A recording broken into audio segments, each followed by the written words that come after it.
Chapter 93. After breakfast, Celestine sent Jing Tan and the peanut candy back. As for the big cat, it just lay on the sofa and didn't move. Yi Hao even threatened it, but it just yawned and ignored him. Except for not letting him use a leash, it was quite obedient. Yi Hao had made up his mind to get rid of the big cat, but Yi Hao asked for it. After so long, it was the first time that Yi Hao heard his son make a request. Although the father and son always glared at each other, Yi Hao still spoiled his son. It was rare for his son to ask, so Yi Hao reluctantly agreed. Of course, it was only temporary and they still had to observe for a while. Moreover, during this period of observation, Yi Hao set a rule for his son that he couldn't be alone with the big cat. If he wanted to touch the big cat, there had to be at least 3 people present, and they couldn't be too close to it. No. In short, a series of no's made Yi Hao very impatient. He asked his mother Tang Xue for help, but this time Tang Xue didn't help him. She stood on Yi Hao's side. Ever since she knew that the big cat killed people, Tang Xue was actually very opposed to keeping the big cat. Under Yi Hang's strong request, she temporarily agreed. She also decided to send more people around to watch so that there wouldn't be any accidents. Were all cats shameless? Anyway, after this incident, Yi Hao had the impression that the big cat was temperamental, neurotic, stubborn, and shameless. The big cat stayed in Yi Hao's villa, which made Yi Hang, who usually lived with Mr. Qi, come a lot more often. Even Mr. Qi came to see it after he heard about it. Mr. Qi thought highly of the big cat. Knowing that the cat could kill people, Mr. Qi slapped the table and said, "Good." This made Yi Hao very speechless. Mr. Qi thought that when the big cat was familiar with the environment and the people around it, he would let it compete with 19th Super Cat. It would be best if it could make the big cat lose its spirit. After all, it forced his 2 gray parrots to pluck their feathers. The big cat successfully stayed in Yi Hao's villa. When Ranqi was discharged from the hospital and came here, he saw the big cat lying on the sofa in the living room. He felt uncomfortable. At first glance he thought he had a dog, but it turned out to be a big cat, and a very special one at that. No matter what happened to the big cat, Jing Tan stayed at home these days. The continuous hot and sunny weather was a bit unbearable. Jiao Pa and Jiao Ma also stayed at home and didn't go out much. The outside was like a steamer, and even an egg could be cooked on the asphalt road. Even Jiao Yuan was a bit tired these days, watching TV listlessly at home. Little Pomelo was doing her daily summer homework. Jiao Yuan and Jiao Ma sat on the sofa in the living room and watched TV. Jing Tan was lying on one side of the sofa, not interested in TV. He yawned, turned over, and kicked a newspaper. Since he had nothing to do, Jing Tan rolled over and read the news on the newspaper. The Chuqing News was a newspaper that many families in Chuhua subscribed to. The outdated newspapers were put on the table for soup or thrown on the floor as table legs, and the rest were kept for sale. Jiao Yuan and Jiao Ma were so engrossed in watching TV that they didn't notice Jing Tan's movements. After Jing Tan read the entertainment news, he raised his paw and flipped to a page. There was an entire page of news about a deputy mayor of Chuhua who was interrogated. Looking at the time of the interrogation, it happened to be the day Jing Tan came back from Yi Hao's villa. Did this have anything to do with Yi Hao? Who cares? Jing Tan rolled over and changed his position again. He kicked the newspaper off the sofa. The smell of the newspaper was too pungent, and it was uncomfortable. While he was in a daze, he heard someone knocking on the door. Jing Tan was too lazy to open his eyes and continued to lie on the sofa. Then he was thrown up by Jiao Yuan. *CK. Jing Tan was so scared that he woke up. When he fell from the air, he didn't care about Jiao Yuan's hand that caught him.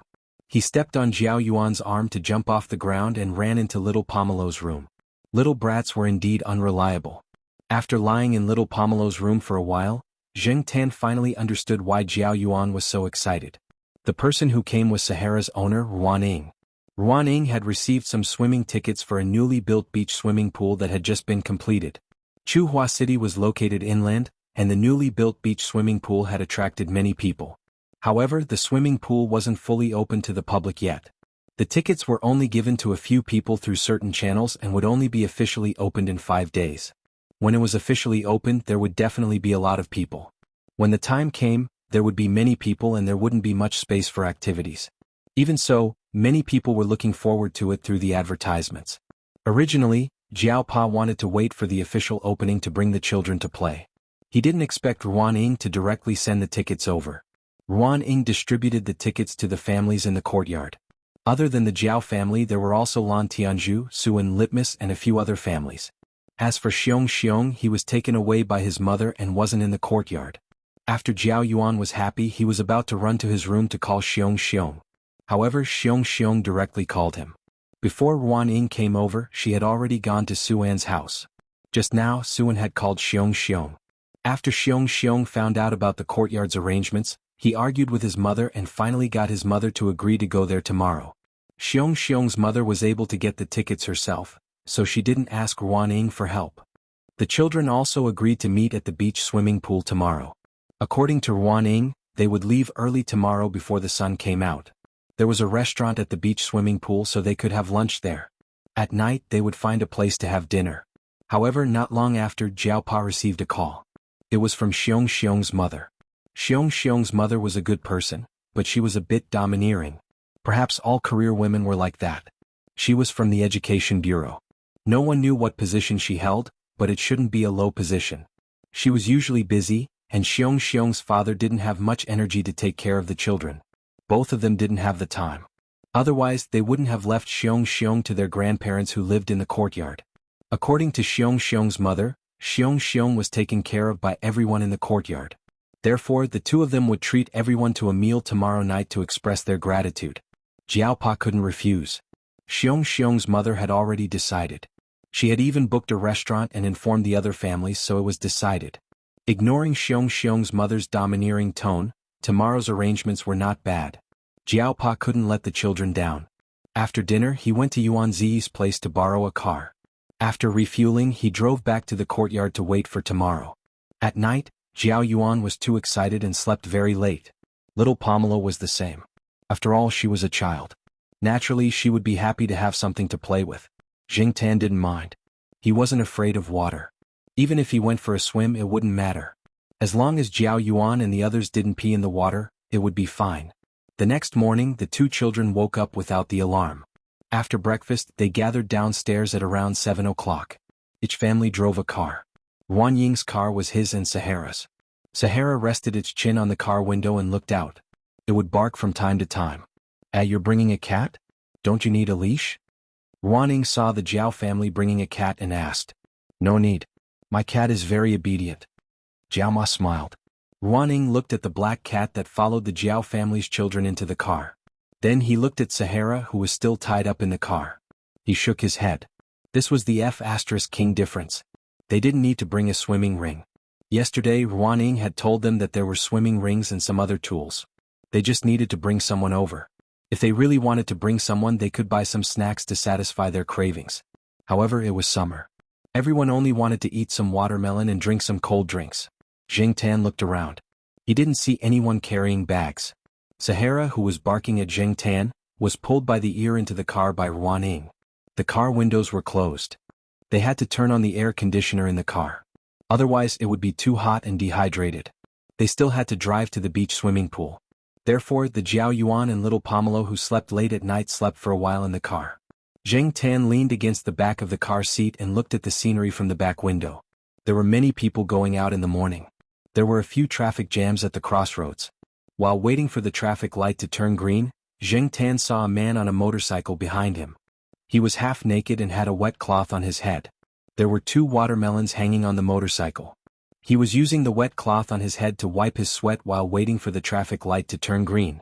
When the light turned yellow, he threw the wet cloth on his head over his shoulder. People who went out in the summer couldn't afford to get hurt. The beach swimming pool that Ruan Ying mentioned was a type of water entertainment project built by the river. Large amounts of sand were deposited there by the river to form a beach. The water from the river was used to form a natural swimming pool about 100 meters away from the shore. The swimming pool was designed with deep water, shallow water, a children's playground, a viewing pavilion, and other entertainment projects.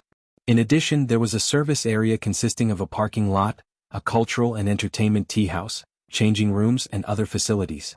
There was also a small platform close to the water, a green landscape square, and other facilities for leisure. When Jing Tan and the rest arrived, there were already people waiting in the parking lot of the swimming pool. There were also many cars parked in the surrounding parking lots. It seemed that many people had arrived earlier than them. The people waiting here were very familiar with Ruan Ying.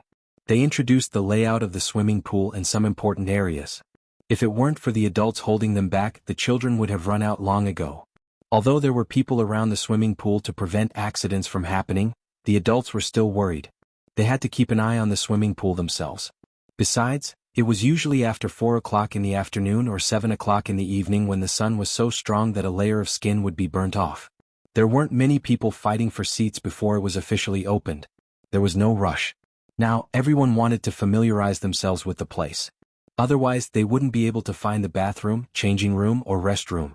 Xiong and his family of 3 were already waiting at the tea house. His mother had brought some good tea leaves over. However, when she saw Jing Tan in the bag that the Jiaoma was carrying, his mother's expression didn't look too good. She probably felt that bringing a cat into this kind of place was a bit embarrassing. Moreover, it was a common cat with no special features. Chapter 94. The air conditioner in the tea house was turned on.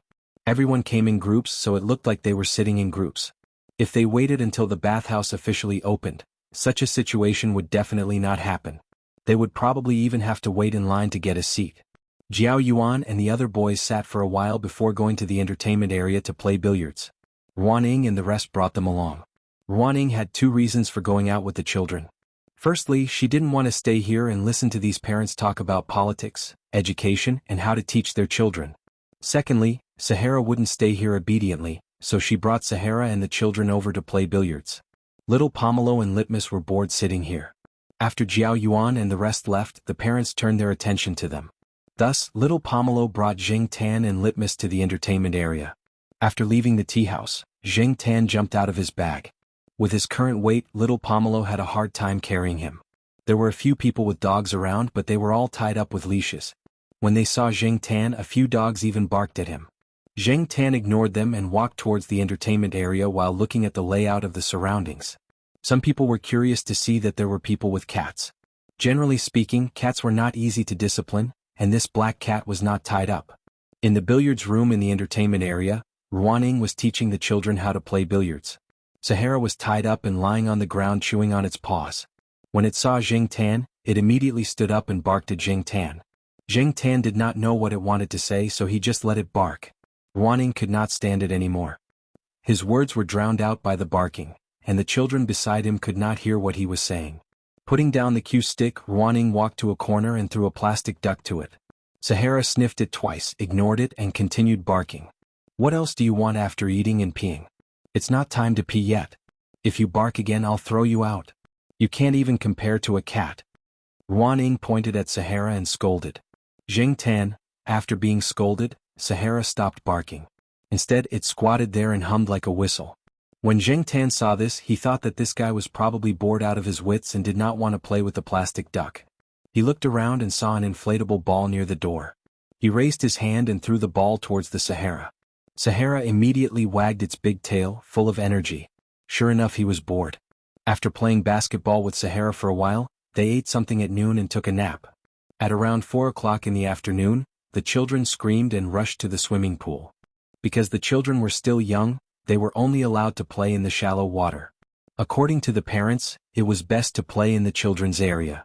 However, Jiao Yuan and the others felt that it was embarrassing to swim there, so they compromised and decided to go to the shallow water area. Little Pomelo and Litmus obediently stayed in the children's area next to the shallow water area. There were too many boys there and it was too noisy.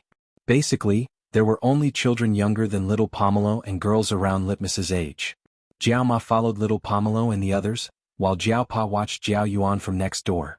When the boys were noisy, they did not know what to do, so Jiao Pa had to keep an eye on them. Jing Tan also stayed in the children's area. Anyway, with his current size, the children's area was close enough for him to swim in. Ah, there's a cat. The children there noticed Jing Tan. They probably had never seen a cat swim before, so they all came over. Jing Tan was annoyed. Little Pomelo saw this and brought Jing Tan ashore to find a shady place to sit down. Jiao Ma also followed. The water temperature is still a little high at this time. It'll be better if we go later. Jiao Ma said as she went to get some fruit juice. Jing Tan scratched the sand on the ground. It felt different from the sand by the sea. The traces of artificial modification were more obvious. However, to be able to build to this extent and scale was already considered good. It was fine as long as everyone had fun. Ruaning walked around with Sahara and carried half a watermelon over. She placed it on the small square table. Ruaning, why didn't you go into the water to play? Jiao Ma asked. I did. I just came ashore not long ago. I brought Sahara out for a walk. This guy kept barking. I thought it ate too much today and wanted to poop. In the end, it was just sniffing around and wanted to go into the water. I didn't let it go. We'll see later. As they spoke, Jing Tan saw Sahara sniffing around the area. It circled around the area twice, then squatted down and pooped.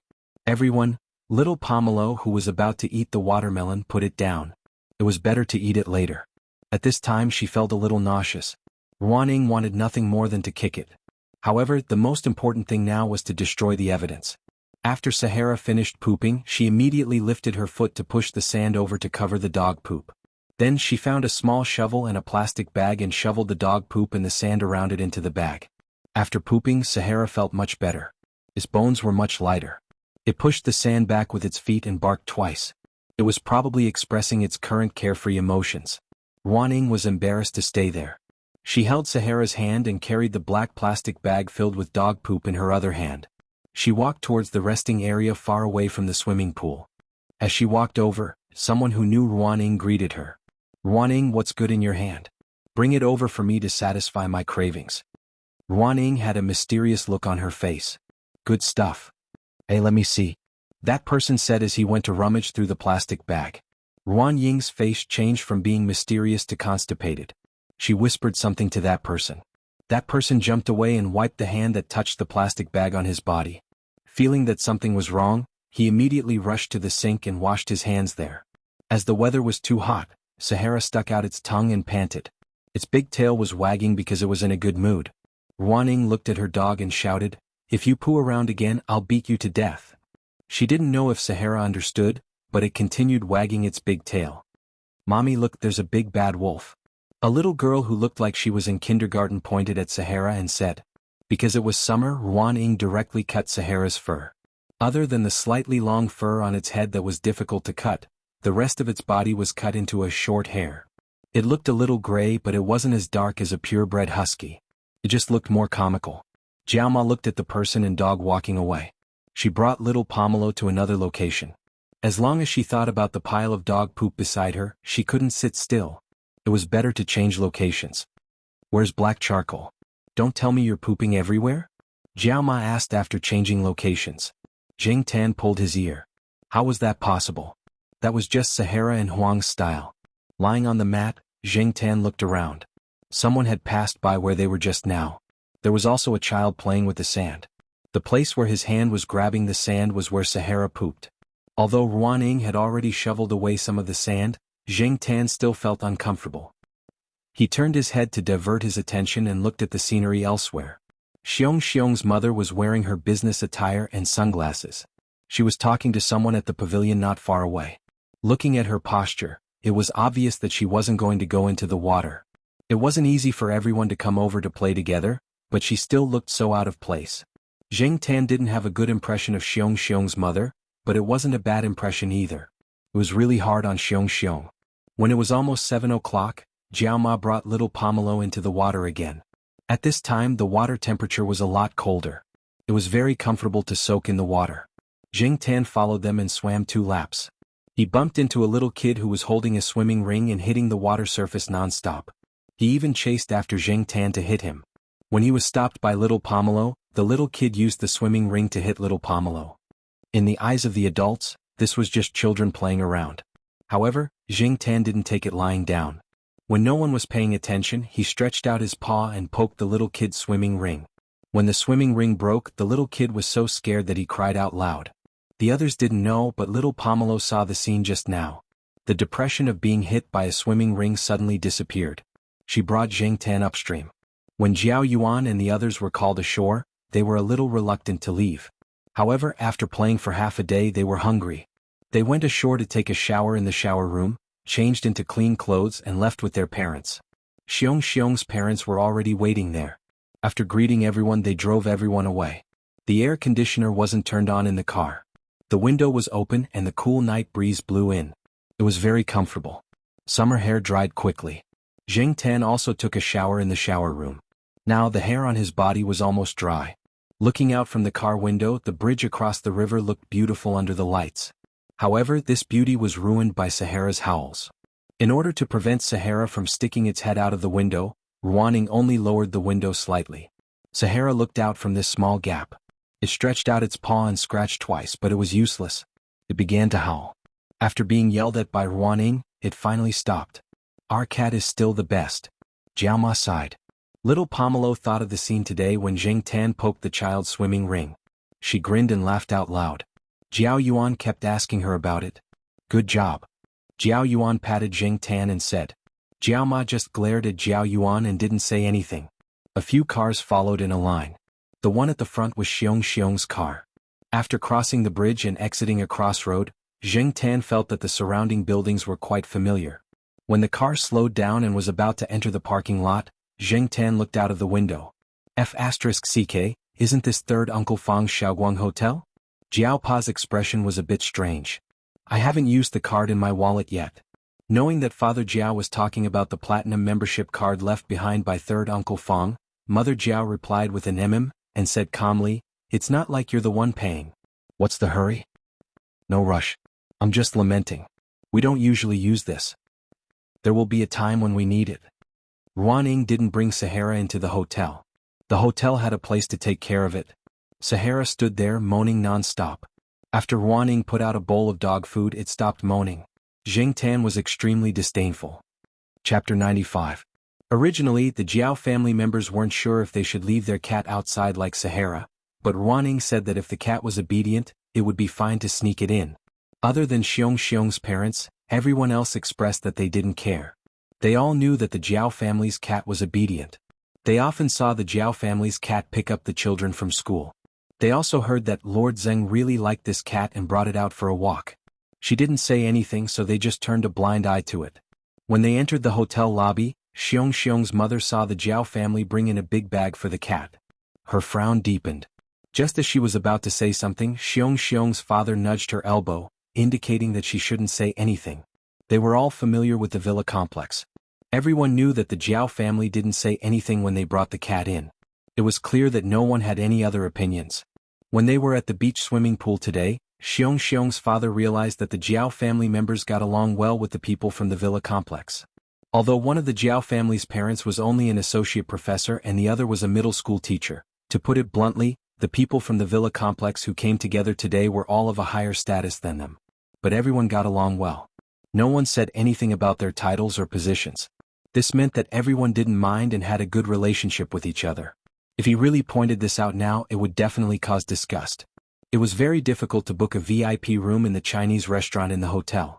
The cost here was also very high. Xiong's mother had put in a lot of effort to treat them to this meal. However, for the Jiao Yuan and the others, the topics between adults were always complicated. After playing for so long, they were starving. As soon as the dishes were served, they were busy eating. No one cared about what they were saying. Jing Tan sat between little Pomelo and Jiao Ma. The Jiao Pa found a small stool for Jing Tan to sit on. After all, he couldn't sit at the table. Jing Tan couldn't see what dishes were served. Anyway, his bowl was always full. Jiao Ma helped little Pomelo pick up some food and also helped Jing Tan. She even cut the disposable paper cup and filled it with soup for him. Jiao family of 4 was not sitting near the door, nor facing the door. If people came in from outside, they would not be able to see that there was a cat sitting there. However, Xiong's mother had been disgusted by the Jiao family's cat ever since they had entered the hotel. She had wanted to say something several times, but in the end she held herself back. Just then Xiong's mother's phone rang. Sorry, I have to go out and take this call. After saying that, Xiong's mother took her bag and went out. Jiao Yuan and the others drank a few glasses of juice and went to the bathroom not long after they had entered the hotel. Maybe it was because they had drunk too much, but after a few minutes they were ready to go again. This made Jing Tan want to go out and take a piss too. When Jiao Yuan got up, Jing Tan jumped over and hooked his paw onto Jiao Yuan's pants. Jiao Yuan, who was not paying attention, was almost stripped of his clothes by Jing Tan. Black charcoal, how dare you take off my pants? You're such a hooligan. Jing Tan. Hooligan your face. Hurry up and take your paw back. I have to go to the bathroom. Jing Tan still didn't let go. Damn it, he wanted to go to the bathroom. Black charcoal wants to go to the bathroom, right? Little Pomelo said. Jing Tan was touched. Little Pomelo was really considerate. She was really good at understanding cats. Hey, your cat is quite sensible. Someone at the table laughed. It's much better than my Sahara, Ruaning also praised. After all, she was a young person and was more open-minded sometimes. After saying a few words, she was knocked on the head by Lan Tianju's father. Only then did she realize that it was not appropriate to talk about such indecent things at the dinner table. Wanning was a little annoyed. It was all Sahara's fault. Sahara, who was squatting outside, expressed its innocence. Jiao Pa heard their words and only smiled. He didn't say much. He put down his chopsticks and said to Jiao Yuan, "You go first. I'll bring black charcoal over later." Hearing this, Zheng Tan retracted his paw. He waited for Jiao Pa to bring him out to take a piss. "These guys are not reliable. I'll bring black charcoal out." Jiao Pa whispered to Jiao Ma, "No need. Let me do it. You're a man and you're bringing a big bag to the bathroom. What do you think you're doing?" Jiao Ma stopped Jiao Pa from moving. She brought the big bag over and let Zheng Tan jump in. After all, they were in a hotel. He wasn't sure if he could bring a cat in. It was better to be careful. Jiao Ma carried the bag and brought Zheng Tan to the bathroom. Zheng Tan only realized that he was in an awkward situation when they arrived at the bathroom door.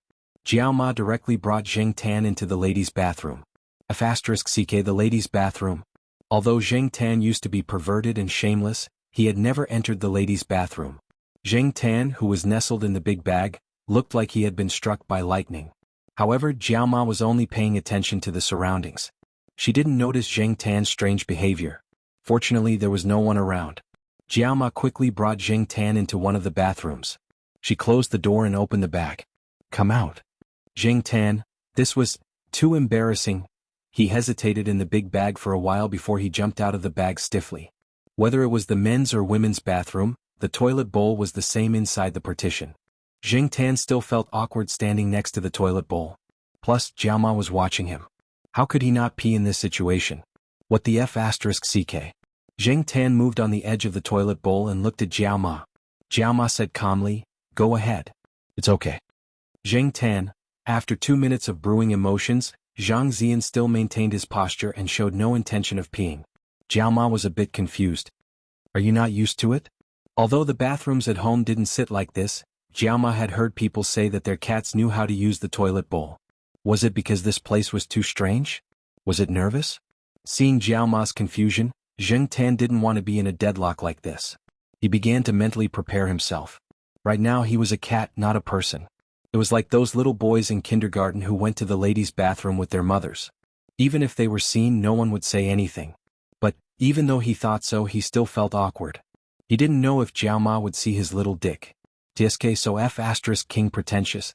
Even if she saw it, he would just treat it as a child being seen by his mother. Jiao Yuan had been seen by Jiao Ma before. Zheng Tan wagged his tail and adjusted his posture. He lowered his head and stared at the floor tiles. He didn't even look at Jiao Ma. After brewing emotions, he finally peed. Just as he finished peeing, someone entered the cubicle next door. Luckily he was done peeing. Otherwise, Zheng Tan would be even more nervous if someone entered the cubicle. Jiao Ma took out a wet tissue and wiped Zheng Tan's paws. She put it in her bag and went to the sink to wash her hands. While she was washing, someone came in from outside. Jiao Ma didn't notice. Zheng Tan was also expressing his helplessness about entering the ladies' bathroom for the first time in his life. Neither of them noticed the person who came in. "Hey Miss Gu." Jiao Ma looked at the mirror and saw that the person who just came in was Zhao Lu. "It's you, Miss Zhao. How many times have I told you? Just call me Lulu. Why did Miss Gu bring black charcoal in? Do you want to pee?" Zhao Lu even pointed at Zheng Tan's exposed head with a smile. Zheng Tan was even more embarrassed. It was really awkward to talk with two ladies in the ladies' bathroom. "Yeah, it's not convenient to be seen if I brought it in, so I carried my bag." "Oh right, Miss Gu, are Miss Jiao and the two kids here?" "They are. A few families from the courtyard went out to play today. One of their parents is treating them, so they came here. Speaking of which, this is my first time at Beautiful Light." Jiao Ma smiled. "Didn't third Uncle Fong give you a card? Anyway, this is third uncle's territory, so there's a discount. If you have time, you can come here to eat. The food is pretty good." "Oh right, third Uncle Fong said that he'll come to Chuhua soon. There seems to be a new project here, so he'll visit you. He also brought a cat tree for black charcoal. I heard that it's specially made and doesn't take up much space." After chatting for a while, Jiao Ma left with Zheng Tan. Zhao Lu was here because a classmate was treating them to dinner. He had to go upstairs later. Chairman Zhao was talking to someone upstairs. After Jiao Ma and Zhao Lu left, the door next to the room Zheng Tan had stayed in opened. Xiong's mother came out with a complicated expression.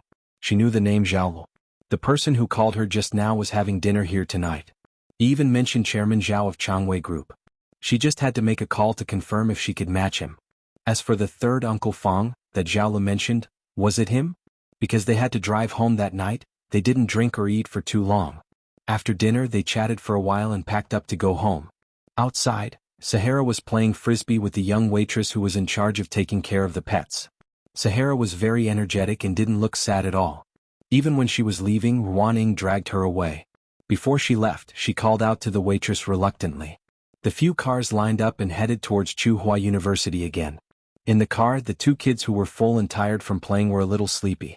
Jiao Ma was a little absent-minded.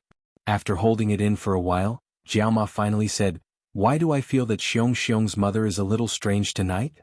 "Yeah." Jiao Pa, who was driving, replied with one word, meaning that he knew. She seemed to be a little strange after she went out to make a phone call. Before she left, she even smiled at Black Charcoal. "Yeah. Tell me, what do you think she meant? Why are you thinking so much? No matter what her attitude towards Black Charcoal is, she's still a good person. She even helped you transfer to the affiliated high school." "I'm not saying that she's not a good person. I just feel that her change in attitude is a little strange. Forget it, I can't guess what people like them are thinking." Jiao Ma took out a thin jacket and covered the two kids in the car seat. She looked at Jing Tan, who was sleeping in the car seat. "I still think our Black Charcoal is the best. Look at Ruan Ying's dog, it can even betray her." Jiao Pa smiled. "Our Black Charcoal is a fortune cat." "Is there a black fortune cat? Who said that there can't be a pure black fortune cat?" When he got home that night, before he pulled out the key, he heard the phone in the bedroom ring. Jiao Pa quickly went in to pick up the phone. "Hello, Dad. Why are you calling me at this time?" "No, my phone is still on." Father Jiao took out his phone and looked at it, then said with certainty, "Did you get the wrong number?" Jiao Pa asked. The other side repeated the phone number again. "You missed the zero. How can there be Alzheimer's? How can you remember such a long phone number? If Alzheimer's is really like this, who knows how many people would want to get it? Tell me, why are you calling?" Jiao Ma ran the bathwater for the kids. When she came out, she saw Jiao Pa hanging up the phone. "Dad, why are you calling?" Jiao Ma asked. "Someone from my hometown is coming in a few days. His kid got into Tsinghua University. That's not bad. In our small town, if he can get into Tsinghua University, he'll be in the top 3 of his class or even the top 20 in the whole school." Jiao Pa shook his head. "It's not a key high school in the county. It's just a normal high school in town." Chapter 96. It rained in the middle of August and the temperature dropped a lot. However, as long as the weather cleared up, the temperature would soar at an extremely fast rate. Therefore, many people went out to have fun while the weather was still cool. After dinner, Zheng Tan was picked up by Celestine to go to the night building. Basically, as long as they were not there to talk about business and were just there to have fun, Celestine would drive over to pick up Zheng Tan. Otherwise he would be bored alone. The night building was a rather sensitive place, and it would not be good to ask his comrades to go there. This time when Celestine came over, Zheng Tan learned some things from him. According to Celestine, the big cat was named Monseigneur by Yi Hao's son. Although Yi Hao was opposed to the name, his son liked it and so did his father-in-law. Therefore the name was decided. Moreover, every time they called Monseigneur, the big cat responded very enthusiastically. Regarding this, Zheng Tan expressed a considerable amount of envy and jealousy. Why was there General, Prince, Li Yuanba, and now Monseigneur around him? Why did he have to be called Black Charcoal? This was really cat up. On the way to the night building, Celestine told him about the big cat. He heard that after the Monseigneur stayed at the villa for a period of time, he was asked to go over by Master Tang VII. This was because the 19th uncle was going to visit him with his super cat the next day. The big cat was named Monseigneur because of the battle the next day. Celestine did not know the specific details. He was in the company at that time, so he only knew that the Monseigneur returned triumphantly in the end. The whole process took less than a minute. It was an overwhelming victory. Master Tang VII could not stop smiling during that time. The 2 gray parrots he fed no longer plucked their feathers. After spending some time with the Monseigneur, their relationship became quite good. Sometimes, Master Tang VII would let the 2 gray parrots out for no reason. They would just jump around the Monseigneur. The Monseigneur would not bite them and let them play around. When Master Tang VII called Yi Hao, this was what he said. "This cat is good. Stay." Yi Hao was helpless. He was surrounded by masters. There was no need for Yi Hao to do anything. Master Tang the Seventh had already prepared some certificates. If someone asked, he could even take out a certificate of a super cat, imported from abroad. He even had a clear introduction of the cat's birth. In any case, the big cat had now found a place to stay. It was truly living under the sun and could feel the sun without fear. It did not have to hide from people or worry about being caught. It was not in vain for it to save Yi Hao. Or perhaps, from then on, that bastard had already started to have ideas. Li Yuanba was smart to be able to find a suitable place to stay after wandering around. When he had time, Yi Hao's son would even take the big cat to see his wife. They did not have to be sneaky anymore. When he came to the night building, Zheng Tan still went to see Ajin and the others first. Ajin and the others were resting today, so Celestine took Zheng Tan to Ajin's rented apartment. There Zheng Tan saw the lame dog again. Compared to the last time he saw it, it was much healthier. Its fur also had some luster. When it heard someone coming, it barked twice. When it saw Zheng Tan and Celestine, it wagged its tail and walked to Ajin's side to lie down. Now, Ajin and the others had also learned a lot of things that they had not come into contact with before. They knew how to live a better life here. Every place and place had its own rules of survival. As long as they grasped them, they would be able to live more smoothly. After the experience of serving dishes and watching the resident singers and bands, they would be arranged to perform in the North District in September. It was not a long time, but it was a good start. The five of them cherished it very much and rehearsed whenever they had time. Ajin named their band New Boy. Zheng Tan thought that the name was really awesome. The abbreviation was NB. Not only that, Ajin also made a team emblem, which was a pattern of a black cat. Ajin felt that they could persist until today and get through that hurdle all because of this cat. Therefore, the team emblem was unanimously approved by the 5 people in the team. After seeing Ajin and the others, they came to Celestine's private room in the night building. Celestine also invited Ajin and the other 4 to come together. This time, Zheng Tan did not sing but watched a live concert. Today, a famous foreign band came to the East Palace of the night building. In fact, in many cases, it was possible to find real good music in this kind of night venue. Even if Zheng Tan did not know much about music, his performance skills were really amazing. Only when Celestine brought Zheng Tan over could Ajin and the others be called to listen to the performance. Every time Celestine brought Zheng Tan over, Ranqi was basically nowhere to be seen. That guy now had a desire to avoid cats. Ever since he met Zheng Tan and Monseigneur, Ranqi felt that all the cats in the world were somewhat abnormal. For this reason, Ranqi was often laughed at by Leopard and the others, saying that he was neurotic. The night venue in the East Palace would last until after midnight. The specific time was determined by the situation. Zheng Tan did not go back tonight. He lay on the sofa and slept through the night. Celestine wanted to sleep on the sofa, but was kicked down by Zheng Tan. Zheng Tan had always occupied the entire sofa by himself. The next day after breakfast, Celestine sent Zheng Tan back to the east courtyard. Like the previous few times, Celestine did not go upstairs. If he went, the 2 children would roll their eyes. It was better not to go, so he drove the car to the courtyard, opened the window and let Zheng Tan jump out. Then he drove away. When he got home, Zheng Tan found that the door was open. There were guests. Looking into the living room, he saw 2 strangers sitting on the sofa. One was middle-aged, the other was younger, and they were both dressed plainly. The middle-aged man was talking to the Jiaopa.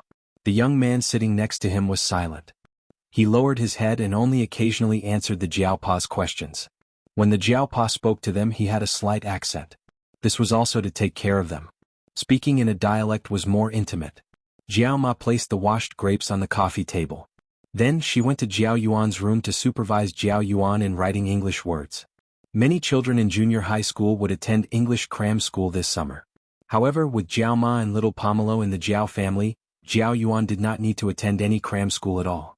He had been playing too much during the summer break. Now he was cooped up at home every day to study English. Sometimes, he would have simple conversations with little Pomelo. Jiao Wei was staring at his fingernails, deep in thought. After the grapes were placed in front of him, he was about to take 2 grapes to eat. However, when he looked up, he saw the black cat at the entrance, craning its neck to look at him. His hand froze. The Jiaopa noticed Jiao Wei's abnormality and followed his gaze to the door.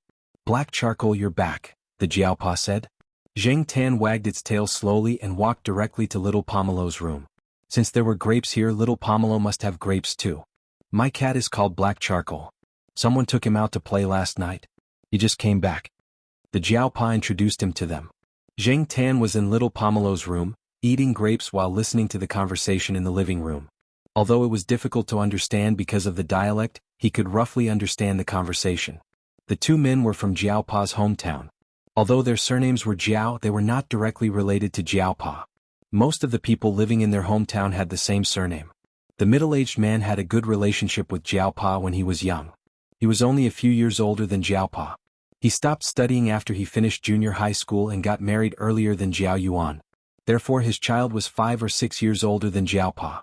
If Zheng Tan had not listened to their conversation, he would not have thought that the middle-aged man was only a few years older than Jiaopa. He looked like he was in his 40s and had a lot of white hair. Zheng Tan did not expect that the middle-aged man was only in his 40s. The young man named Jiao Wei was the one that Jiaopa and Jiaoma had talked about a while ago. He had been admitted to Tsinghua University from an ordinary high school in town. It was said that the school in town had even awarded him 20,000 yuan to pay for his university fees. That way he would not need to take out a student loan. However, from the conversation outside, it did not sound like they were just talking about their child. The middle-aged man wanted to open a small restaurant near Tsinghua University. When they were in their hometown, they did not farm since their child was in high school. The couple had opened a restaurant in town to take care of their child. Now that their child was in university, they were far away from home. The couple only had one child, so they could not bear to part with him. They wanted to bring all their savings to open a restaurant here. However, when they arrived, they saw that the businesses around the university were doing well. It was not easy to open a restaurant. Now they could only ask Jiaopa. After all, Jiaopa was more familiar with this area. Jiaopa agreed. He wanted to find out about the surrounding area first before telling them.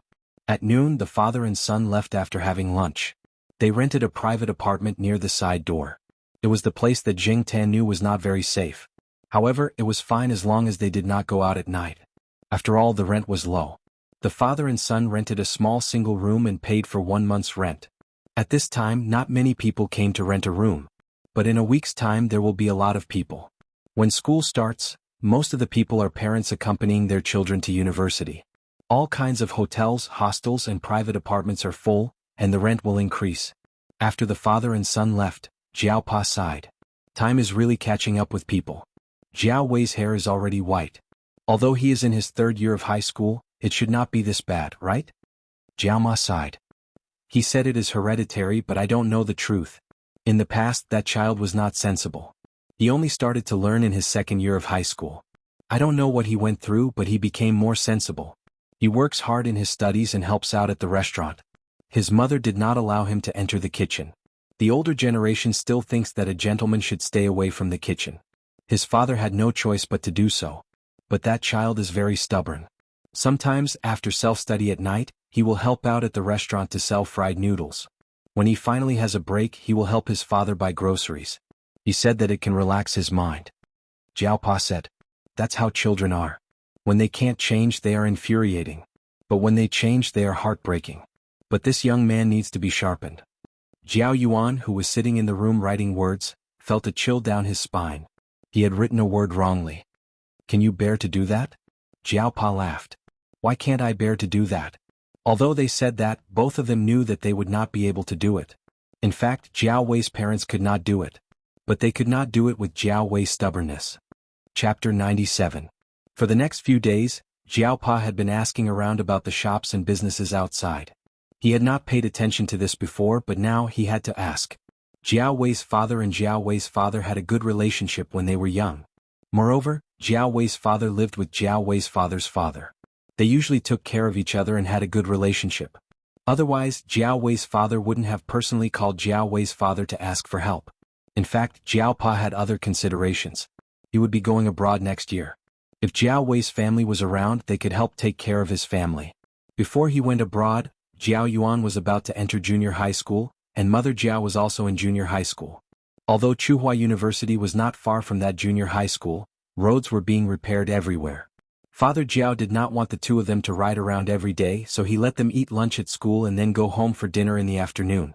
Anyway, the school had a rule that they could not study at night in the 1st and 2nd year of junior high school. It was all voluntary. The parents in the courtyard all agreed to go home at night. Jiaopa and little Pomelo could go to the cafeteria for lunch. It was not their first time eating there anyway.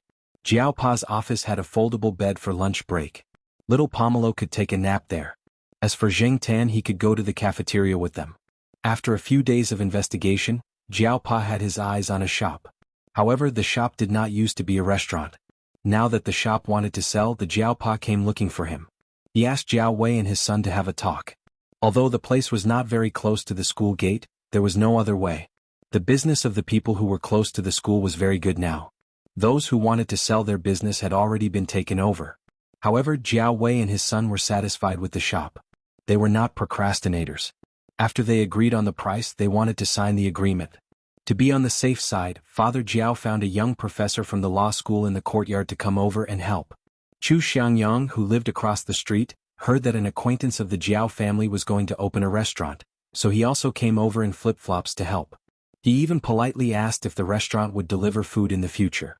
The shop owner looked at the professor and associate professor and a talkative young man in front of him. His face twitched a few times. He thought they were just country bumpkins who knew how to cook. But this lineup was weird. There were even professionals present. Why use a sledgehammer to crack a nut? With the help of several intellectuals, Jiao Wei and his son were also relieved. They were afraid of being cheated when they were outside. They had spent a lot of money to set up this shop, but now they felt at ease. They wanted to treat them to a meal, but the young professor and Chu Xiangyang refused. They said that they would come again when the shop was opened in the future. It was not troublesome now. Chu Xiangyang even volunteered to come up with a design. Jiao Wei and his son were very grateful. Chu Xiangyang waved his hand and said, "If your food is to my liking, I will depend on your family to support me in the future." He wondered what Chu Xiangyang's parents would think if they heard this. After they signed the agreement, they still needed to buy some tools, especially tables and chairs. But before they could find a place to buy them, Celestine heard about it when he came to pick up Jiang Tan. He called Yi Hao and asked Yi Hao for some discarded tables, chairs and miscellaneous items. Although they did not look suitable for a small restaurant like this, they could still make some changes. The quality was good. They did not intend to charge money for these things. Yi Hao and Celestine did not lack money, but Jiao Wei and his son did not agree. They gave Celestine 1,000 renminbi. Celestine took out two 100 renminbi notes and put the rest back on the table. Celestine was so attentive because he did not want to go to the Jiao family's house to eat every time he came here. He was also not happy to eat outside. It was boring to eat alone. Now that he knew that an acquaintance of the Jiao family had opened a small restaurant, he could still freeload some food and chat with them when he came over. If he stayed out too late, he could even bring some supper for his comrades at the company. Those men weren't used to eating food that was too delicate. Jiao Wei's hometown cuisine should be pretty good. After Jiao Wei's mother came over, the couple did not want Jiao Wei to suffer. They just had to look after the renovation of the shop. There was nothing to buy. Even if they wanted to buy something, there were all kinds of shops around Tsinghua University. There were also a few large supermarkets in the central square. They did not need to worry too much. The couple wanted Jiao Wei to familiarize himself with the school. Jiao Pa originally wanted Jiao Yuan to bring him around the school, but Jiao Wei refused. It was too hot outside and it was not good to let a child follow him around. Moreover, he already had a map of the school so he would not get lost. Jiao Pa thought for a while and shouted to Jiang Tan, who was eating grapes in little Pomelo's room. "Black Charcoal, can you help Jiao Wei familiarize himself with the school?" Jiao Wei, in his hometown many people raised cats. The villagers raised cats to catch mice, so there was no such thing as a pet cat. After Jiao Wei went to school in town, there were some people from better families who kept pets like dogs and cats. Jiao Wei always thought that it was a waste of money. Maybe it was because of his personal situation, but he didn't really understand those people. After coming here, Jiao Wei saw that Uncle Ming Sheng, who his parents said was very capable, also had a cat. He also doted on the cat. Although Jiao Wei did not show anything on his face, he had some thoughts in his mind. Not only Uncle Ming Sheng's family but even Chu Xiangyang, who helped them with the design, and Celestine, who helped them with the furniture, treated the black cat very well. Jiao Wei always thought that it was because of Uncle Ming Sheng, but he still felt that it was a little strange. Was it really a case of a man ascending to the heavens? However, the people here didn't have much awe when they mentioned the university teachers, associate professors, and professors who they had always thought were high and mighty. At most, it was like how they talked about university students. They were a little envious, but they weren't unreachable existences. Jiao Wei thought about what his homeroom teacher said to him before he came here.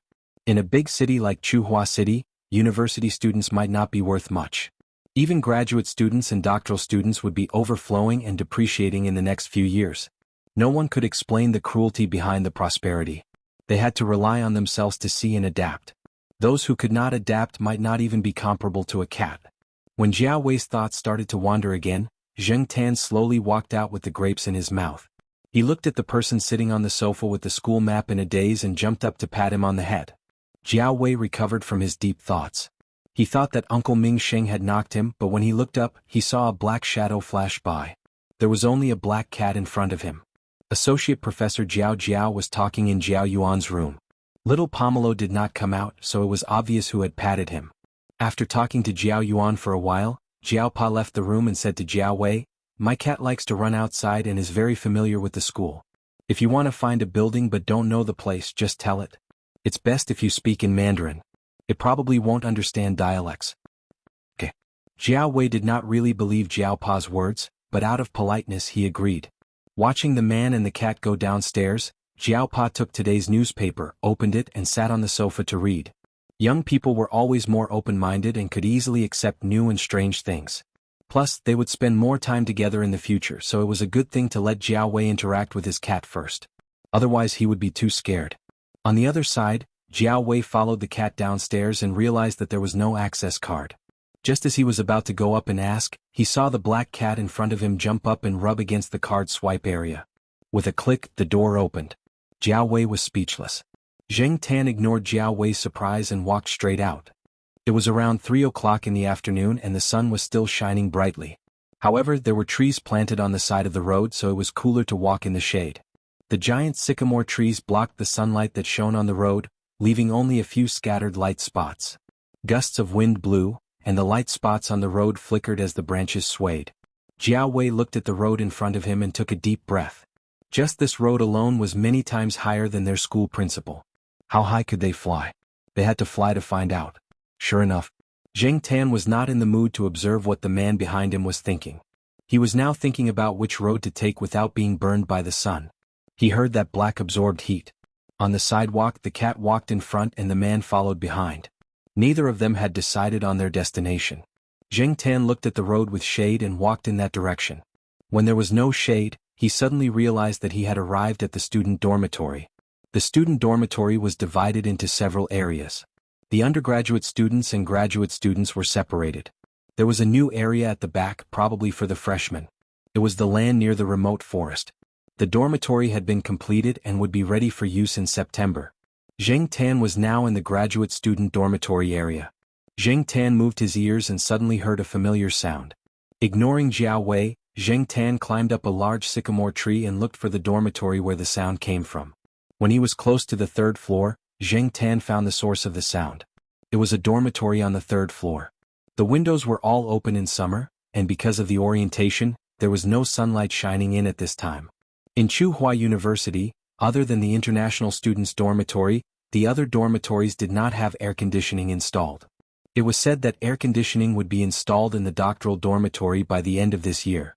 As for when it would be the turn of the masters and undergraduate students, it was unknown. The most annoying thing was that there was a F***king electricity restriction.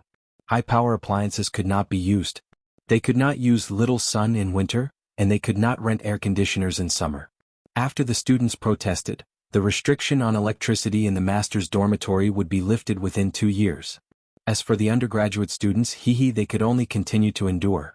The weather in Tsinghua City was so hot that people wanted to die from the heat.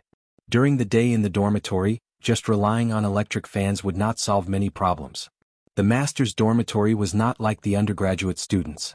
It was divided into 4 rooms, 6 rooms, 8 rooms, etc. All of the dormitories were 4 rooms with separate bathrooms. There was a desk below and a bed above.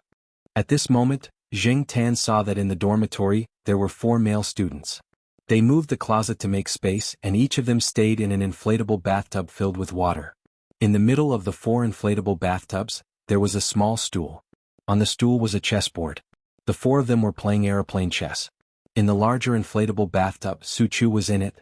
He had a towel on his head, one hand holding a piece of watermelon and the other throwing dice. "Ah! My last plane is also entering the finish line. Those who lost, hurry up and bring me the watermelon. Don't miss a piece.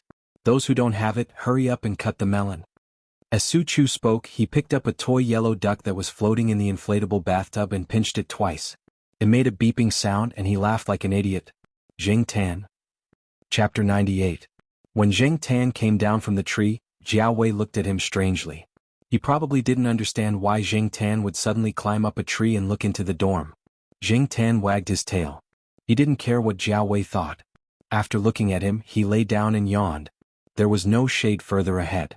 Many of the dorms were built later, so the greenery around them wasn't as good as the old dorms. Most of the trees were small camphor trees. The sycamore trees weren't very tall either. Even if they were tall, they weren't luxuriant enough to block the sun. Also, Jiao Pa only asked Jing Tan to lead the way. As for where to go, the choice was still up to Jiao Wei. However, that guy didn't say anything for a long time, so Jing Tan was more casual. After walking for so long, it was time to take a break. Jiao Wei saw that the cat didn't continue walking. He wiped the sweat off his forehead. It wouldn't hurt to rest for a while. There was an on-campus supermarket downstairs. After walking for so long, he was a bit thirsty. Jiao Wei folded the campus map in his hand and walked towards the supermarket. After 2 steps, he stopped and looked back. He was hesitating if he should say something to the cat and ask it to stay where it was. But before he could say anything, he saw the cat running towards the supermarket. Jing Tan saw Jiao Wei walking towards the supermarket and knew what he was going to do, so he rushed over. He was a bit thirsty too. Besides, he didn't lead the way for nothing. He had to get something in return. Since the cat ran towards the supermarket, Jiao Wei had no choice but to follow it. At this time, there weren't many students in the supermarket. There were only a few waitresses chatting there. A few student couples were sitting at the milk tea stall, enjoying the air conditioning. There was no sign at the entrance that said pets were not allowed. Jiao Wei didn't know if he would be scolded if he brought the cat in, but it wasn't up to him to decide. The cat had already entered the supermarket. A waitress who was cutting watermelon at the door saw the man and cat duo and was about to say something, but in the end she didn't say anything. Sometimes some students would bring their pet dogs in. As long as they didn't cause any bad effects, no one would say anything. As for cats, it was the first time they saw someone bring them in. Seeing the cat's cat tag hanging on its neck, it looked quite proper. The staff in the supermarket looked at it and continued with their work. Some of them were bored and kept looking at it. This made Jiao Wei feel a lot of pressure. Jiao Wei went inside and took a bottle of mineral water from the fridge. There was nothing else he wanted to buy. He had always been thrifty. He looked at the cat next to him. This cat seemed to be quite sensible. It didn't use a leash, didn't run around on the shelves, and didn't pick up random things. Jing Tan watched as Jiao Wei took the bottle of mineral water and looked at the fridge beside him. He jumped onto the fridge and looked at Jiao Wei. Does it want to eat ice cream? A waitress walked over but didn't open the fridge. She was still a little worried about a cat. If the cat jumped into the fridge and was seen by others, she wouldn't be able to sell the ice cream. Jing Tan looked inside through the transparent sliding door, then patted the place where the ice cream was placed. The waitress looked at Jiao Wei. Seeing Jiao Wei nod, she opened the sliding door and took out a box of 2-colored ice cream. Jing Tan had an idea of the price of ice cream. Jiao Yuan and the others often used their own pocket money to buy ice cream. They would also discuss the price of different types of ice cream and ice cream. Therefore, Jing Tan knew which brand was more expensive and which ice cream was more expensive. After getting what he wanted, Jing Tan jumped down from the fridge and walked towards the exit. "Your cat is so smart," said the waitress who helped him get the ice cream. Jiao Wei's mouth twitched. At this moment he realized that something was wrong. He bought a 1 yuan bottle of mineral water for himself, but bought a 2 yuan ice cream for his cat. He didn't expect himself to do such a stupid thing. After leaving the supermarket, Jiao Wei found a place with a stone bench under the shade of a tree and sat down. He put the ice cream on the stone table but didn't open the lid. He just wanted to see what the cat was going to do. Jing Tan didn't care. It held the ice cream box, then bit the sealed lid and pulled it back. After opening it, it didn't use a spoon. It just licked it with its tongue. Cats had soft thorns on their tongues. Some of the thorns could be scraped off by licking. Jiao Wei choked. No wonder it was the associate professor's cat. Its IQ was really different. But, would the cat have diarrhea after eating ice cream? I should tell Uncle Ming Sheng and the others when I go back. Opening the campus map, Jiao Wei could find the undergraduate dormitory area. It wasn't far from here. Every dormitory was marked with a building number, so it wasn't hard to find. When the semester started, he just had to find out which building he would be assigned to. Tsinghua University was really big. It was far beyond Jiao Wei's imagination. In the past he had only heard about the university from others. Only after experiencing it for himself did he feel that it was more real and stronger. After resting for a while, Jiao Wei tried to say a few words to Zheng Tan with an awkward accent. Zheng Tan followed Jiao Wei's instructions and took him to see the buildings and teaching areas. On the way back, Zheng Tan took Jiao Wei to some small paths. When they passed by Old Man Lan's small flower garden, the big iron gate of the flower garden was open. Zheng Tan stuck his head in and looked inside. Old Man Lan was wearing a straw hat and busying himself. Old Man Lan was about to get up and drink some water, but when he looked up, he saw Zheng Tan sticking his head in the door. The black fur on his body was too eye-catching. "What are you looking at, little bastard?" Zheng Tan tugged at her ears. What kind of professor was this? She kept calling him little bastard, and little bastard. He turned his head and looked at Jiao Wei behind him. As expected, Jiao Wei looked very awkward. In fact, Old Man Lan was only a little more open with people he was familiar with. He was more formal with students and people he was not familiar with. Zheng Tan walked 2 steps inside and saw Jiao Wei still standing outside the door. He looked at him and wagged his tail, indicating for him to follow. Old Man Lan thought Zheng Tan had come out for a walk again. When he saw this, he asked, "Who's outside?" Jiao Wei braced himself and walked in. He looked in the direction of the voice. "Hello, sorry to disturb you." Old Man Lan frowned. "Who are you?"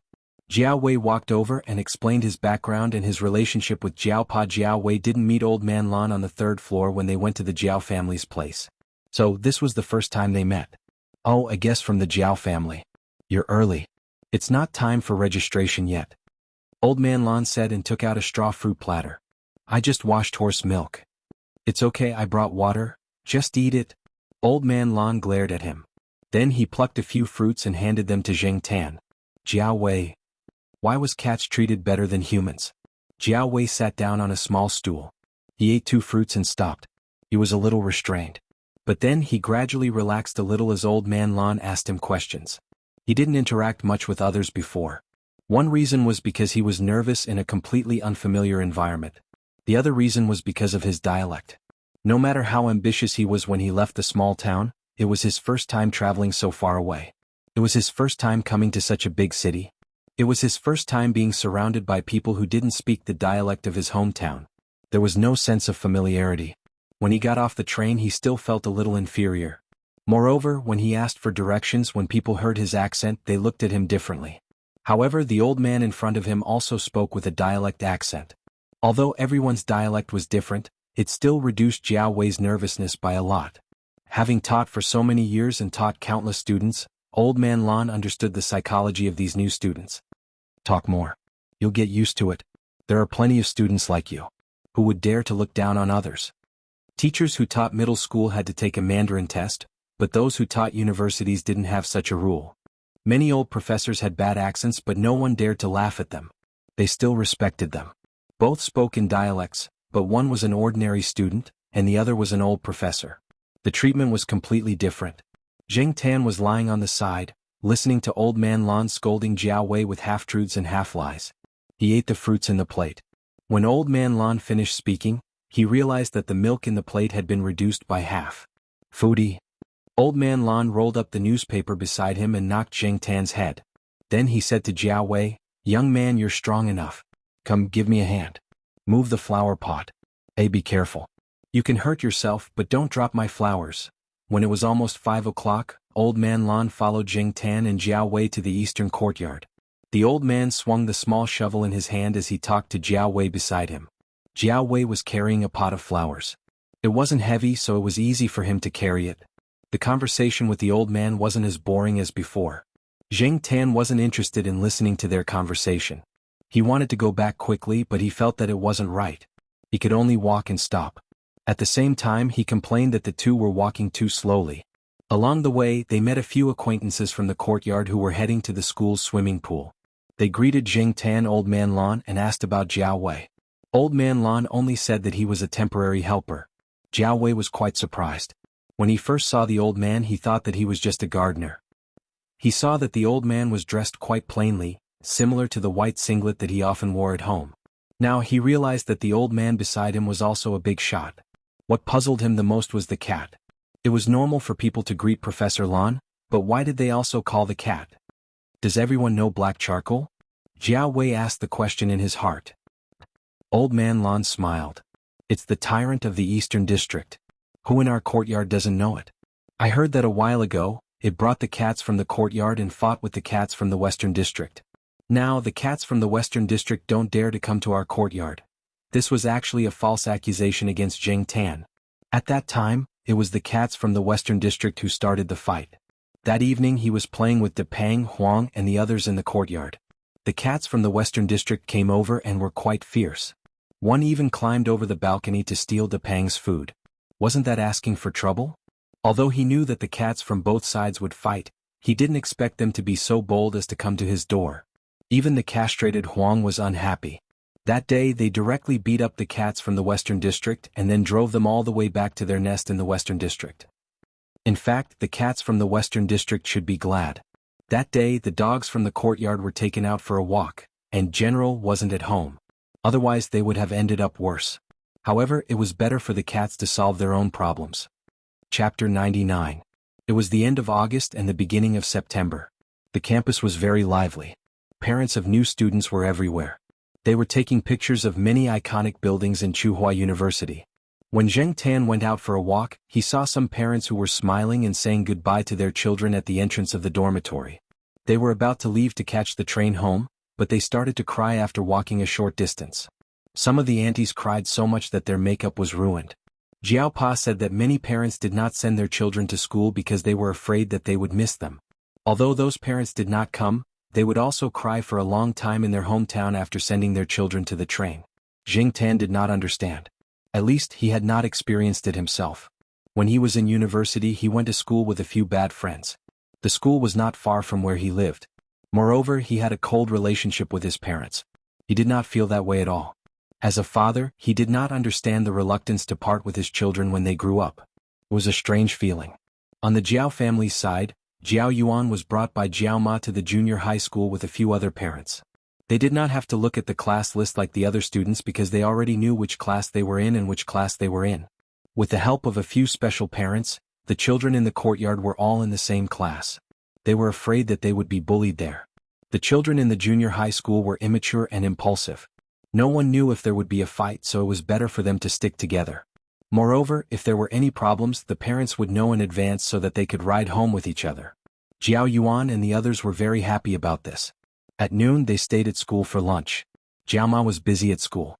Now that she had to take care of Jiao Yuan, she did not go home at noon. She took the other children to eat in the staff cafeteria.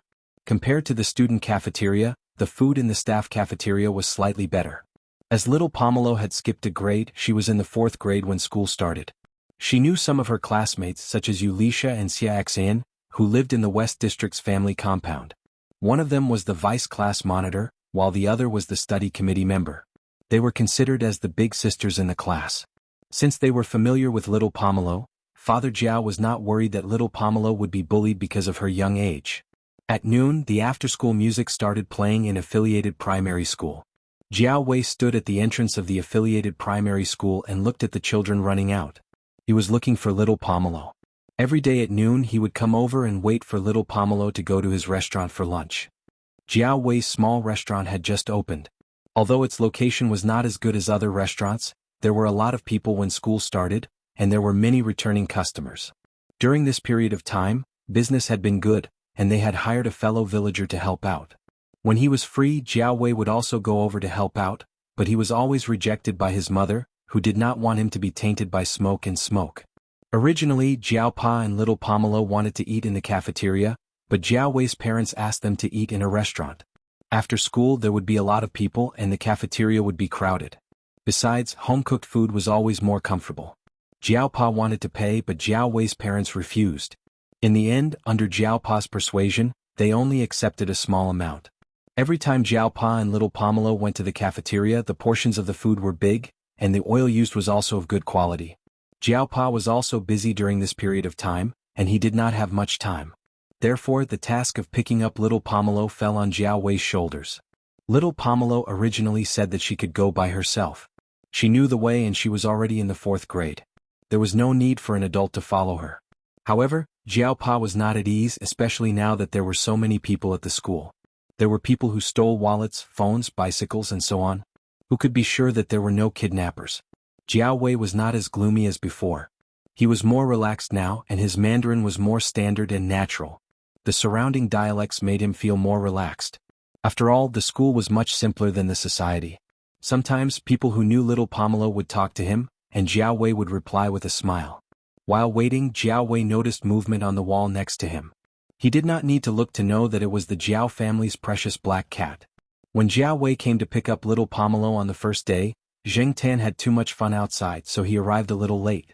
After Jiao Wei picked up little Pomelo, he was ready to take her to his shop. However, little Pomelo did not want to leave. She kicked the pebbles on the ground with the tip of her foot and waited at the school gate, looking around from time to time. After asking, Jiao Wei found out that little Pomelo was waiting for her black cat. She would not leave until it arrived. Jiao Wei raised his head and looked at the black cat standing on the wall. During this period of time, he had gradually gotten used to the cat's behavior. He also understood why the Jiao family treasured it so much. Jiao Yuan had told him about the cat's glorious deeds. It was hard to imagine that it was a cat that had done all those deeds. However, the Jiao family seemed to treat it like another child. Jiao Wei could not understand this. No matter how smart and considerate it was, wasn't it still a cat? Zheng Tan could spot little Pomelo among the children at a glance. When he saw little Pomelo, he jumped down from the wall and waited for her to come out before going to Jiao Wei's restaurant to get some food. Jiao Wei's restaurant had a simple shed upstairs. It was built by the original owner and was used to store goods. Now, Jiao Wei's parents had a small room for them to rest and take a nap when there were no customers. There was also a folding square table, similar to the one in Jiao Yuan's room. Jiao Pa and little Pomelo usually ate there. Although it was a little hot, the temperature in September was not as hot as it was in July and August. It was fine to plug in an electric fan with a wire. Jiao Wei's family had gotten used to the way the Jiao Pa treated Zheng Tan. Therefore, when they gave the cat food, they treated it the same way they treated humans. Jiao Ma bought a bowl for Zheng Tan and put it there. Today the Jiao Pa was not free at noon. Exan and the others had already brought lunch for him, so he did not come over to eat. After little Pomelo finished her lunch, Jiao Wei drove her home. At noon he would stay with the Jiao family for a nap. Then he would go to class in the afternoon and drive little Pomelo to school. When he went back he brought a takeout. It was the lunch that Chu Xiangyang had ordered. Just as he walked a few steps into the courtyard, a private car drove in. Jiao Wei looked at it and saw 4 laps. Rich people. Unexpectedly the car stopped next to them. The car window opened and a familiar face appeared in front of Zheng Tan. Pomelo black charcoal. Little Pomelo looked at the man and grinned. She had a good impression of Fang Xiaokang. She knew that this man was the one who had brought black charcoal home. Therefore, every time she saw Fang Xiaokang she would smile. Zheng Tan was still the same. He did not react when he saw the man. Who is this? Fang Xiaokang looked at Jiao Wei. After Jiao Wei introduced himself, Fang Xiaokang said, "That's good. Help me move the things later." After Fang Xiaokang parked the car, Zheng Tan went over to see what Fang Xiaokang was carrying. After getting out of the car, Fang Xiaokang lifted little Pomelo up and hugged her. He had a little daughter himself and he liked to do this. Little Pomelo did not reject this. After hugging little Pomelo, Fang Xiaokang lifted Zheng Tan, who was about to jump into the car to see what was going on. Zheng Tan stepped on his face. Fang Xiaokang did not mind. He smiled and put Zheng Tan down. "You seem to be heavier." Jiao Wei, who was standing next to them, twitched his face. Of course this cat was a glutton. How could it not be heavy? It ate a big bowl of food every meal. Fang Xiaokang did not say anything else. He opened the car door. There were 2 big cardboard boxes in the back seat. Zhang Xian could not tell what they were. "These are?" Jiao Wei asked. Fang Xiaokang said proudly, "Cat tree." Jiao Wei was speechless. Little Pomelo helped carry Chu Xiangyang's lunch. Jiao Wei and Fang Xiaokang each carried a cardboard box. Jiao Wei did not know what to say. Cat tree cats again. 2 big cardboard boxes. They were quite heavy. They carried the boxes to the 5th floor. After resting for a while, Chu Xiangyang came back with his lunch. He ate and studied the contents of the boxes.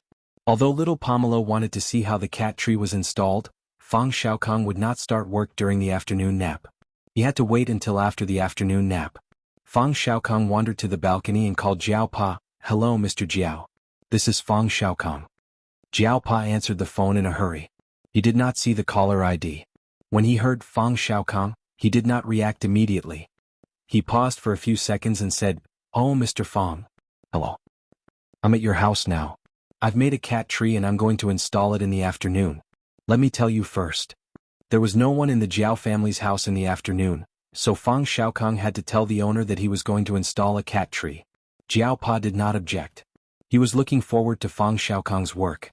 Jiao Wei, who was sitting in the living room, was speechless at this seemingly rich man. Here was another man who treated cats better than people. He looked at the black cat lying on the edge of the cardboard box. Why couldn't he understand these people? After the afternoon nap, Jiao Wei left to go to class. He also sent little Pomelo to school. Before leaving, little Pomelo looked at the cardboard box in the middle of the living room. Zheng Tan stayed at home and watched Fang Xiaokong assemble the cat tree. Zheng Tan had seen a cat tree in Xiaoguo's house, so he had a general idea of what it was. However, looking at Fang Xiaokong's cat tree, it was slightly different from what he had imagined. Although there were some parts that he did not understand, there were some similarities. For example, the shelf installed in the corner of little Pomelo's room was made of pillars wrapped with hemp rope, pallets, and some planks. The difference was that there were also some things fixed on the wall. Zheng Tan could use the small planks that protruded out of the wall to walk to the newly installed tunnel near the ceiling. From this tunnel, he could walk to the window on little Pomelo's door. When the window was open, he could jump out directly. When the window was closed, he could look into the living room. The shelf was independent. If he felt that it was not suitable to put it here, he could move it to another place in the house. The flannelette on the shelf could be changed and washed, so there was no need to worry about the bacteria growing if it was too dirty. Except for the walkway near the ceiling and the steps on the wall, most of the other connecting pillars were easy to disassemble and were nail-free. Even without nails, the entire shelf was stable and could be manually disassembled without tools. The space in the Jiao family was too small. Fang Xiaokong could not create the ideal effect, so he could only make do with it. He also wanted to install some in the living room, but after all, it was not his own home and the space here was too small. After thinking about it, Fang Xiaokong gave up. He would leave the rest of the materials for when the Jiao family wanted to install it. Regardless of make do or not, the Jiao family was quite satisfied with the cat tree. Little Pomelo also liked it very much. Anyway, there were not many things in her room, so it was not a big deal to put a cat tree. Moreover, the remaining space was reasonably used during the assembly, so it looked similar to the previous one. It had to be said that Fang Xiaokong did put a lot of thought into this cat tree. However, on the night that the cat tree was assembled, Zheng Tan still got into little Pomelo's bed. Chapter 100. Fang Xiaokong was also a busy man. After the Jiao family finished installing the cat tree, Zheng Tan didn't see him again. The next day, Fang Xiaokong took the time to call and ask about the use of the car. Father Jiao only said, "It's pretty good. Charcoal often stays on it during the day when he's at home." Jiao family knew that their cat only slept on the bed and sofa at night. Although he didn't sleep in the cat nest installed on the cat tree at night, Zheng Tan would jump on the cat tree when he was bored during the day. He always felt uncomfortable if he didn't move. In the past, it was inconvenient because of the small space at home. Now that there was a cat tree, he tried his best to move it. Anyway, Fang Xiaokong paid for it, so he didn't feel bad even if it broke. Today, when school was about to end, Zheng Tan walked to little Pomelo's school. Strangely, he didn't see Jiao Wei when he arrived today. A few days ago, Jiao Wei would be waiting for Zheng Tan here before Jiao Wei arrived. Today was the first time. Did something happen? No. To be honest, the end of school in affiliated elementary school was actually a little earlier than the end of classes for college students. At first, Zheng Tan saw Jiao Wei come early, so he thought that Jiao Wei didn't have classes in the morning. However, it seemed that Jiao Wei was always like this except for today. Zheng Tan lowered his head and pondered. It seemed that he had forgotten something. When the music of the end of class sounded, hurried footsteps approached. "Phew, I made it." Zheng Tan looked sideways. Jiao Wei was wearing a military training uniform. He stood there panting with his hands on his waist. He had just run over and his face was covered in sweat. Military training. So that's what it was about. Zheng Tan had almost forgotten about it. The freshmen of Tsinghua University started school a little later. They only started to register when the second and third year classes started. The military training would also be delayed for a period of time. Whether it was EXIN or Suchu, they did not have any military training when they started school. Zheng Tan had forgotten about it. Now that he remembered, new graduate students did not have military training, but undergraduate students did. The military training had not even started. What kind of class was Jiao Wei attending? That night, when Jiao Pa told Zheng Tan about it, he found out that freshman classes hadn't started yet. On the other hand, Jiao Wei had been skipping second-year classes. Anyway, once they entered the classroom, the teachers wouldn't know everyone, so they wouldn't check. At the same time, they weren't very unwilling to let those who came to join them. Some teachers especially liked those who came to join them. In Jiao Wei's opinion, Tsinghua University was a good school. Many of the teachers were famous professors. However, it was a huge loss for him to join their classes. Furthermore, it was free to join their classes. Jiao Wei felt that he was taking advantage of them. That was why he was very active. If he didn't have any textbooks, he would borrow them from the library. Many of the freshmen had not completed their application, so Jiao Pa lent him his library card. The books that he was using previously were all borrowed from the library. At noon, when they went to Jiao Wei's restaurant for lunch, they saw some students in military training uniforms everywhere in the small food stores near the school gate. Now, when people saw those in military training uniforms, they knew that they were freshmen. Jiao Wei's parents were heartbroken. However, they were happy to see their son wearing the military training uniform. They said that they would borrow someone's camera to take a few photos as a souvenir. Jiao Wei's father also asked Jiao Wei about the location of the military training. He said that he would go and take a look when he was free. The military training lasted from morning to night. It would last until the holidays. There was plenty of time. Military training. Zheng Tan looked at the sun above his head. The temperature had been rising recently. Hence, that afternoon, after little Pomelo finished her afternoon nap, Zheng Tan and Jiao Wei sent little Pomelo to the affiliated to Renmin University of China. Then Jiao Wei rushed to the military training grounds with a sports cup full of water in his hand. When Jiao Wei ran to the training grounds, he didn't notice that there was a cat following behind him. However, Zheng Tan was running in the bushes and not on the sidewalk. If one didn't look carefully, they wouldn't notice him. The military training grounds were divided according to the faculties: science, engineering, humanities, social sciences, medicine, etc. They were all in different areas. Anyway, Tsinghua University was big enough. There were a few sports grounds. There was also a phenomenon. For example, the humanities and foreign languages faculties in the humanities and social sciences faculties in the economics and management faculties in the social sciences faculties had a lot of girls.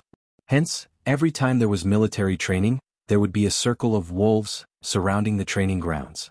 The opposite was true for the engineering faculties. More than 70% of the students were guys. The remaining 30% were mostly girls. What the F***ck?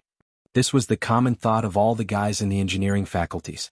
Jiao Wei and the rest of the engineering faculties were assigned to one of the sports grounds. This was only one of the secondary sports grounds in the school. The surrounding facilities were relatively simple. They were divided into groups according to their faculties and trained on the track next to the football field. The red plastic track outside the football field was filled with groups of camouflage uniforms.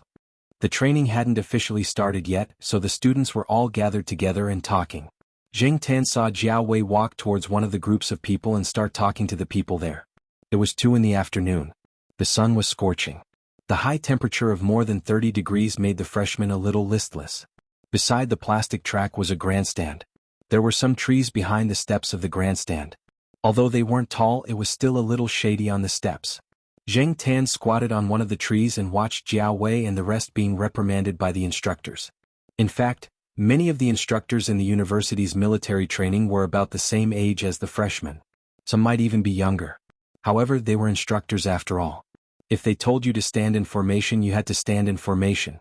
If they told you to stand in formation, you had to stand in formation obediently. Zheng Tan enjoyed watching from the tree. He stayed in the shade and there was wind blowing from time to time.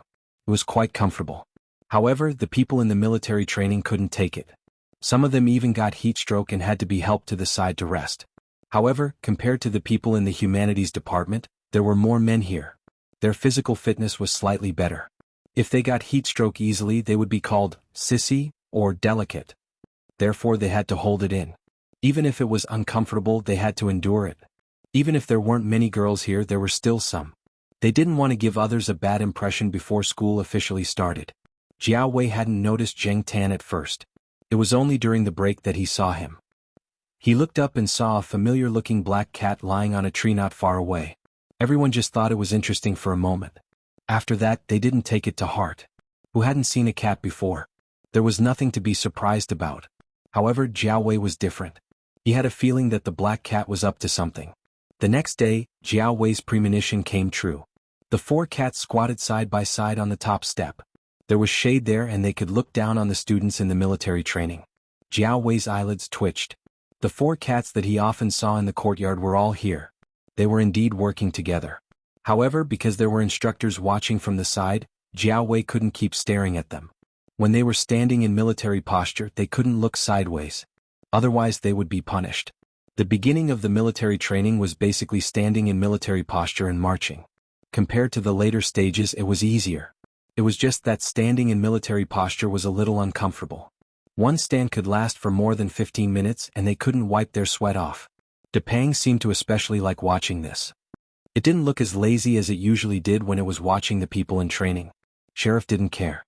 It did whatever the other 3 cats did. As for Huang, it had its eyes on a little doll hanging on the string of a water cup. The students in the military training, including their instructors, all placed the cups neatly on the steps. Some of them even wrote their names on them, afraid that someone would take the wrong one. The 4 cats were squatting side by side. Huang had been staring at the cup. Finally, it couldn't help but take 2 tentative steps forward. Seeing that no one came to stop it, it gathered its courage and moved forward. Then it bent its claws and played with the CS doll on the string of the cup. The good thing was that the cup was filled with water, so it wouldn't fall over after being played with twice. One paw wasn't enough. It started to play with the CS doll with both front paws. Sheriff saw that it was having fun and went over to join in the fun. Sometimes cats were like that. They wanted to play with everything they saw. If they couldn't move it, they would go up and rub it, moving everything that could move. Finally, the cup with the CS doll fell over. Keep your knees straight, hang your hands naturally, and stick close to the seam of your pants. On the other side, the little instructor looked at the students who were standing in the military posture and told them what to pay attention to.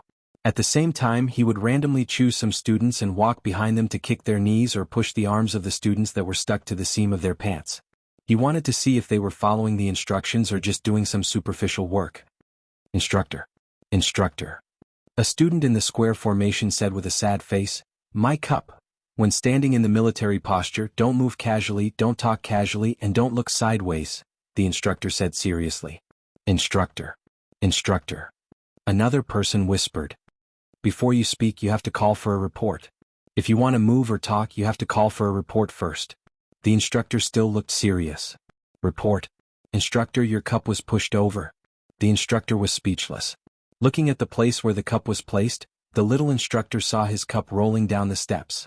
The steps of the viewing platform were higher than normal steps, so every time the cup rolled down a step, it made a dong sound.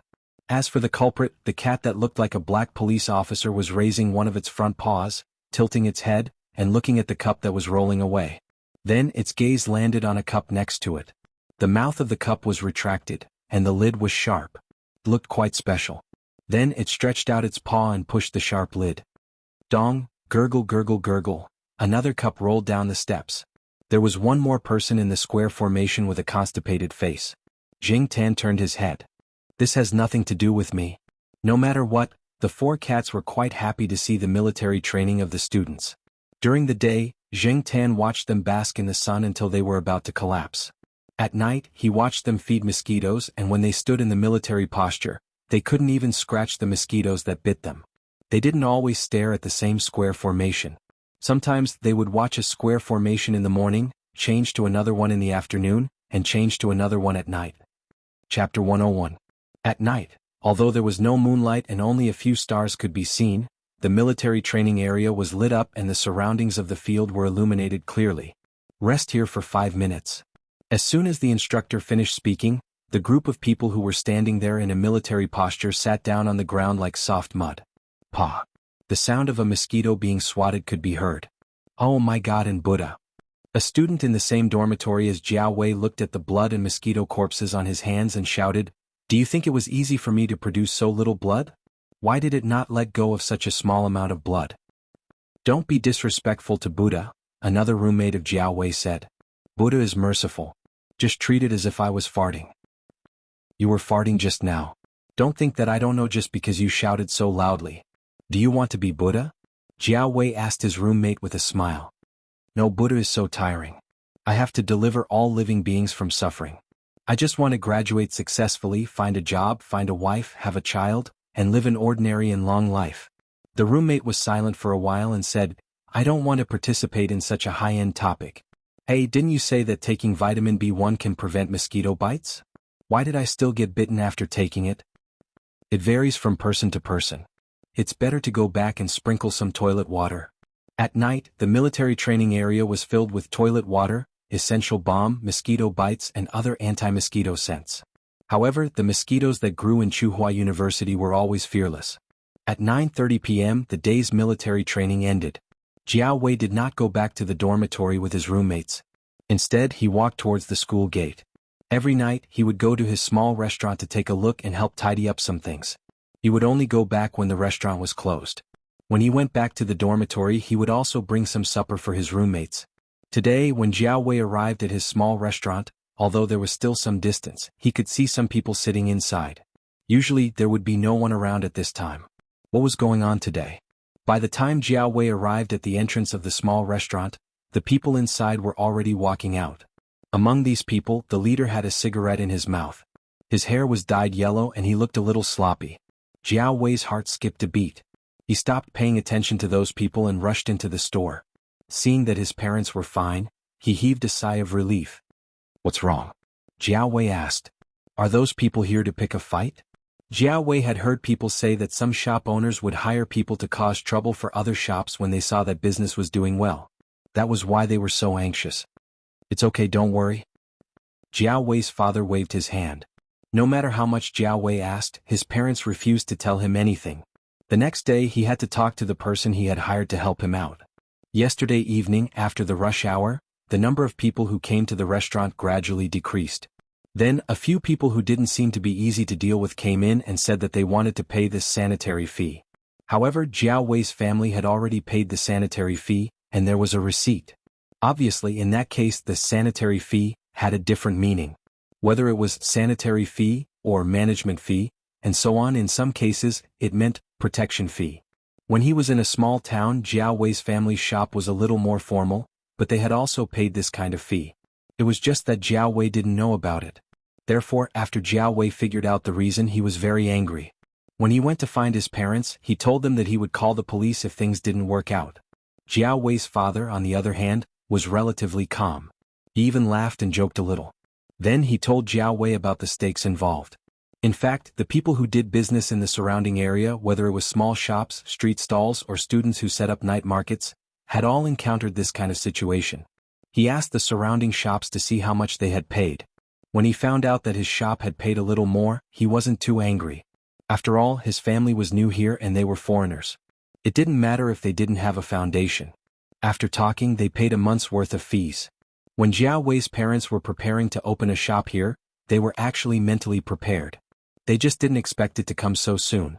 The couple used to be honest people, but in the first 2 years of starting a business, they had some experience. Now, since Jiao Wei had already exposed this layer of paper, the couple shared some of their experiences with Jiao Wei. Originally, the couple thought that their child's job in the future would definitely be like those high-class white-collar workers on TV. He wouldn't have to face those who would cause trouble and collect protection fees. However, no matter what position it was, there were hidden rules. If you were strong, it would be fine. If you were just an ordinary person, it would be better to follow the rules. After listening to his parents' experiences, Jiao Wei didn't feel good. He wasn't stupid and he knew that this was the truth. However, he was still a young man after all. After all, he was still hot-blooded. In the past, before he settled down to focus on his studies, he had also gotten into fights, quarreled with teachers and flipped tables. Jiao Wei wasn't sure if he would fight with those people if he saw them again.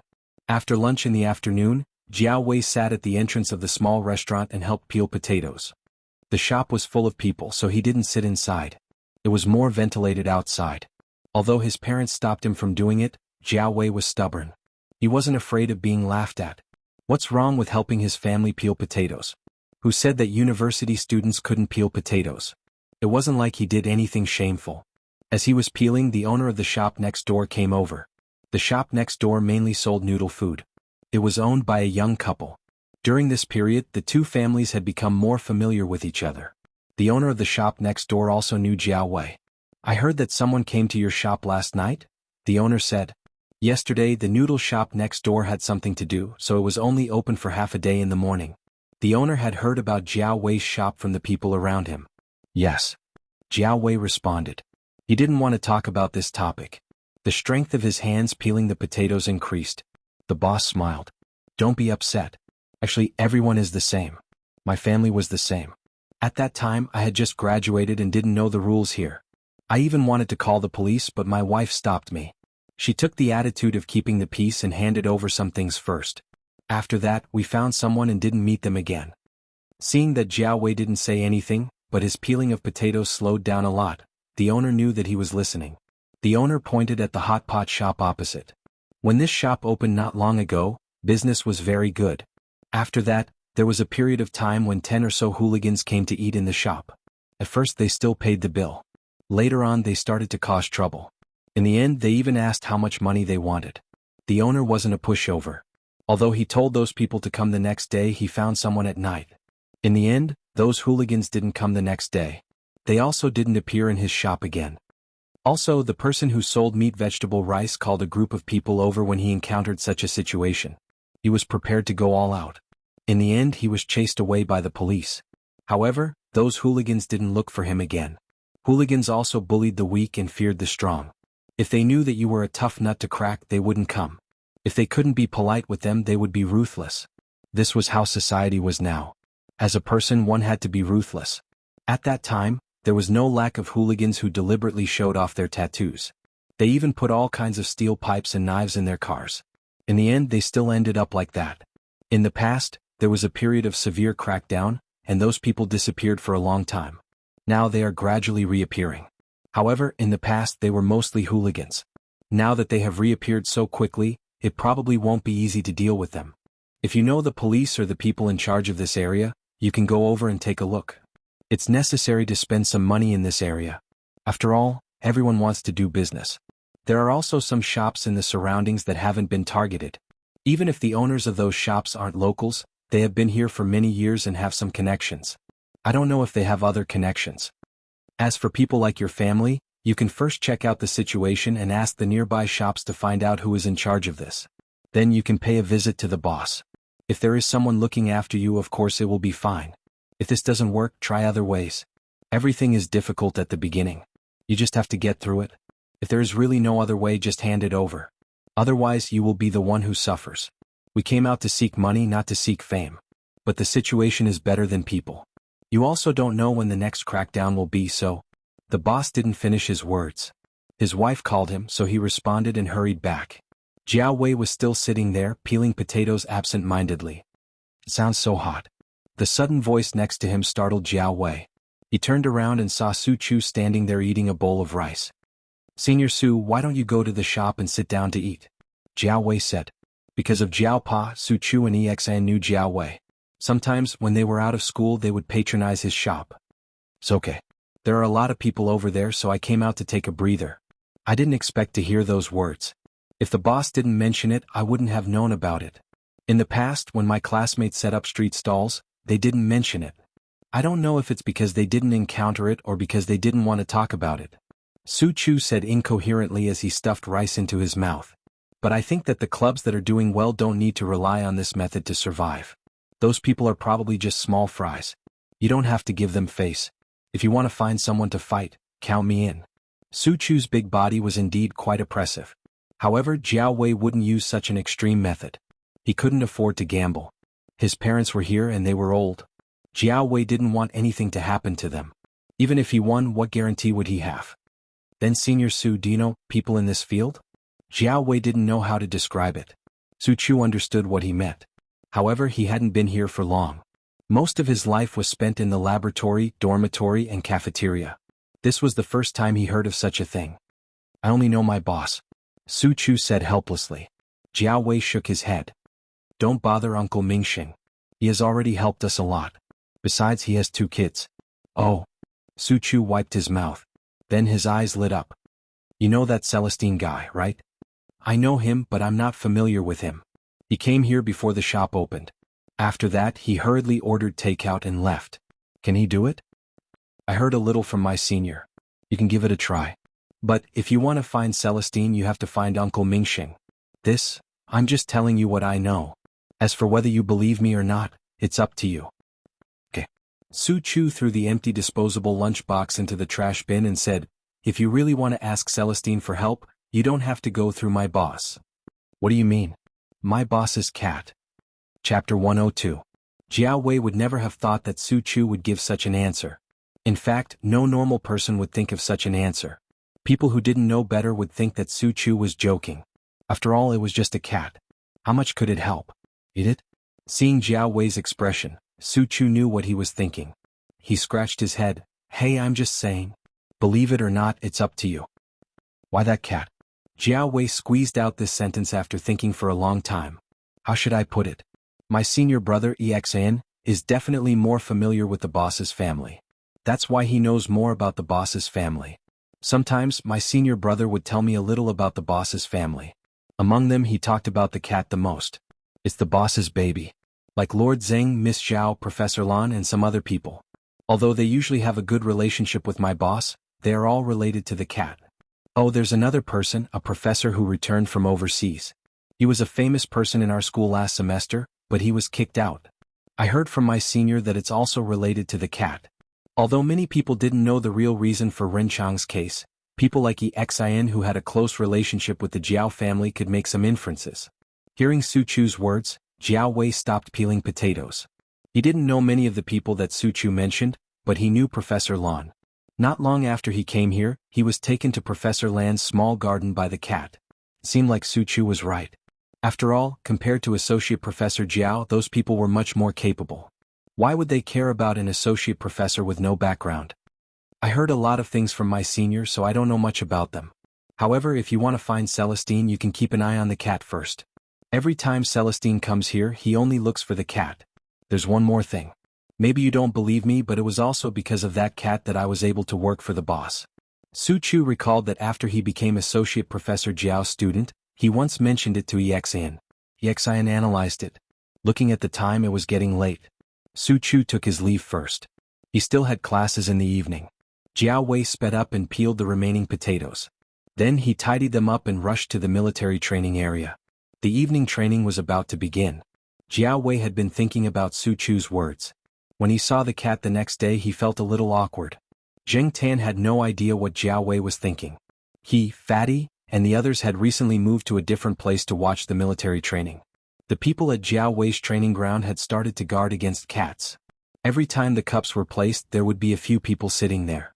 Once Zheng Tan and the others got close, those people would chase them away. Therefore, Zheng Tan and the others didn't just stay at one training area. Since there were so many places for military training, they would go and watch whenever they found a suitable place. It was quite interesting to see those people make a fool of themselves during training. There were also talent shows, singing and dancing during break time. The girls' performance was better. After school at noon, Zheng Tan and little Pomelo followed Jiao Wei to the small restaurant. They felt that someone was staring at them. When they turned around, they saw Jiao Wei looking away uncomfortably. What was going on? Zheng Tan was puzzled.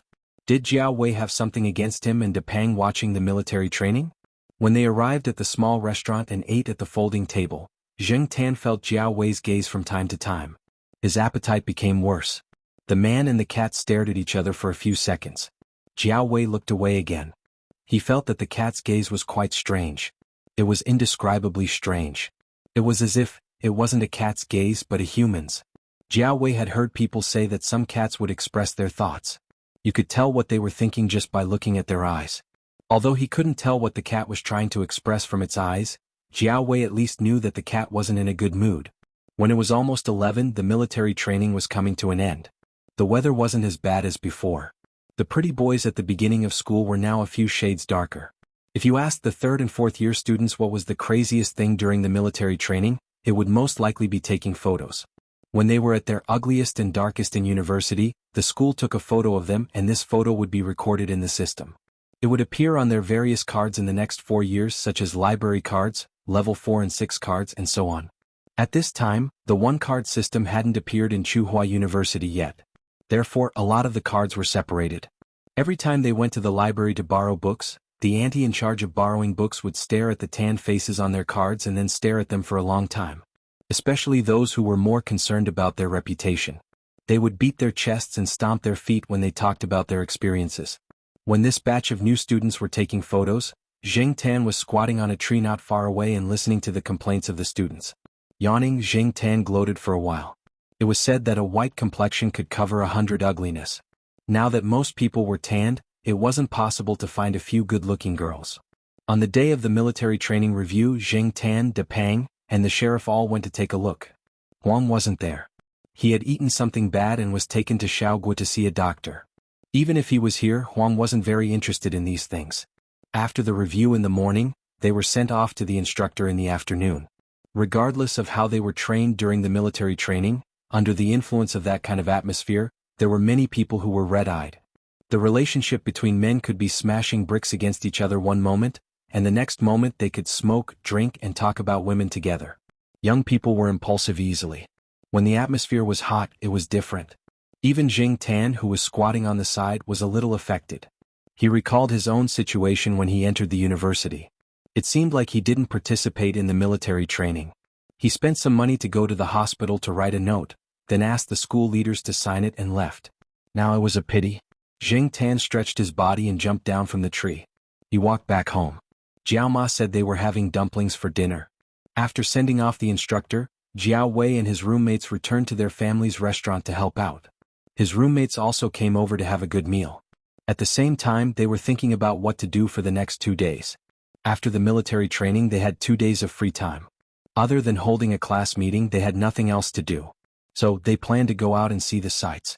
Jiao Wei's parents were also helping him. No matter what, their son was only 18 or 19 years old. Young people should be more active. After giving Jiao Wei some money, Jiao Wei's father asked him to go out with his roommates and classmates to take a look at the city. Ever since he came to Chuhua City, he hadn't taken a good look at this new bustling metropolis. At night, when they returned to the dormitory, the few of them studied the famous sights in Chuhua City. Jiao Wei was staying in an 8-person room. Compared to the 4-person rooms, the accommodation was much cheaper. Initially, his parents did not agree as they were afraid their son would suffer. But Jiao Wei felt that other than sleeping, he did not have much time to stay in the dormitory. There was no need for him to stay in a 4-person room. Furthermore, even if it was an 8-person room, it was still much better than his high school's accommodation. At least his bed would not creak when he climbed up. At night, the few people in the dormitory chatted until late into the night. Although Jiao Wei responded a few times, his mind was still thinking about that matter. Seeing that September was almost over, would those people still come in October? Should he try to find that cat? But what should he say? Should he stand in front of a cat and say, "Hey, do me a favor and I will give you fish to eat"? Others might think he was crazy. This is not good. The next morning, Jiao Wei and his classmates went to the cafeteria for breakfast. Their plan was to go to each scenic spot according to their planned route after breakfast. They had even bought their bus cards and made a list of which bus to take to avoid getting lost. After breakfast, the few of them walked out. Jiao Wei saw a familiar black figure on the path not far from the cafeteria. "You guys go ahead first. Just wait for me at the bus stop. I have something to do and will catch up with you later," Jiao Wei said to his roommates hurriedly. "What's the matter? Do you need help?" "No need, you guys go ahead first." After saying that, Jiao Wei ran towards the path. Jing Tan was preparing to walk around the forest. He had not been there for a long time. He wanted to climb some trees and exercise. She had eaten too much in the morning, so she didn't run now.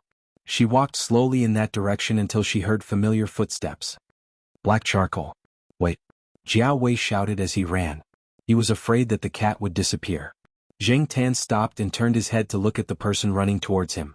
He did not know why Jiao Wei stopped him. Yesterday this guy said that he wanted to go out with his classmates. Was he not leaving yet? After Jiao Wei ran over, he looked at the cat in front of him and did not know what to say. Looking around, although there were not many people on the path, there were still some students walking towards them. After thinking about it, Jiao Wei said tentatively, "Let's find a place where there is no one and talk." If he had not been in contact with this cat for a while, and if he had not heard Su Chu's story, Jiao Wei would never talk to a cat like this. Jing Tan pulled his ear. He did not know what this guy wanted. However, since he was bored, he thought of a suitable place and walked towards it. After 2 steps, he stopped and looked at Jiao Wei, signaling him to follow. Jiao Wei scratched his nose, looked around, and then followed the cat in front of him. They did not walk too far. They came to a small flower bed. It was more secluded and there was no one around. They would not be heard if they spoke. Jing Tan jumped onto the flower bed and looked at Jiao Wei, waiting for him to continue. Jiao Wei said this and that for a while, then asked, "Can you help me contact Celestine?" Celestine? Why would he look for that guy? Jing Tan looked at Jiao Wei suspiciously. However, speaking of which, Wei Lung had not been here for a while. That fellow had said last time that he did not want to come because he did not want to see the freshman's military training. That would make him miss his military career, so if he wanted to come, he would wait until the military training was over. Looking at the time, the military training was over. Celestine should be coming over in 2 days. How about this, if Celestine comes to find you next time, can you bring him to my restaurant? Jiao Wei said hesitantly, then looked at the cat's reaction. Jing Tan did not know why Jiao Wei was looking for Celestine, but if it was only like this he could still help. So he raised a hand and looked at Jiao Wei. Jiao Wei did not understand the cat's meaning, so he did not move. Jing Tan. Stupid. Walking over, Jing Tan patted the back of Jiao Wei's hand. This was the way Jing Tan, Jiao Yuan and little Pomelo were used to. If they agreed they would pat their paws. That was why they were doing this now. After patting, Jing Tan jumped off the flower bed and walked towards the forest. Chapter 103. Celestine came the day after Jing Tan agreed to help. Like before, Celestine first called Jiao Pa to inform him, then went to the eastern courtyard. He looked around and didn't find Jing Tan, so he pressed the horn rhythmically. Jing Tan was sleeping on a tree nearby. Hearing the horn, he jumped down from the tree and came to Celestine's car. However, unlike before, Jing Tan didn't directly jump through the open window this time, but walked outside. Hey Black Charcoal, where are you going? A star is going to the night building tonight. It's a rare opportunity, Celestine said as he drove to catch up with Zhang Zian. Jing Tan trotted out of the school gate. This time he didn't run directly through the grass, but directly on the sidewalk so that Celestine could see him. After leaving the school gate, he went to Jiao Wei's small restaurant. In the car, Celestine felt strange. What does the cat want to do? It wasn't easy to drive further into the street, so Celestine parked his car at a place in front of the school gate, then went to Jiao Wei's small restaurant. When he arrived, Jing Tan was already squatting on a chair waiting for him. Jiao Wei's parents were already familiar with each other, so they weren't too surprised to see Jing Tan. However, when they saw Celestine, one of Jiao Wei's parents came to greet him warmly. After all, Celestine had helped them before, while the other went to call their son's dormitory. When Jiao Wei came back yesterday, he had told his parents that if the cat came with Celestine, they should call him immediately. If he wasn't in the dormitory, they should try to get Celestine's phone number, or directly tell Celestine his dormitory number. When Celestine was free they could contact him. Although his parents didn't think it was a good idea to ask Celestine's phone number, since their son had asked, and if there was no one in the dormitory they could only try. Fortunately, Jiao Wei and the others didn't go out today. They were too tired yesterday, so they all rested in the dormitory today. After receiving a call from the restaurant, Jiao Wei hurriedly took his bag and rushed to the restaurant. He was prepared to go to the restaurant to help at this time, but if Celestine came, Jiao Wei would bring more money just in case. He had heard people say that when asking for help, one had to be polite. Even if Celestine didn't want it, there were others. Speaking of which, Jiao Wei was still thinking about this last night. He was still skeptical about the cat, but he didn't expect to receive news the next day. Sure enough, as Su Chu said, this cat's ability was really quite big. Celestine, who was sitting in the restaurant, was quite confused. Seeing that Jiao Wei's parents were a little embarrassed, he waved his hand. You two go ahead, don't worry about me. The students will be coming out soon. Celestine didn't plan to eat here, so he asked Jiao Wei's father to bring a glass of water. Black Charcoal, what's the matter? Why did you bother to ask me to come here? Celestine looked at the cat on the chair next to him and asked. Jing Tan didn't answer. He didn't even know, so how could he answer Celestine? Jiao Wei ran over. Their dormitory was a little far from here, and the school bus always stopped on the way. Therefore he didn't take the bus. It seemed like it was better to buy a bicycle. It would be more convenient to go in and out, and when the restaurant started to provide takeout, he could also help with the delivery. After drinking 2 glasses of water, Jiao Wei said to Celestine, Uncle Wei, there's something I need your help with. Don't say, Uncle, and I feel like I'm a lot older. Celestine laughed and got up to leave. He knew that Jiao Wei's words couldn't be said here. He couldn't let his parents hear it. Jiao Wei said goodbye to his parents, took his bag and followed Celestine out. Jing Tan followed. He was also curious about what it was that needed Celestine's help. After leaving the restaurant, Jiao Wei was a little embarrassed and told Celestine about the situation in his restaurant. He hoped that Celestine could provide some information. At least he would know who to give the gift to. Ever since the incident in his restaurant, Jiao Wei had asked some of his classmates and indirectly asked some of the other restaurants. He knew more things that outsiders didn't know. Sometimes after paying the fee, it was not as if nothing had happened. Someone might come to find trouble. Jiao Wei was thinking of taking a step back now. As long as his parents could safely run this shop, it would be fine as long as they didn't cause any trouble. Besides, he was indeed a newcomer, so it was better to show some goodwill. Jing Tan was beside him and pulled his ear. That's all it took. But it was true. It wasn't easy to be an ordinary person, especially an outsider who didn't have any background. That's the situation. So, I want to ask if you can give me some advice. Jiao Wei was a little nervous. After glancing at Celestine, he lowered his head. His hands that weren't carrying the bag were in his pockets. His palms were sweaty. Celestine didn't bother with the words uncle and you this time. He shook his head and said, I'm not a local and I don't know much about this place. But Jiao Wei was a little discouraged when he heard Celestine's words. But there was hope when he heard the last sentence. But it's possible to solve the problem, but it's a little overkill. Anyway, you don't have to worry about this. Those people probably won't come next month. If they come again, just call me. Celestine told Jiao Wei his phone number. Jiao Wei quickly took out a piece of paper and wrote it down. Zheng Tan thought that Celestine was probably going to find Senior Walnut or Yi Hao's people. One was white, the other was black. But no matter which side it was a waste of talent. Celestine had a good impression of Jiao Wei. From the few times they met, the young man was a good person. He was ambitious, but that wasn't a bad thing. As long as he had a good heart, it was fine. That Uncle Wei? Jiao Wei didn't know how to express himself. He didn't expect Celestine to take over this matter. Thank you. I'll treat you to a meal when the time comes. Wei Ling knew what Jiao Wei was thinking the moment he heard what Jiao Wei said. Let's not talk about giving gifts and money. How about this? I'll eat at your place for free. Of course. You can go whenever you want. Jiao Wei was happy to be able to solve the problem of his store. Oh yeah, you don't have anything going on today, right? Celestine asked. No. Jiao Wei quickly answered. Although he originally planned to help his family look after the store, he was afraid that Celestine had other things to do, especially things related to his store. Then let's go together. I'll take you out to play today. Young man, why are you always bored in school? Celestine walked to the parking lot as he spoke. Jiao Wei went home and talked to his parents. Then he got into Celestine's car. You can sit in the front passenger seat.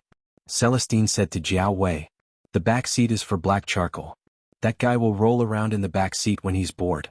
You'll be disliked if you sit there. Don't take up its space. Jiao Wei was speechless. He was not as good as a cat. Black Charcoal, Housie will bring the Monsignor over today, Celestine said as he drove. That big cat? Jing Tan thought for a moment. Speaking of which, she hadn't seen that big cat for a while. She heard that after following Yi Hao, that cat was doing quite well. Master Tang the Seventh always showed off outside, showing off in front of everyone. Jiao Wei sat in the front passenger seat obediently and listened to Celestine talking to the cat in the back seat. Although the cat in the back seat did not reply, Celestine did not stop talking. Jiao Wei did not know anything about the Monsignor or the NB band. When they arrived at the night building, Jiao Wei was a little dumbfounded. Yesterday he and his classmates passed by here. When they were on the bus, they saw the night building outside. They discussed it with a few of their roommates and wondered when they would have a chance to go inside. However, they heard that the cost of living there was extraordinarily high. Jiao Wei looked at his casual clothes that did not match the surroundings at all. At first he felt a little awkward. However, when he saw Celestine, he calmed down a little because Celestine was also wearing casual clothes. Just like before, Celestine did not enter through the front door. Jiao Wei followed the man and the cat in front of him and entered through a side door. Not long after they entered Celestine's exclusive room, Yi Hao came in with the Monsignor. After the fall of the one above, Yi Hao did not need to hibernate anymore. He was so busy that no one could see him. Today he happened to be free, so he came to the night building to rest and have a few drinks with Celestine. Jing Tan looked around. Beside Yi Hao was Leopard. It was the same as usual. He did not see Ranchi. He guessed that Ranchi was now afraid of cats. It was different from the last time he saw it. The big cat now indeed had the demeanor of a Monsignor. Whether it was a CFH, or a so-called super cat, it was still a cat. Cats were originally a little arrogant. In the past, the big cat lived a wandering life, so its fur was not so smooth. Now, not only was it smooth and shiny, it was also a little stronger. Its mental state was also good and it was majestic. When it walked in, its tail was raised like a banner, and it was almost labeled tall, rich, and handsome. The Monsignor was quite well behaved beside Yi Hao. After it came in, it squatted by the side and did not wander around. It was not like Jing Tan, who would lie down on the sofa, jump to the coffee table to eat and drink and then go to the bathroom. It was a lot of trouble. However, this was the first time that Jiao Wei had seen the Monsignor. It was also the first time that he had seen such a big cat. Just now he thought it was a dog. But when he looked again, what a big cat. This is the child of Black Charcoal's acquaintance. He is studying at Tsinghua University. Celestine introduced him to Yi Hao. Jiao Wei noticed that when Celestine introduced him, he said Black Charcoal's family, and not Associate Professor Jiao's family. This sentence was worth thinking about. Yi Hao said, "Oh," and did not ask any more questions. Instead, he started chatting with Celestine. Anyway, it was not a confidential topic. He was not afraid that Jiao Wei would hear it. Besides, since he was an acquaintance of Black Charcoal's family and was brought here by Celestine, he would not harm him. "By the way, how's the project going?" Celestine asked. Speaking of this, Yi Hao frowned. "I can't get in touch with him. His secretary always says that he is busy and we need to make an appointment. But there are so many people who want to make an appointment. The queue lasts for more than 10 days. Third Master Fong is very busy every day. It is normal for him to be busy. You are not the only one who receives this kind of treatment." Celestine took the bottle of erguoto, clinked it with Yi Hao's and drank 2 mouthfuls. Yi Hao glanced at the black cat, who was squatting on the side eating peanuts. "Yeah, Third Master Fong even gives the cat a climbing frame when he is busy every day." Celestine spat out a mouthful of wine. "What? Third Master Fong gave the cat that thing? He personally gave it to him?" "Yeah." This was the information that Yi Hao had found out after much effort. Jiao Wei, who was sitting on the side, lowered his head. The alpaca in his heart began to gallop. "It can't be what I think it is, right? It is indeed a relationship that goes through trials and tribulations together. Howzy, you have to hold on tight to this cat's leg," Celestine said with a smile. He emphasized, through trials and tribulations together. Zheng Tan pulled his ears, pretending that he did not understand the meaning of this word. He really did not want to think about those days. Although Celestine's words sounded like a joke, it was also reasonable. Yi Hao also planned to not talk about the project when he met the Third Master Fong. He planned to mention this cat first. Chapter 104. Jiao Wei had never thought of riding on a cat's coattails before. In fact, normal people wouldn't even think of riding on a cat's coattails, but now Jiao Wei had really encountered it. Jiao Wei didn't know who the 2 people drinking sorghum wine with Celestine in such a high-end place were. He also didn't know the background of the third Uncle Fong they were talking about, but he was sure that the 2 were big shots, and the seemingly unreliable Third Master Fong was obviously of a higher status. Yi Hao only stayed for a while before leaving, and the Monsignor followed him. Zheng Tan didn't mind since he wasn't familiar with the big cat, and he was just here to play. When the performance at the East Palace started, Zheng Tan leaned against the open window and looked down. As for Celestine, as usual, he started to fish for information. Previously, he was fishing for information from Ajin, and this time he was fishing for information from Jiao Wei. The topic of conversation was still about the Third Master Fong. Celestine was really curious about the Third Master Fong's thoughts. After coming to Tsinghua City, he actually gave a cat tree to a cat when he was so busy. Unfortunately, Celestine was going to be disappointed this time. Jiao Wei had only met Third Uncle Fong for a short while, and didn't know anything else. Celestine looked at the cat lying there listening to the performance and sighed. He wanted to help but couldn't even get some information. It wasn't just Yi Hao but also Tianyuan Genetics. A few partners had already asked Yuan Ziyi about the Third Master Fong. Celestine originally wanted to help, but unfortunately he couldn't get any information. As for Associate Professor Jiao, it wasn't suitable for him to fish for information. That would only make people think that he was insatiable. And Associate Professor Jiao had no intention of getting close to them. It was lucky to be able to get close to the Third Master Fong, and it was all thanks to the cat. The rest was up to him. Thinking about the fortune cat Yuan Ziyi kept in the office, Celestine wanted to laugh. It was a pure black cat that Yuan Ziyi had specially made. Regardless of whether he was in the scientific research industry or not, as a businessman, he was always particular about this. After taking a sip of wine, Celestine sighed in his heart. It really is a fortune cat. They didn't stay too late today. At around 9 o'clock, Celestine asked someone to drive Zheng Tan and Jiao Wei back to school. The driver had been here many times and he was familiar with the road. He drove directly from the east gate of Tsinghua University, and stopped at the gate of courtyard. Jiao Wei also got out of the car here.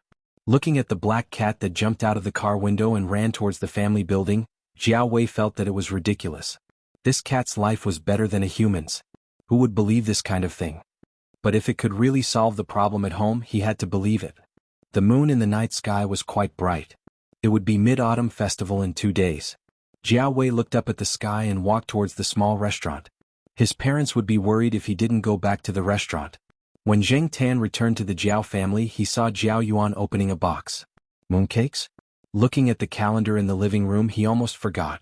But unfortunately, Mid-Autumn Festival wasn't a national holiday yet. Jiao Yuan and little Pomelo were still in school. But Zheng Tan looked at the 2 boxes of mooncakes. According to Jiao Ma's style, she wouldn't buy these waste of money. She should have bought some from a cake shop. So, it must have been sent by someone else. Whenever it was a holiday, the gift-giving would begin. Whether it was in the government, the business world, or the workplace, there were all kinds of gift-giving. Even though Mid-Autumn Festival wasn't a national holiday yet, it still gave many people the opportunity and excuse to give gifts. For example, Third Master Fong, Chairman Zhao, and the others were the targets of those people who wanted to send gifts to. The 2 boxes in front of him were sent by Zhao Li last night. There were originally 3 boxes. Jiao Pa took 1 box to the courtyard and gave some to Exan and Su Chu. As they had already eaten dinner, Jiao Ma only allowed Jiao Yuan to eat 1. Jiao Yuan could bring another 1 tomorrow morning. If he felt hungry after 2 classes, he could take it out to eat. Mum, black charcoal also wants some. How many can I give it? Jiao Yuan shouted to Jiao Ma in the room. Each of you can only eat 1. Black charcoal can only eat 1. Black charcoal has gained weight recently. Jiao Ma, who was busy answering the phone, said. She then closed the door and continued to make calls. Little Pomelo opened an egg yolk for Zheng Tan. Zheng Tan was eating it on the sofa, but his ears were perked up. He was listening to the movements in the bedroom. Why was it so secretive when making a phone call? Did she not want the 2 kids to know? Jiao Yuan and little Pomelo could not hear the sound of the phone call, but Zheng Tan could. Although it was not very clear, he could at least catch a few key words. It seemed to be related to the upcoming National Day holiday and buying a car. Zheng Tan moved his ears and stopped eating the mooncake. He listened carefully to the sounds in the room. Unfortunately, Jiao Yuan was too talkative. Zheng Tan simply put down the mooncake and went to the door. He leaned close to the door and listened carefully. Seeing Zheng Tan's actions, the 2 kids who were eating mooncakes looked at each other. They put down the mooncakes in their hands and tiptoed to the door. They pressed their ears against the door to listen. Jiao Ma, who was talking on the phone, would never think that someone was eavesdropping at the door. She was still chatting happily. When the Jiao Pa came back, he saw the 2 kids standing on both sides of the door with their ears pressed against the door. There was also a cat below them. The cat's tail was curling from time to time, as if it was thinking about something. Seeing that the Jiao Pa came back, Jiao Yuan was not embarrassed at all. Instead, he asked the Jiao Pa excitedly, "Are we going to buy a car?" The Jiao Pa was amused. It turned out that the kid was eavesdropping because of this. "I'm thinking about it, but I haven't decided yet." Although he already had a plan, the Jiao Pa did not say too much. He did not want to disappoint the 2 kids if there were any changes. After all, Jiao Yuan and little Pomelo were still kids. When they heard the Jiao Pa's words, they did not think too much about it. As long as there was a possibility, it was fine. They went back to the sofa and sat down, eating their unfinished mooncakes while watching TV. After eating, take a shower and go to bed. Don't watch TV too late. The Jiao Pa said to the 2 kids. When he passed by Zheng Tan, he stretched out his finger and poked Zheng Tan's forehead. "You too. Go to bed early. Also, exercise more recently. Look at you. You've gained weight." Zheng Tan pulled his ears and went to little Pomelo's room to look at himself in the mirror. He didn't gain much weight. Thinking back on his life, it seemed that other than picking up little Pomelo, he only ate, slept, and watched the military training. As for food, he ate 3 meals a day with the Jiao family. He also ate some other food intermittently. Although he was a little picky, he had a wide range of food compared to other cats. Besides, he did not eat much, so there were some signs of him gaining weight. Would he become as fat as Depang after a while? Regardless of whether he gained weight or not, Zheng Tan picked up the running exercise that he had thrown away for a long time the next day. Old Madame Zhai came back after dancing. She was still waving the bright red woolen fan in her hand. When she saw Zheng Tan trotting, she shouted, "Yo, black charcoal, I haven't seen you running for a long time." An old lady next to old Madame Zhai also said, "That cat looks better than before." The so-called better meant that the cat was fatter. It was just that people here felt that it was better to raise a fatter pet. If the cat was too thin, people would think that you were mistreating your pet. Just like in the courtyard in the Eastern District, Depang was recognized as the best cat. Most people's first words when they saw Depang were, "This cat is really well raised." Back then, Depang's old lady was worried that the cat might have some diseases due to its fatness. She went to check on it. In the end, other than being fatter, there were no major problems. Everyone felt that it was quite strange that the cat could run and jump. No matter what, Jing Tan decided to pick up the running exercise that he had put down for a long time. Anyway, the weather was gradually getting colder. It would not be as hot as it was in the summer. Recently, there were more people in the school square. The clubs were recruiting new members, so it was more lively. The members of the Roller Skating Association were in a formation, skating in circles around the school's main road. Some words were tied to their arms, which could be used to form publicity slogans. The equipment was also neat. When the group of people skated in front of them, it looked quite cool. It also satisfied some people's desire to show off. Therefore, many new students would go to the Roller Skating Association in the square to ask about the situation. There were also members of the Bicycle Association. A group of people rode flashy bicycles. Sometimes they held billboards, sometimes they shouted slogans and rode around the school. In the square where the association was, there were some photos. They were all taken during the holidays when they went out to travel by bicycle. There were also some slogans such as "Ride the World" on them, which satisfied some people's desire to go out by bicycle during the National Day holiday. Sometimes you could see some students dressed up like anime characters. They were from the Anime and Manga Association. Chuhua City would sometimes hold some anime and manga fairs, and there would be cosplay. They would also participate, so every year during the recruitment of new members in anime and manga fairs, you could see those eye-catching cosplayers on campus. Jing Tan saw this when he was running. There were also many clubs that only advertised in the square. Jing Tan stood in the distance and watched for a while. There were people in costumes, dancing skirts, and even people in martial arts and taekwondo costumes. Those were all very popular clubs. Jing Tan had not participated in such activities when he was in university. At that time, he did not seem to pay attention to these things. Most of the time he was not in school. He only learned about many activities that he would encounter in university after coming here. Jing Tan also saw Jiao Wei. It was not that Jing Tan's eyesight was too good. He just glanced at some of the more unpopular clubs on the periphery. There were not many people there. There was only Jiao Wei in one of the clubs. However, because of the angle, Jing Tan could not see what club it was and he was not very interested. After jogging for a while, when he passed by the Institute of Biological Sciences, he ran to the tree in front of Jiao Pa's office window to take a look. There was no one in the office. Exian and Su Chu were not there either. They were probably busy with experiments. Jing Tan did not stay for long. He returned to the east courtyard and was about to go home to sleep for a while. He did not expect to see Third Master Fang's car parked downstairs. At this moment, Third Master Fang was leaning against the car door and taking out his phone. When he saw Jing Tan, Third Master Fang was very happy. "Hey, I was just about to call your cat, father. There's no one in your house. Help me open the door." Third Master Fang put away his phone again. Jing Tan looked at him suspiciously. Didn't Celestine and Yi Hao say that this guy was very busy every day? Why did he have time to come here now? He jumped up and swiped his card. He took the key from Depang's house. After he came back from wandering, Jing Tan felt that it was too troublesome to hide the key in the tree. So he hid it in a place on Depang's balcony. Anyway, Depang usually squatted on the balcony to look after the house. If Depang went to visit relatives, Jing Tan would hide the key in the tree. The Third Master Fang was not too surprised that Jing Tan could open the door by himself. He had already known about it from Jiao Pa. When he was wandering, he even knew that this cat could turn on the hot water and use the hairdryer by himself.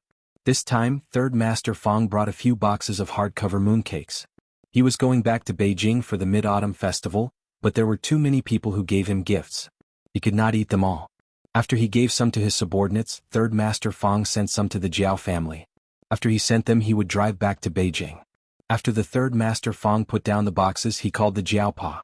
After the call, Third Master Fang said to Jing Tan, who was lying lazily on the sofa, "Your cat father seems to be buying a car." Although he did not say, "I heard some people talking over there." Chapter 105. After the Third Master Fang left, Jing Tan leaned on the balcony and stared downstairs. When a car drove in, he craned his neck to take a look. When little Pomelo and the others finished school, Jing Tan did not see the car he expected. He had no choice but to go to the affiliated to Renmin University of China to pick up the kids. At noon, the Jiaopa had already called the people at the small restaurant to tell them that he would not be coming over for lunch. Zheng Tan guessed that the Jiaopa was probably still busy with the car. However, it was hard for Associate Professor Jiao to go out to look for cars during working hours. He probably left the work at hand to EXN or Su Chu. Although he did not see the Jiaopa in the morning, Zheng Tan did not go out in the afternoon. He climbed a few trees in the courtyard to play for a while. Then he found a tree and lay down on it to sleep. It was almost 5 o'clock when he finally saw the Jiaopa come back. However, he walked into the courtyard alone. Zheng Tan looked behind the Jiaopa and did not see the car. He looked at the Jiaopa in confusion.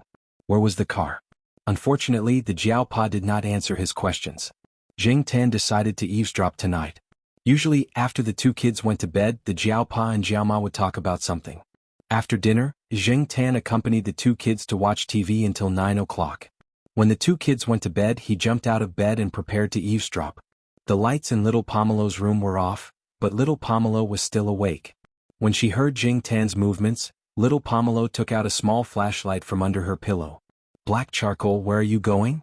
Zheng Tan wagged his tail and looked at the door lock. Little Pomelo got up and opened the door for Zheng Tan in her slippers. She moved gently and tried not to make the door lock make a sound. She opened the door a small gap, just enough for Zheng Tan to go out. They had done this many times. Zheng Tan came to the bedroom door and squatted down. He tilted his head and pressed his ear against the bedroom door, while little Pomelo lay back down on the bed. 10 minutes later, Zheng Tan crawled back into bed. He was in a good mood. Jiaopa had indeed bought a car. He was going to pick it up tomorrow. There were probably still some paperwork to be done. Other than the car, Jiaopa and Jiaoma mainly talked about the National Day holiday. They had already received an invitation to Jiaopa's younger sister's 10th birthday party. The couple would bring their child to the party and drive their new car. They would also bring Zheng Tan along.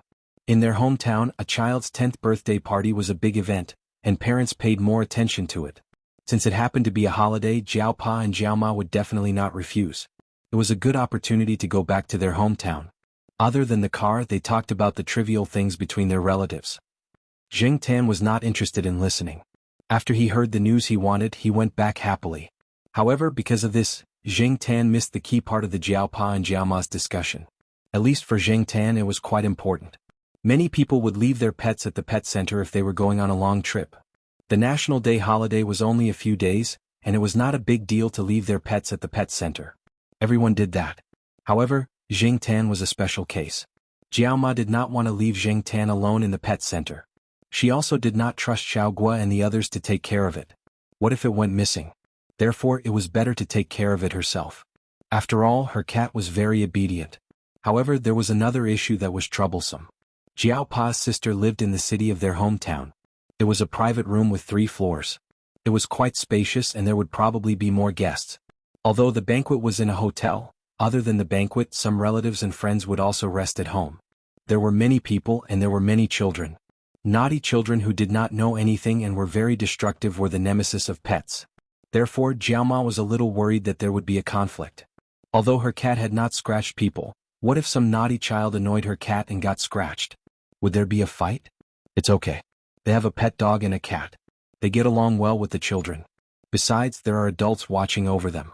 Our cat is smart. There won't be any conflict, Jiaopa said. I'm still worried. Let Black Charcoal follow little Pomelo. I'll just say hello to the people over there. The next day, Jiaopa finally drove the car back before dinner. It was a silver-gray, very ordinary family car. It was not as impressive as Yuan Ziyi's car, nor was it as impressive as Third Master Fang's car. However, Zheng Tan and the 2 children were very happy. No matter how high-end the car was, it was still someone else's car. It was like a magnificent palace, but it was not your home. It did not feel like your home. As the boss, Yuan Ziyi definitely needed a good car to show his face. Third Master Fang was even more so. 4 Laps was already a low-key car among all the cars he owned. However, for the Jiao family, such an ordinary family car was enough. Zheng Tan knew that although Jiaopa had less money now, he did not have much to spend. The reason why he was in a hurry to buy a car was that it was more convenient to drive his own car when he went back to his hometown. Also, he wanted to let Jiaoma familiarize herself with the car as soon as possible. When he went abroad, Jiaoma would be able to use the car here. She would not need to ride an electric scooter to go anywhere. It was dangerous to take 2 children and a cat with her. If she drove, it would save her a lot of trouble. It was also more convenient on rainy days. If Zheng Tan was asked to evaluate this car in the past, he probably would not like it. However, Zheng Tan was very happy now. After jumping in through the window, he began to look left and right. He felt that the new car did not smell right. It was too strange. Suddenly, he remembered what Huang and the sheriff did when they marked the territory. It was impossible to mark it with urine. If that was the case, Zheng Tan would not be able to get in the car in the future. In addition to the urine mark, there was also the smell of rubbing. Cats had scent-secreting glands near their whiskers and ears. By rubbing and rubbing, they spread their smell to the surrounding objects. Therefore, Zheng Tan learned from Huang and rubbed on the car seat and other places. Then he sniffed. It did not seem to work. He rubbed again and rubbed again. People would feel more at ease in an environment with familiar smells. Even if there were always smelly socks or a bucket of unwashed clothes in the room, as long as he could tolerate it and get used to it, it would be fine. If he was suddenly put into a very clean room without any other smells, he would feel uncomfortable for a while. Not knowing the smell after smelling it for a long time, physiologically speaking, it was a type of olfactory adaptation. However, on the other hand, it also showed a philosophical problem of, my territory, my smelly. Therefore, Zheng Tan rubbed on the car very intensely and felt at ease. The Jiaopa looked at his cat rubbing around in the car. He thought about it and decided to let him do as he pleased. Other than his family, no other family would let their pets rub around in a new car. The interior of the car was not decorated with anything else, so it was rather monotonous. When he bought the car, he received a pendant that was said to have been blessed. The Jiaopa always felt that it was an eyesore, so he took it off. When he went back to his hometown, he would ask the old lady to get another one done. The Jiaopa did not believe that other people would give similar things as gifts. However, after the Jiao Yuan and little Pomelo came back, the car changed. The Jiaoma also embroidered a peace pendant. Little Pomelo and Jiao Yuan also put a few dolls in the car. It looked a little livelier. After rubbing around in the car, Zheng Tan felt that it was about time, so he rolled around in the car seat before getting out. Because of the car, Zheng Tan was especially looking forward to going on a trip on the 11th. No matter where he went, it would be a new experience. Because there would be a lot of people traveling on the first day of the holiday, the Jiaopa decided to set off on the 30th of September. Because they had started preparing a few days in advance, they did not feel rushed when they set off. After the 2 kids finished school, the Jiaoma and Jiaopa came back. They had dinner and set off at 7 o'clock. Their destination this time was Xingyang, where their hometown was. From Chuhua City to Xingyang, it was about a 2-hour drive on the highway. The 2 elders had already been told that Grandpa Jiao had come from the village yesterday to clean the house in town. Although they had a house in town, the 2 elders of the Jiao family always liked to stay in the village. They were familiar with the place. From the east side of the village to the west side, they knew everyone there. When they played mahjong, they could be there anytime. It was not too boring. Occasionally, they would stay in town for a while and hang out with some relatives who had moved to town. They arrived at their house after 9 o'clock. The 2 elders were already waiting at the door with the lights on. Grandpa Jiao was quite happy to greet his grandson, whom he had not seen for a long time. However, the first thing that came out was a black cat. Why did you bring it here?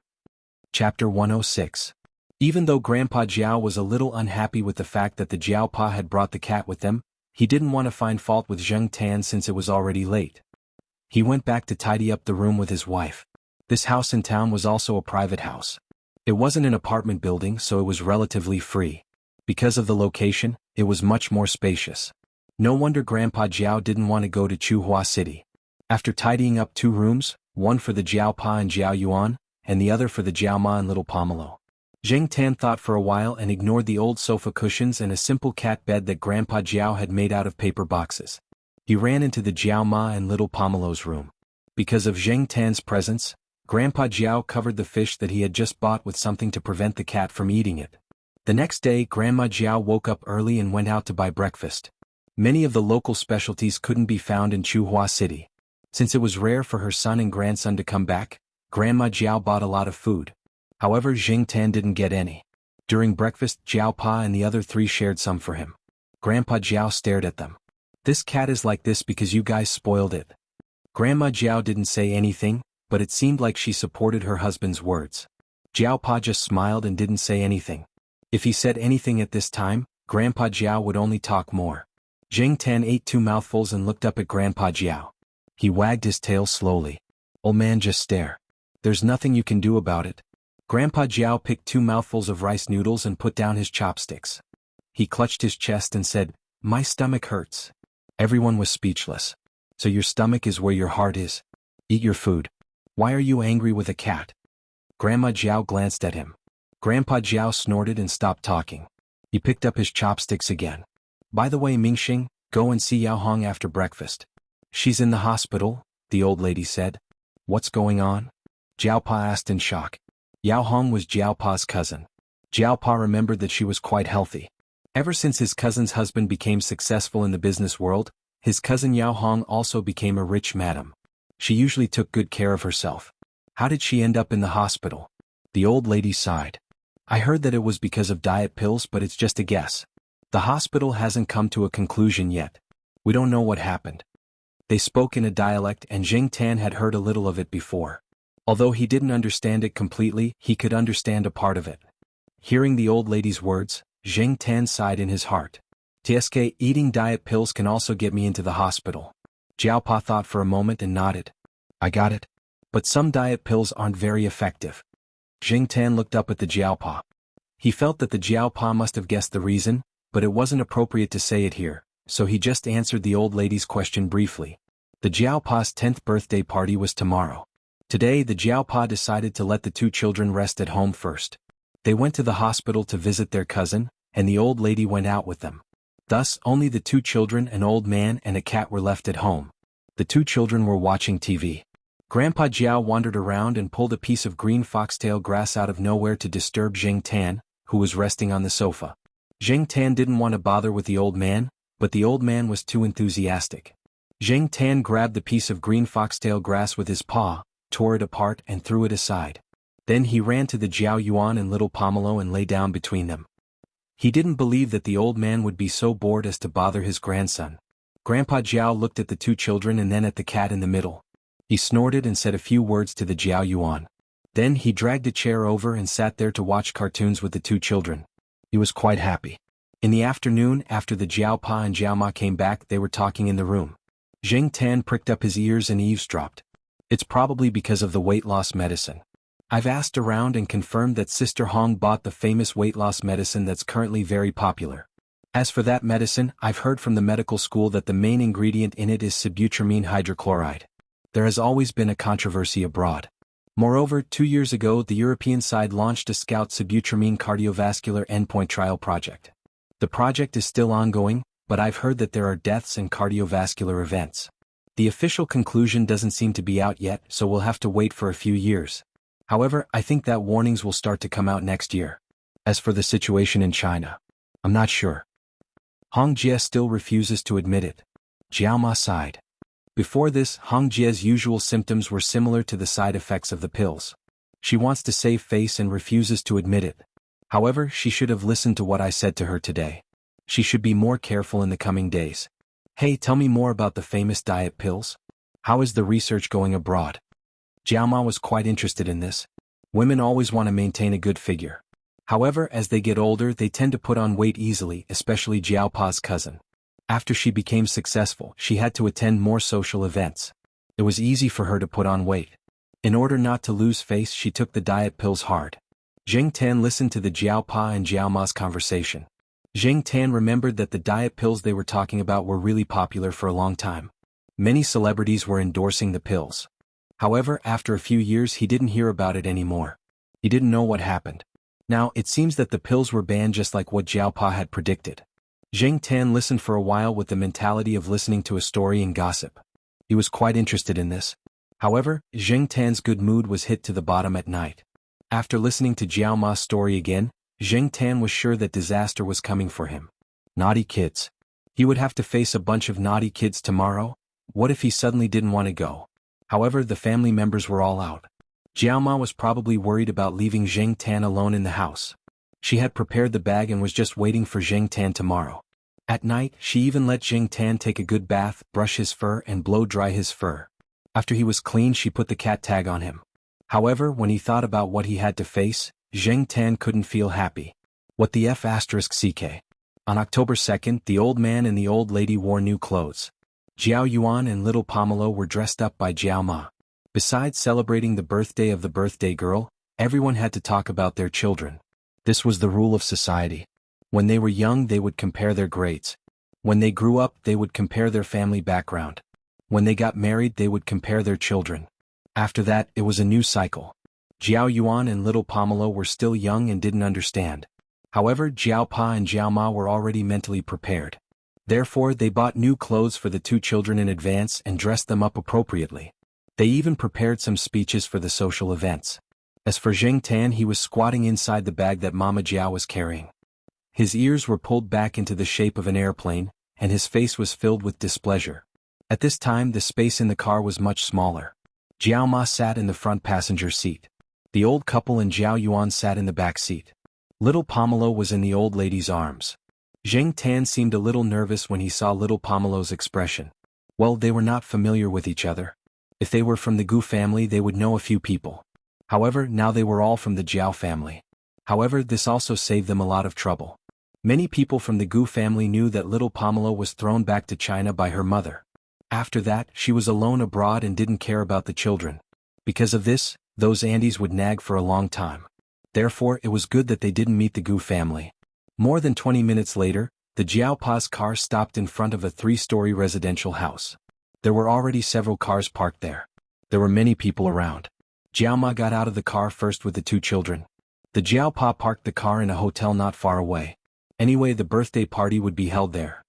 The parking lot there was big and it was not as crowded as here. Moreover, when there were more children, accidents like car accidents often happened.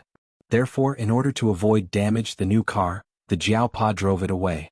Jiao Ma carried her bag in one hand and held little Pomelo's hand in the other. As for Jiao Yuan, he knew many people around. Even if they hadn't seen each other for more than a year, they would be familiar with each other after playing with each other for a while. They were all teenagers. The Jiao Ma couldn't keep an eye on him all the time.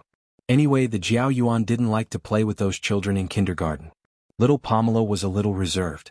She pursed her lips and didn't talk much. When the Jiao Ma greeted others, she would occasionally ask her to greet others. The traditional greeting was too complicated. Little Pomelo probably couldn't understand it. Little Pomelo also didn't understand a lot of the dialects here. She had been exposed to Mandarin and English since she was young. However, with the Jiao Ma by her side, she didn't have to worry too much. Hey, why did you bring the cat here? An auntie looked at Zheng Tan in the Jiao Ma's bag and laughed. This is our family's treasure. We don't feel safe leaving it in Chuhua City, so we brought it here. It is very obedient and won't run around. The Jiao Ma said to the person. There was a 7 or 8-year-old child standing next to the auntie. He looked at the cat's head in the bag and bit his finger. Then he slowly moved over and reached out his hand to pull Zheng Tan's beard. Zheng Tan retracted his head back into the bag. After going upstairs, the Jiao Ma came to a room. There were some children in the room. Most of them were girls. The boys were running around outside and couldn't stay idle. After the Jiao Ma introduced the children, she asked little Pomelo to stay here and watch some DVDs with the children. The Jiao Ma still had to greet some people. There was a girl in her teens. She was probably in junior high school. She was responsible for taking care of the children. She smiled and gave little Pomelo a cushion for her to sit on. She also handed her a glass of juice. The floor of the room was covered with foam mats. The others took the mats and sat directly on the floor. Next to them there was a little kid crawling on the foam mats. He probably didn't know how to walk yet, but he crawled with strength. Moreover, he was drooling as he crawled. Zheng Tan came out of the bag and sat next to little Pomelo. At first, a few children came over to disturb Zheng Tan, but gradually, everyone went to watch the DVDs. Zheng Tan was closing his eyes and taking a nap when he suddenly felt a smell of milk approaching. He opened his eyes and saw the little kid sitting and staring at him. He even called out "ah" twice. His words were very vague, so Zheng Tan couldn't make out what he was saying. "On my ass." Zheng Tan pulled his ear. "Ka ka ka." The little kid laughed a few times and began to speak vaguely again. He was laughing and drooling as he crawled over. Seeing the little kid crawling over, Zheng Tan felt a headache. He got up and walked away. The little kid was addicted to following him. He was crawling with vigor. Chapter 107. There was a window next to the cabinet. Zheng Tan looked out from the window and saw Jiao Yuan and a few other kids around his age playing and running around. Looking at the room, the contrast was stark. It had to be said that girls were quieter than boys. At least the girls in this room were quite quiet. As for the only boy, who was not even a year old, Zheng Tan directly ignored him and let him drool and mumble to himself. But not long after, an old lady came in and took the little boy away. She was probably his grandmother. Without the noise of the little boy, Jing Tan did not jump down from the cabinet. He just squatted on the cabinet and hoped that time would pass faster. Little Pomelo was no longer worried when she saw Jing Tan squatting on top of the cupboard. She started to watch the rented cartoon with the other girls. Those were the kind that girls liked to watch. Jing Tan could not focus on it and could only squat on the cabinet and take a nap. According to the customs of this place, there were 2 banquets for the 10th birthday, one in the afternoon and one in the evening. Actually, it was the 10th birthday banquet. According to the time of birth, it was only 9 years old. But this was the custom. Jing Tan was too lazy to bother about it.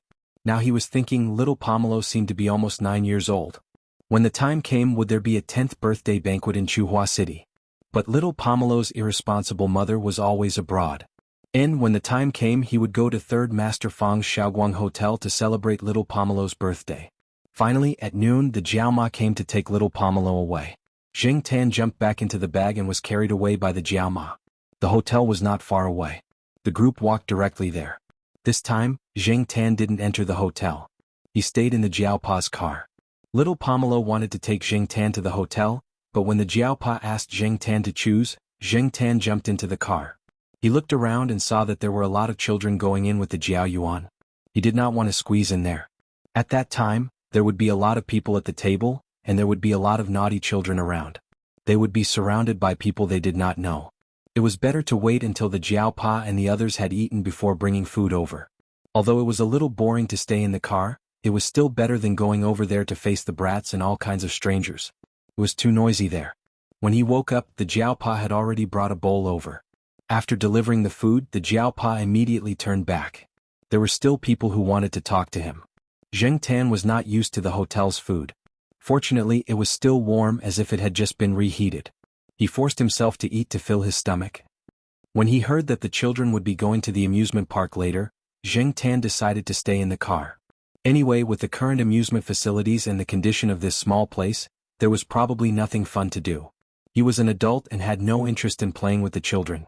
After eating, Jing Tan stayed in the back seat for a while. He felt a little bored and wanted to stretch his body. He put his paws on the car window and stretched. When he stretched halfway and looked out the window, he saw a large group of naughty children coming out of the hotel entrance. They were walking towards him. There were boys and girls, ranging from 3-year-olds to children about the same age as the Jiao Yuan. A group of people were walking towards him. A few of the children were holding balloons in their hands. They used the balloons to hit their parents who were hugging them. The parents were happy and smiled as they put their faces forward for the balloons to hit. Jing Tan felt a pain in his bones. When he saw these naughty children, he felt that his cat life was bleak. Because there were too many children going to the amusement park, everyone split up. Those who had cars each took a few children. In the end, the extra children were all chartered to go to the amusement park. As a result, there were 2 children in the Jiaopa's car that he did not know. One of them sat in the front passenger seat. Jiaoma sat in the back with little Pomelo in her arms. There was also Jiao Yuan and another boy around 10 years old that Jing Tan did not know. The child was also holding a balloon in his hand. When he saw Jing Tan, he hit Jing Tan with the balloon. No matter how Jiao Yuan and little Pomelo protested, and no matter what Jiaoma said, he did not know his place. Jing Tan could not stand it anymore. He raised his paw and broke the balloon. In the end, it was the Jiaopa who spoke that the child calmed down for a while. However, it was only for a while. When he sat there, his eyes were still looking at Jing Tan. Look at the F***ck. Jing Tan was very unhappy. The amusement park in this city was about a 20-minute drive from here. Every 5 minutes, the Jiaopa had to reprimand the child. Otherwise, the child would spin around like a spinning top. He even reached out to poke Jing Tan and tried to pull Jing Tan's tail. When he failed, he tried to pull his ears and beard. However, he was slapped away by Jing Tan. Zhang Xian could not avoid it either. The car was so small. The naughty child was poking at him even though there was a person between them. Jing Tan could not run in front and interfere with the Jiaopa's driving. Besides, there was another child in front.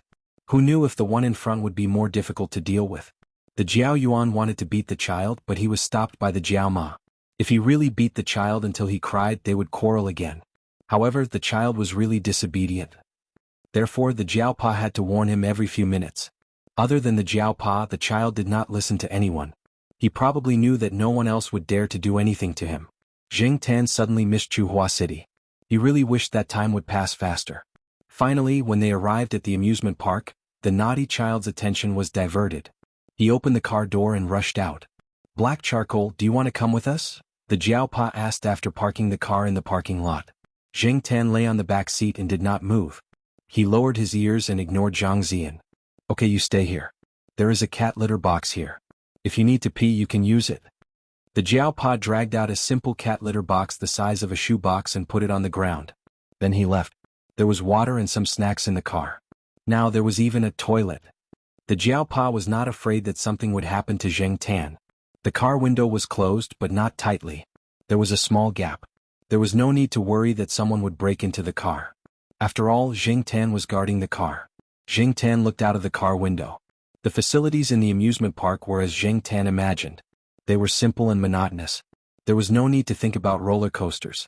However, there were similar rides that were enough to entertain the child. Zheng Tan was bored lying on the car seat. He could not sleep. He had not gone out for 2 days. This place was too strange. Zheng Tan was not familiar with the surroundings. Even if he wanted to go out for a walk, the Jiaopa would not allow him to.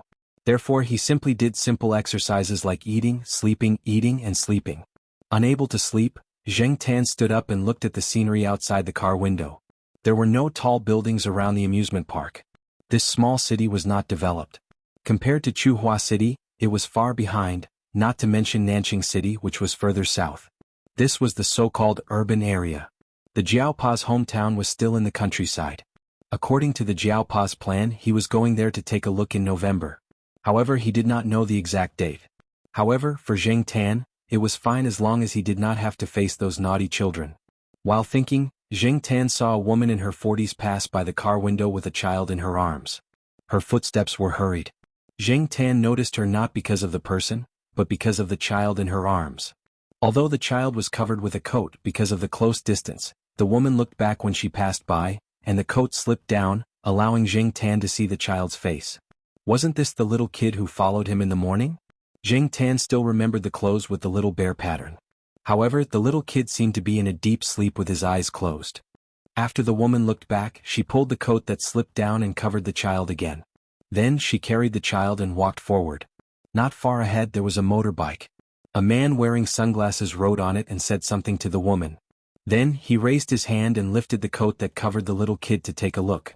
Zheng Tan felt that this person was checking if the little kid had a little dick. Then, the man in sunglasses left with the woman. Zheng Tan did not know who the child was, nor did he know who the Jiaopa's relatives were. Originally, he did not want to pay attention to it. Besides, even if he was a little suspicious, he could not go out now. However, in less than 5 minutes, people ran out of the amusement park. The few adults who were with the Jiaopa earlier looked anxious and asked the people around them. Zheng Tan suddenly felt that something was wrong. After thinking about it, there were indeed many suspicious points. Zheng Tan had never encountered such a thing. In the past, he had only heard of people using food or toys to trick children. However, the little kid was not even 1 year old and could not even walk. How could the child be stolen just like that? Weren't there many people around watching? The child's grandmother was also with them. How could the child be stolen? 10 minutes later, the Jiaopa and Jiaoma came out. They were in a bad mood. The Jiao Yuan and little Pomelo were tactful and did not say anything. Now, each family had brought their own children. This time, there were 2 children who came to take the bus. However, these 2 children were much more obedient and quiet. One of them even seemed to have cried. The atmosphere in the car was completely different from when they came. The silence in the car was depressing. The Jiao Yuan opened his mouth a few times, but in the end, he did not ask anything. The Jiaopa sent the child back to his sister's house. Then he brought the Jiao Yuan and little Pomelo back to the house in town. The old man and old lady did not come back. After sending the Jiaoma and the 2 children back, the Jiaopa made a few calls and hurried out. Before the Jiaopa left, Zheng Tan overheard the conversation between the Jiaopa and the Jiaoma in the room. Usually, human traffickers would cheat in A, hide in B, and sell in C. If they did not find the child as soon as possible, the traffickers would probably kidnap the child elsewhere. That would make it even harder to find the child. Therefore, the Jiaopa and the others were seizing the time to look for the child. The child was the second child of the Jiaopa's cousin. Their first child was a girl. It was not easy for them to have a son, and they usually treasured him. But this time, the child's father was busy with business and his mother was hospitalized. They did not have time to take care of the child. There was a nanny at home, but when they went out, the child's grandmother would take care of the child. Originally, the old woman just wanted to take the child out to play. She did not expect that something like this would happen. Now everyone was going crazy. Those who had connections were looking for connections, and those who had channels were looking for channels. The Jiaopa did not have much time. In this small city that had not yet developed, there were not many places with surveillance cameras. It was not easy to find the child. Zheng Tan remembered his experience of being kidnapped by a cat trafficker. He felt that the child was quite pitiful. The child did not know anything and was not like Zheng Tan who could save himself. Moreover, he was probably drugged. Just like those pet cats, no matter how expensive they were only worth a few dozen yuan if they were made into dishes. Zheng Tan had heard that kidnapped children were sold cheaply for a few thousand yuan. They were treated like treasures at home. In the hands of the traffickers they were only worth that much. Chapter 108. That night, the Jiaopa came back very late, and the two old people were also brought back by the Jiaopa. Compared to their energetic state in the morning, the two old people were not in good spirits. If not for the fact that they were usually healthy, Zheng Tan suspected that they would have collapsed. After all, no family would have a good time if something like this happened. Also, based on the two old people's experience, they probably knew what would happen to the child if he fell into the hands of the human traffickers. That night, many people were destined to lose sleep. Not only did they lose sleep, but the adults were also discussing the matter. At 2 o'clock in the morning, there were still calls to the Jiaopa to ask about the situation. Zheng Tan did not sleep. He listened to their conversation outside the room as well as the conversation between the two old people. In the past, Zheng Tan did not know much about this. All he had experienced was cat trafficking. But after all, humans were different from cats. Since the child disappeared, the child's father had put down his work and contacted some people to publish a reward notice, which was widely posted in the surrounding provinces and cities. The child's mother had originally been prepared to be discharged, but she was agitated and stayed in the hospital. Child trafficking had been going on for a long time, and such incidents were increasing in the country every year. Some criminal gangs had also begun to organize, and the division of labor was clear. It was difficult to rely on the police in one place to investigate. Moreover, the information they had was limited. A group of people wanted to do it, but they were powerless. However, even if there were not many clues, they still had to look. They had contacted all the people they needed to contact. One more channel, one more hope. At 4 o'clock in the morning, there was another call. The Jiaopa was afraid that it would be inconvenient if his phone ran out of battery, so he had left his phone and landline number with some people. In the quiet night, the landline phone rang and people who had just calmed down continued to feel anxious. Many people said that no news was good news. At least it meant that the child was fine. This saying was somewhat self-deceiving. Just like in the current situation, people still hoped for some news. Hearing the phone ring, both the elderly and the children pricked up their ears. The Jiaopa picked up the phone and said a few words. His face was pale. "What's wrong?" The old man put on his coat and walked over. His steps were a little hurried and he almost tripped over the low stool on the ground. "Nothing, I'm going out for a bit." The Jiaopa hung up the phone and answered.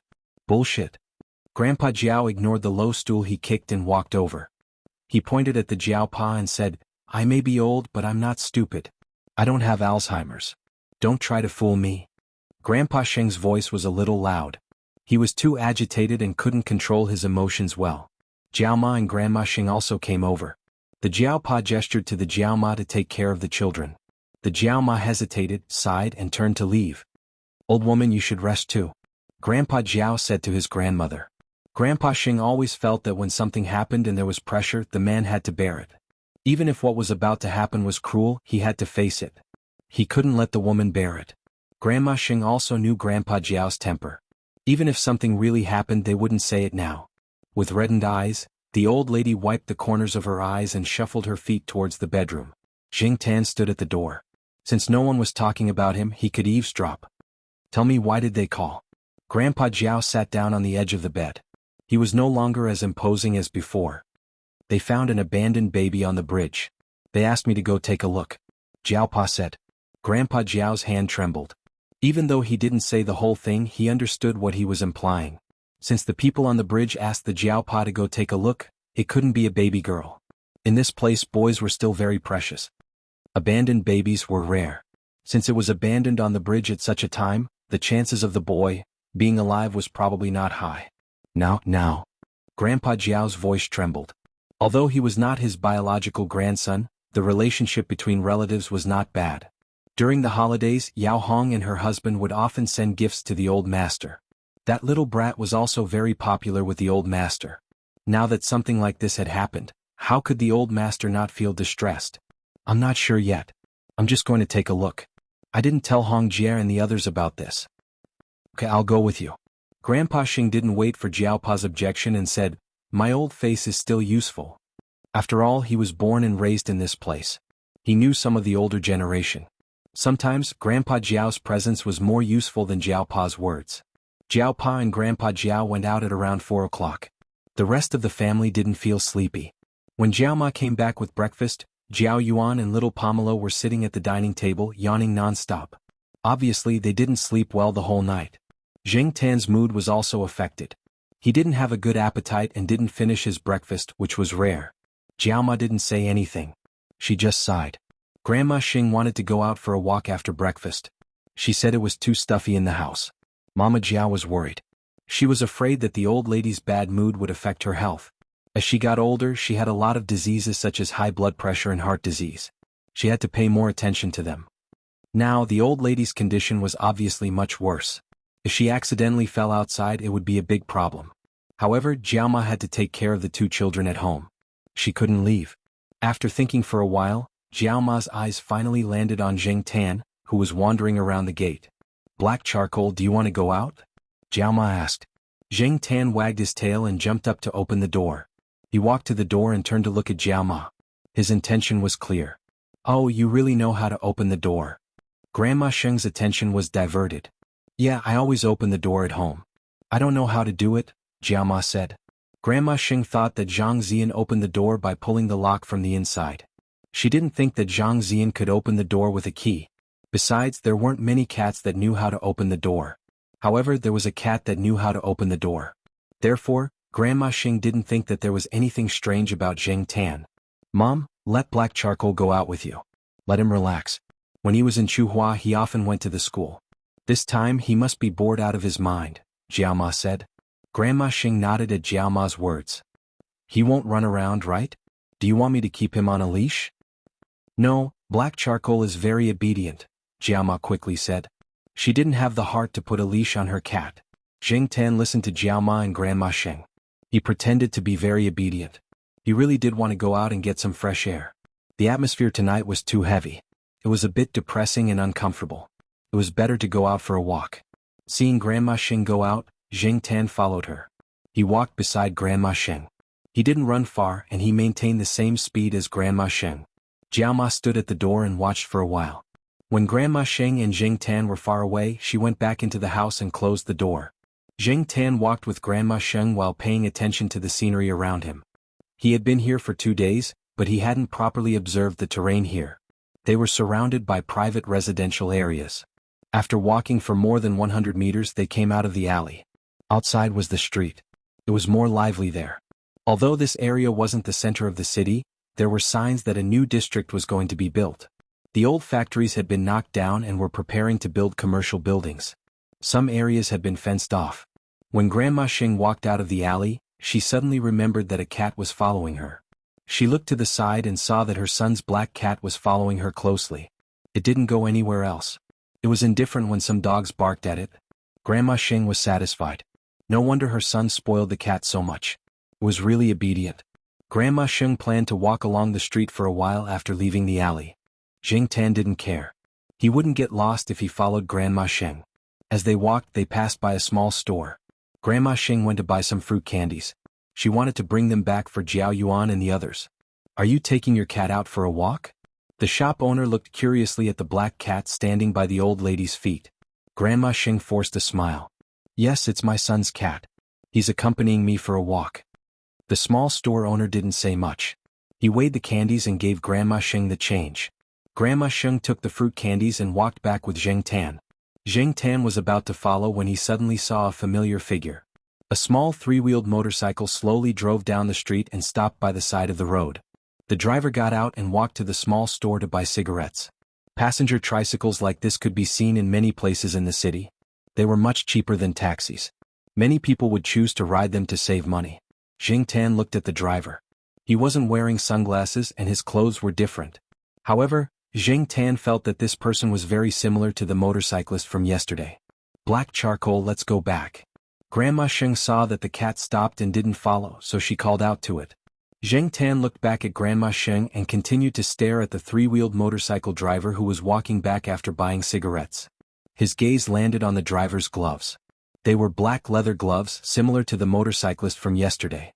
When the motorcyclist got on the three-wheeled motorcycle and shrugged, Jing Tan was even more certain. The motorcyclist from yesterday also shrugged before he started driving. It was probably a personal habit. Anyway, Jing Tan didn't see Celestine shrugging when he was riding a motorcycle. Grandma Sheng saw that Jing Tan didn't pay attention to her. She called out again, but the cat ran away directly. Black charcoal. Come back quickly. Grandma Sheng was anxious. She knew that her son's family treasured this cat. If they lost it, the two children would definitely cry when they got back. Didn't they say that cats don't run around? What was going on now? Unfortunately, Grandma Sheng's legs weren't strong enough. After running for 2 steps, she stopped to catch her breath. She was still carrying a bag of things in her hand. The shop owner sat in the shop and watched the black cat run away without caring about Grandma Sheng's calls. He shook his head and whispered, "It's better to bring the dog out for a walk. The cat won't follow you obediently." Jing Tan kept running forward. The three-wheeled motorcycle had already started moving. However, due to the construction in front, there were some small stones on the road. The three-wheeled motorcycle didn't go very fast. When the motorcycle turned a corner, Jing Tan jumped in through the open window. The driver only felt the motorcycle shake a little. He looked in the rearview mirror and didn't find anything unusual. He attributed the cause to the stones on the road. He cursed F***ck the road, and continued to drive the three-wheeled motorcycle away. Because there were many construction sites there, the surrounding area was surrounded. It also obstructed some people's view. Plus, the three-wheeled motorcycle just happened to turn a corner, so no one saw Jing Tan jump into the three-wheeled motorcycle. Jing Tan was afraid that other passengers would come on the motorcycle. If that happened, even if he hid under the seat, the passengers would be able to see him as long as they looked down. Fortunately, the driver didn't seem to have any intention of picking up passengers. He just kept driving. Jing Tan looked out from the gap in the curtain. The road behind was a little off. The surroundings seemed to have been planned. There were many old buildings with the word "demolished" painted on them, but no construction had started. After driving for a while, Jing Tan suddenly thought, what if I got the wrong person? Chapter 109. When the old lady returned home, the Jiao Pa and Grandpa Jiao were already home. Both of them were not in good spirits.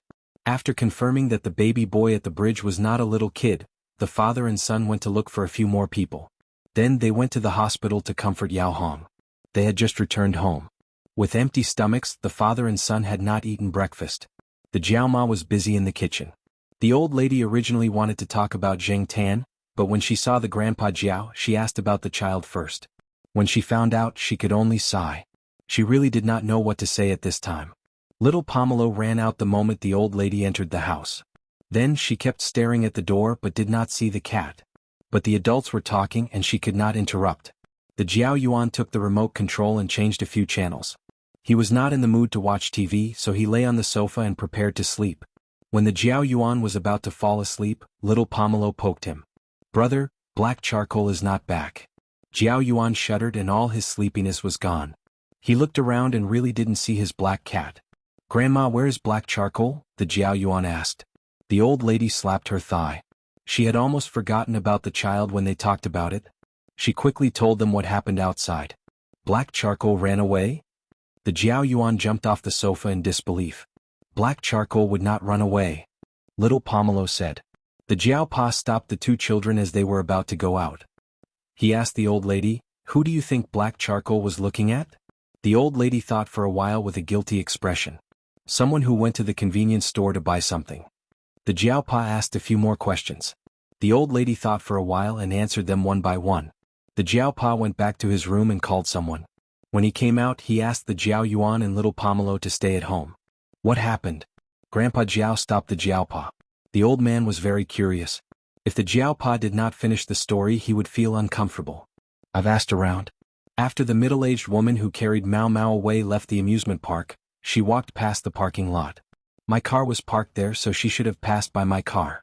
According to the surrounding witnesses, the place where the motorbike picked up the person was also nearby. At that time, black charcoal was in the car. It must have seen something.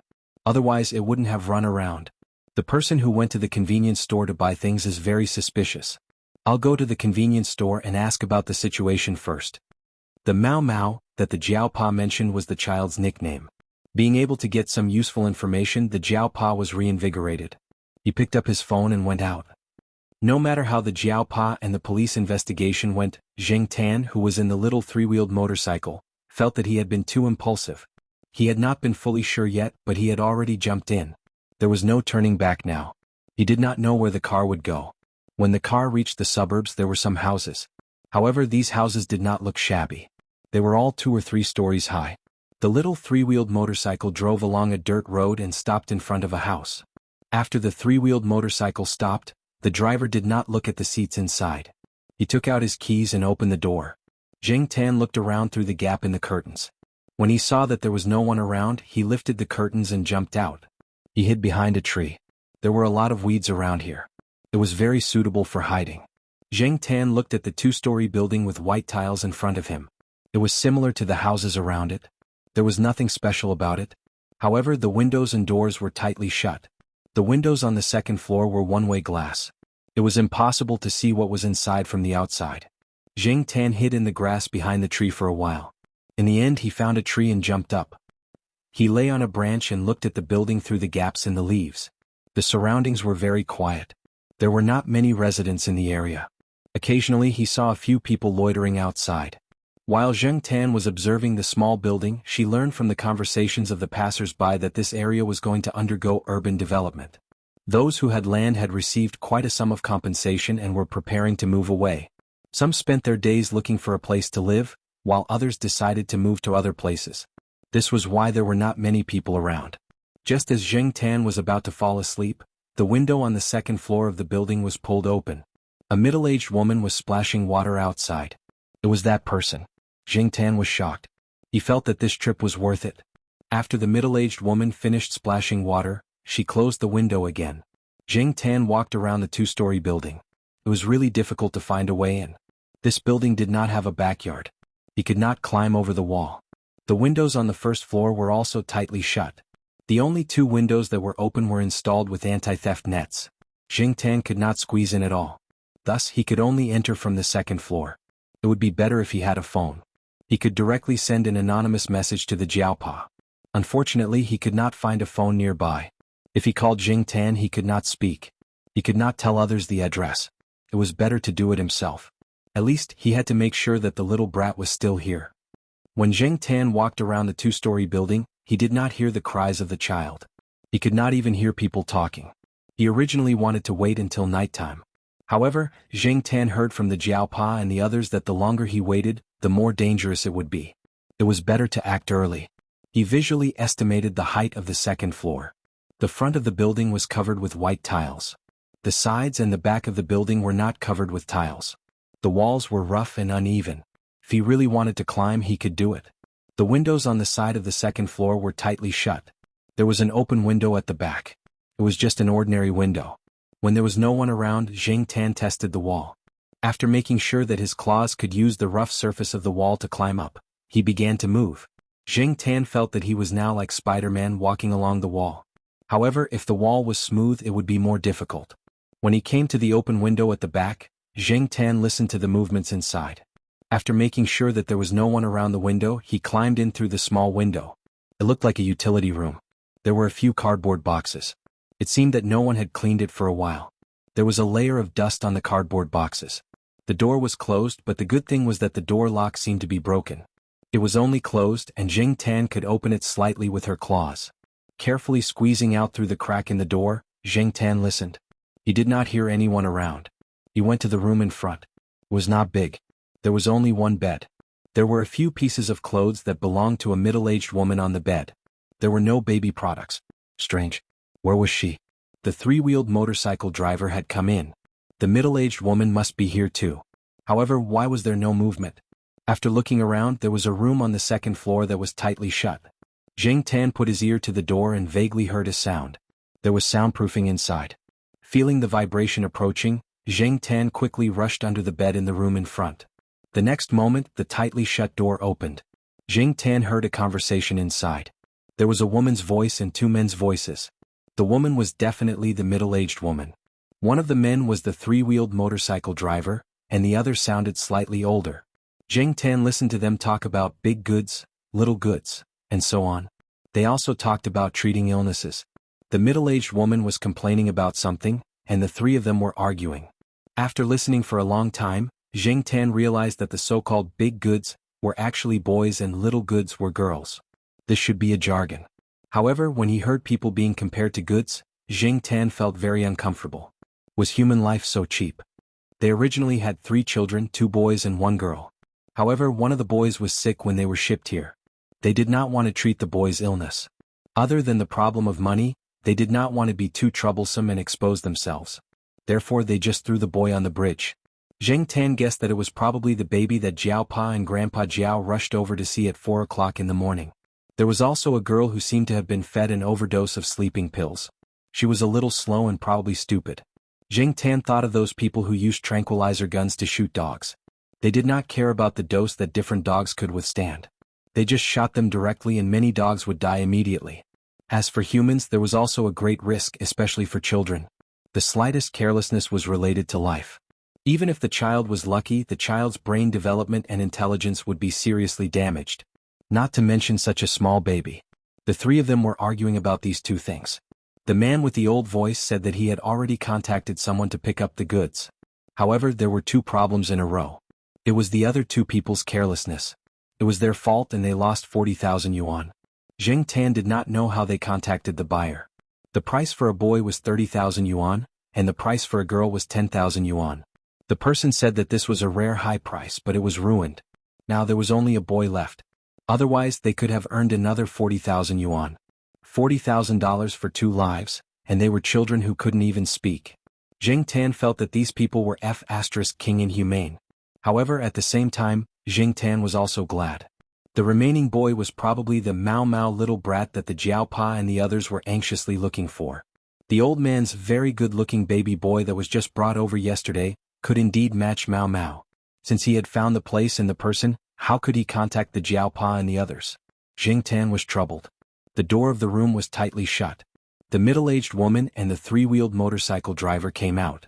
The old man was still inside. He did not know what he was doing. Perhaps he was contacting the buyer or negotiating the price. The 3-wheeled motorcycle driver smoked a cigarette and went downstairs. The middle-aged woman came into the room, opened the drawer and took out a box. Zheng Tan heard the sound and guessed that it was jewelry. After a while, when the middle-aged woman left and went downstairs, Zheng Tan listened to the movements around him. He came out from under the bed and looked at the layout of the room again. It would be difficult for him to deal with 3 people alone. Moreover, these 3 people were obviously not good people. He could not be impulsive. After rummaging through the drawer and the small bag hanging at the side, Zheng Tan found a box of medicine. Zheng Tan shook his beard and narrowed his eyes. Diet medicine? Looking at the teapot on the side, Zheng Tan took out the medicine. Chapter 110. Zheng Tan had to thank Little Wimp's mother. Otherwise, he wouldn't have known the effects of this medicine. When the Jiao Pa and Jiao Ma were talking, Zheng Tan heard them clearly. Moreover, they were talking about this brand of weight loss medicine. The medicine was a capsule. Zheng Tan casually found a piece of paper and hid under the bed to open the medicine.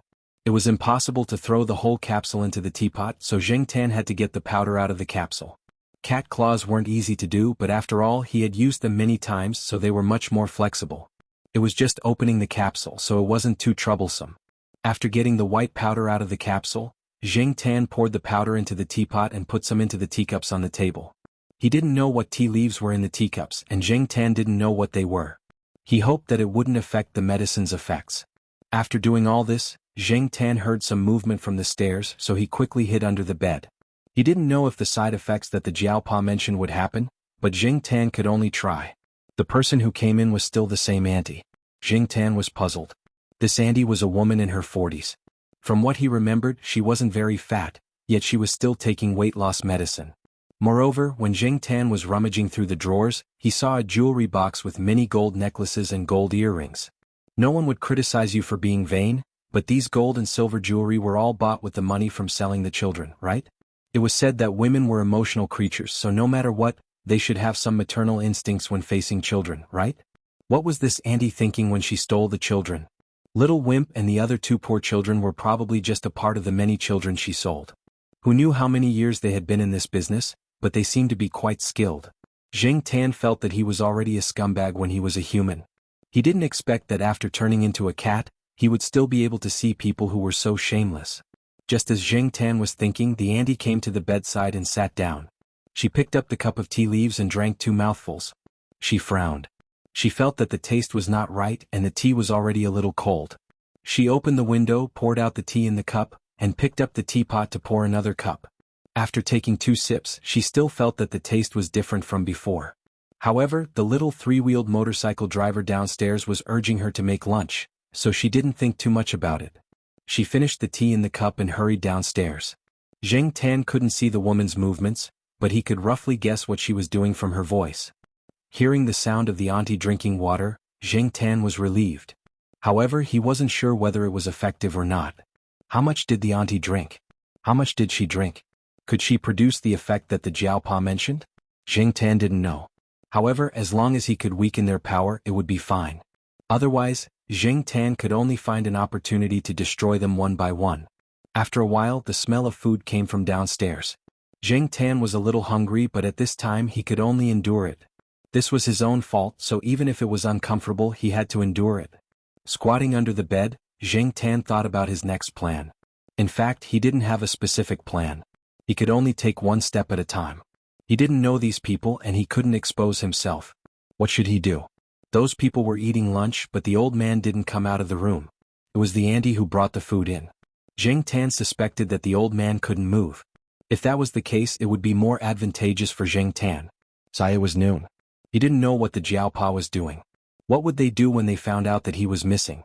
Jiang Tan still remembered the old lady's exasperated screams when he ran to the 3-wheeled motorcycle. He didn't know if he would be scolded when he went back.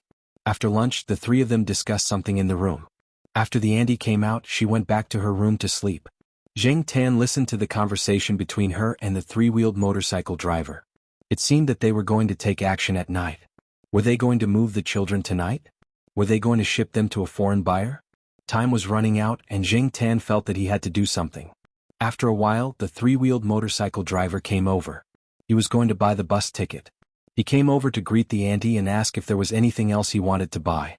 However, after he called out a few times at the door, the auntie didn't respond. Jiang Tan's ears twitched, and he listened to the abnormal breathing of the person on the bed. Was the medicine working? After the 3-wheeled motorcycle driver called out a few more times, he opened the door impatiently. However, he found that the person on the bed didn't look right. Her limbs were spasming, and she looked like she was having difficulty breathing. Hey, what's wrong with you? What's going on? The 3-wheeled motorcycle driver walked to the bedside and asked a few more questions. There was still no response.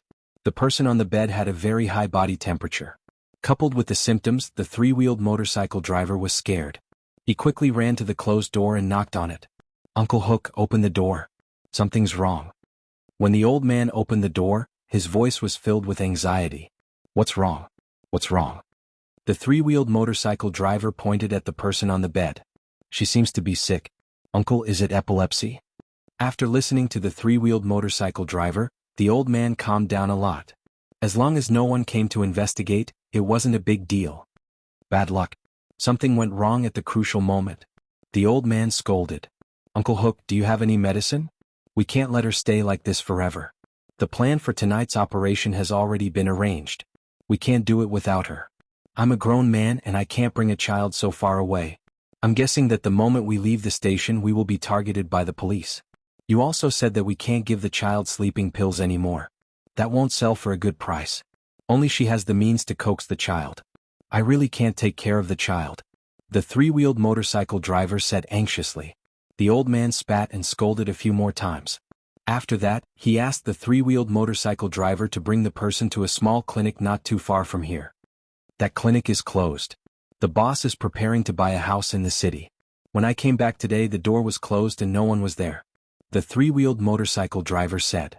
Then see which hospital is closest to here. Send her there. Try to avoid people as much as possible. AI, of course I know. She put on makeup today. This place is also far from the amusement park. If we go out, no one will recognize her. Jing Tan watched them busy for a while. The three-wheeled motorcycle driver took the auntie away. Hearing the sound of the three-wheeled motorcycle driving away, Jing Tan let out a long sigh of relief. If it was only the old man, it would be much easier. But that old man has been hiding in the room all this time. How could he lure him out? Jing Tan ran downstairs. The layout downstairs was much simpler. The motorcycle that the three-wheeled motorcycle driver used to ride was there. The bedroom downstairs should be where the three-wheeled motorcycle driver slept. It was a little messy and there was nothing special about it. The windows downstairs were installed with anti-theft nets. Jing Tan gave up on the plan of jumping out of the window. After thinking for a while, he opened the door. Even if someone came in to steal something, Jing Tan was not afraid. After all, it was not his house. These people deserved to be robbed. It was good that someone came in. The sooner they found out the old man's secret. After looking around, Jing Tan went upstairs again. Jing Tan looked around and then went to the auntie's room. He held the teacup and threw it at the window. But there was a hole in the window. The teacup was also thrown out. These three people were so strict with outsiders. That meant that many people around them did not know that they were selling children. Jing Tan felt that since he could not do it himself, he should get help from others. Jing Tan continued to look for things to throw out of the window. Anyway, it was not his house. He did not feel bad about it. Teapot kicked. Table flipped. All the drawers were pulled out and thrown on the floor. Things were thrown everywhere. There was also a box of jewelry that the auntie had hidden. It was also thrown on the floor. Gold chains, gold earrings, etc. were all thrown on the floor. The sound of the window being smashed attracted many people who lived around. Someone saw that the door of the house was open and called out twice at the door. No one answered, but no one came in. Recently, many families had quarreled over the distribution of land compensation. There were also people who were injured because of this.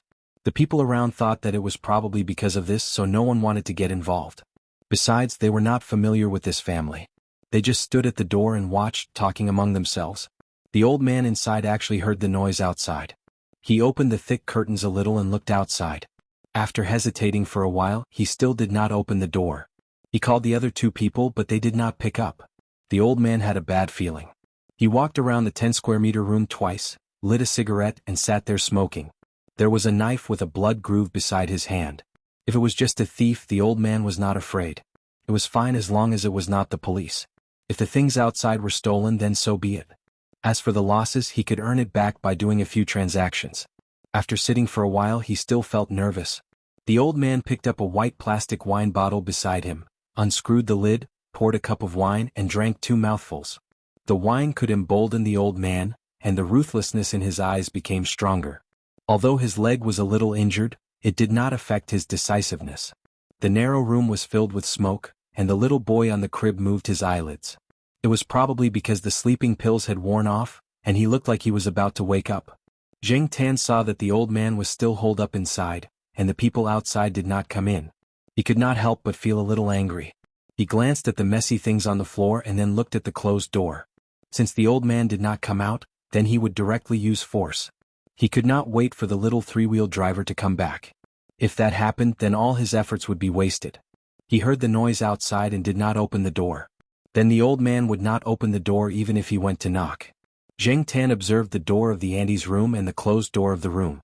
They looked about the same. If it was only this kind of door, he could still kick it open. He could not hesitate anymore. Jing Tan came to the door, took a few steps back, took a deep breath, sped up, jumped up, and used all his strength to kick the door lock. Originally, Jing Tan planned to kick the door open within 3 times. He did not expect that this time, the door would be directly kicked open. The old man inside had just drunk wine and was about to come out with the knife to take a look.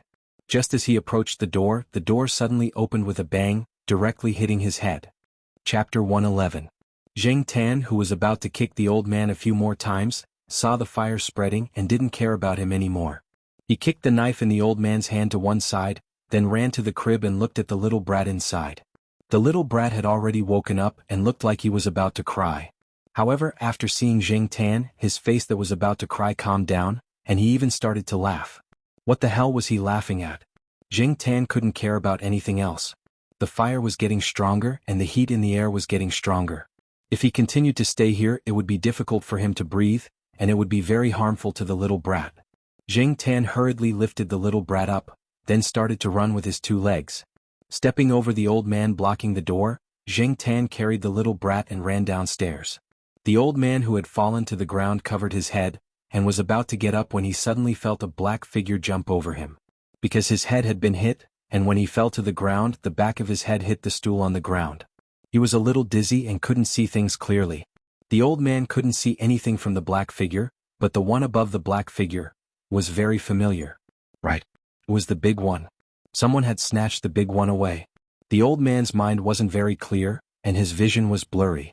His sense of distance wasn't very strong, and as long as he was a little more clear-headed, he wouldn't be able to connect that little black figure to a person. The fire around him was getting stronger and stronger, and the old man slowly realized that he couldn't stay here for long. Holding onto the door frame he stood up, but after a few breaths he felt that his mind was getting more and more muddled. This was a narrow little room and the doors and windows were similar to other rooms. The only special thing was that the windows were covered with thick curtains, and the walls and door were covered with sound-absorbing cotton. This was to prevent the conversation inside from leaking out, or the cries of the baby from leaking out. Perhaps some could be heard outside the door, but outside the building it was fine as long as the people outside couldn't hear.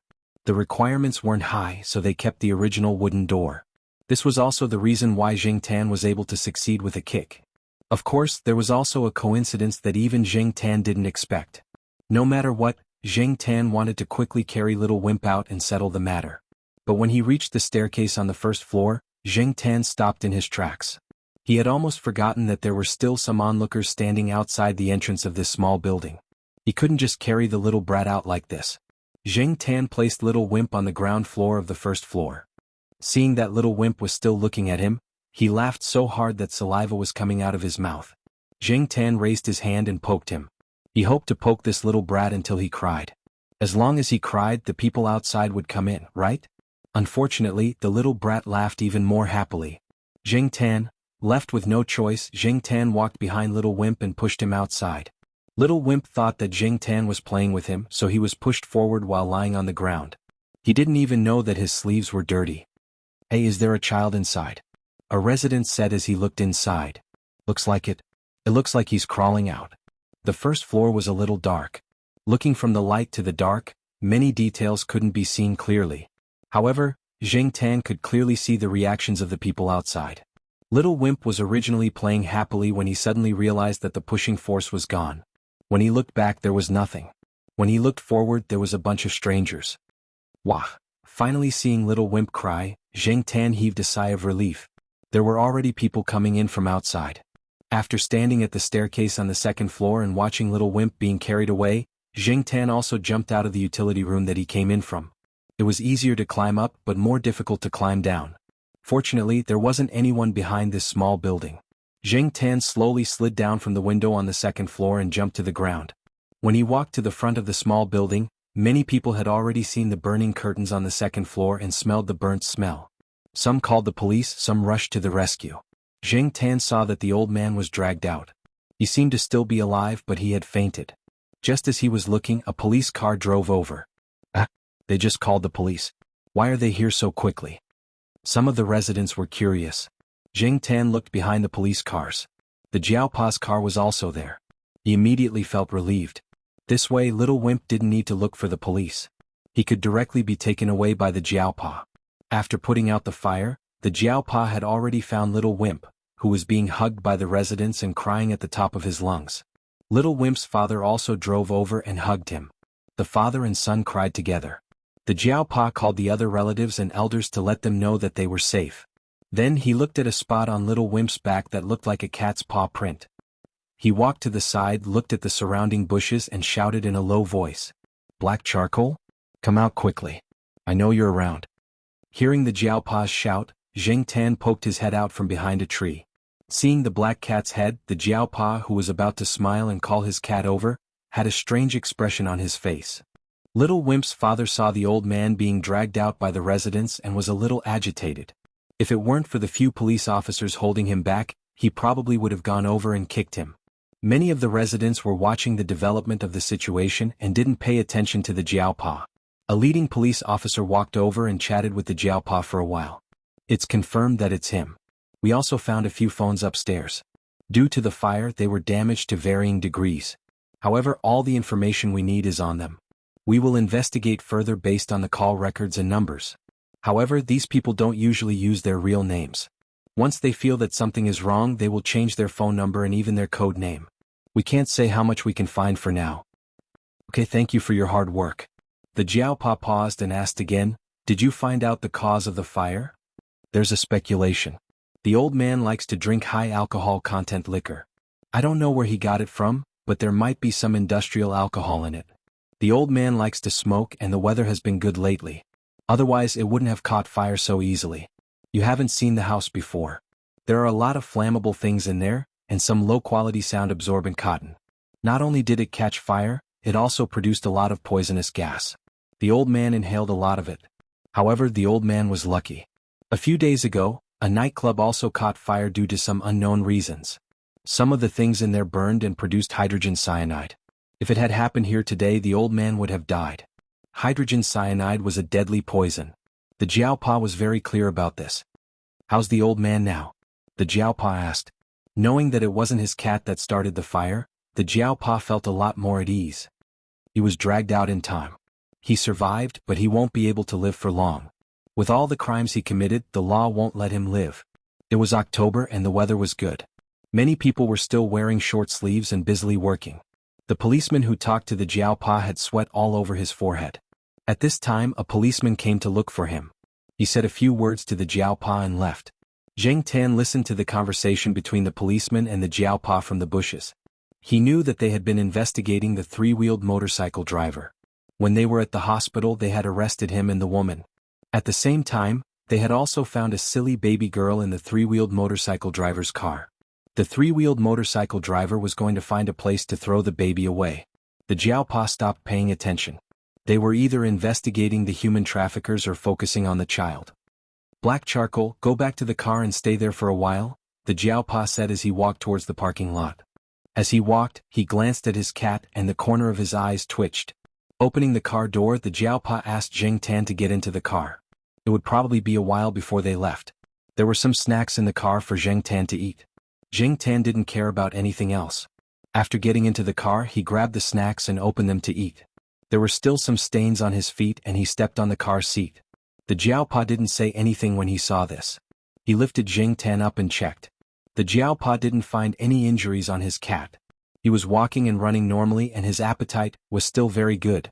Black Charcoal. Thank you for your hard work. The Jiaopa said in the end.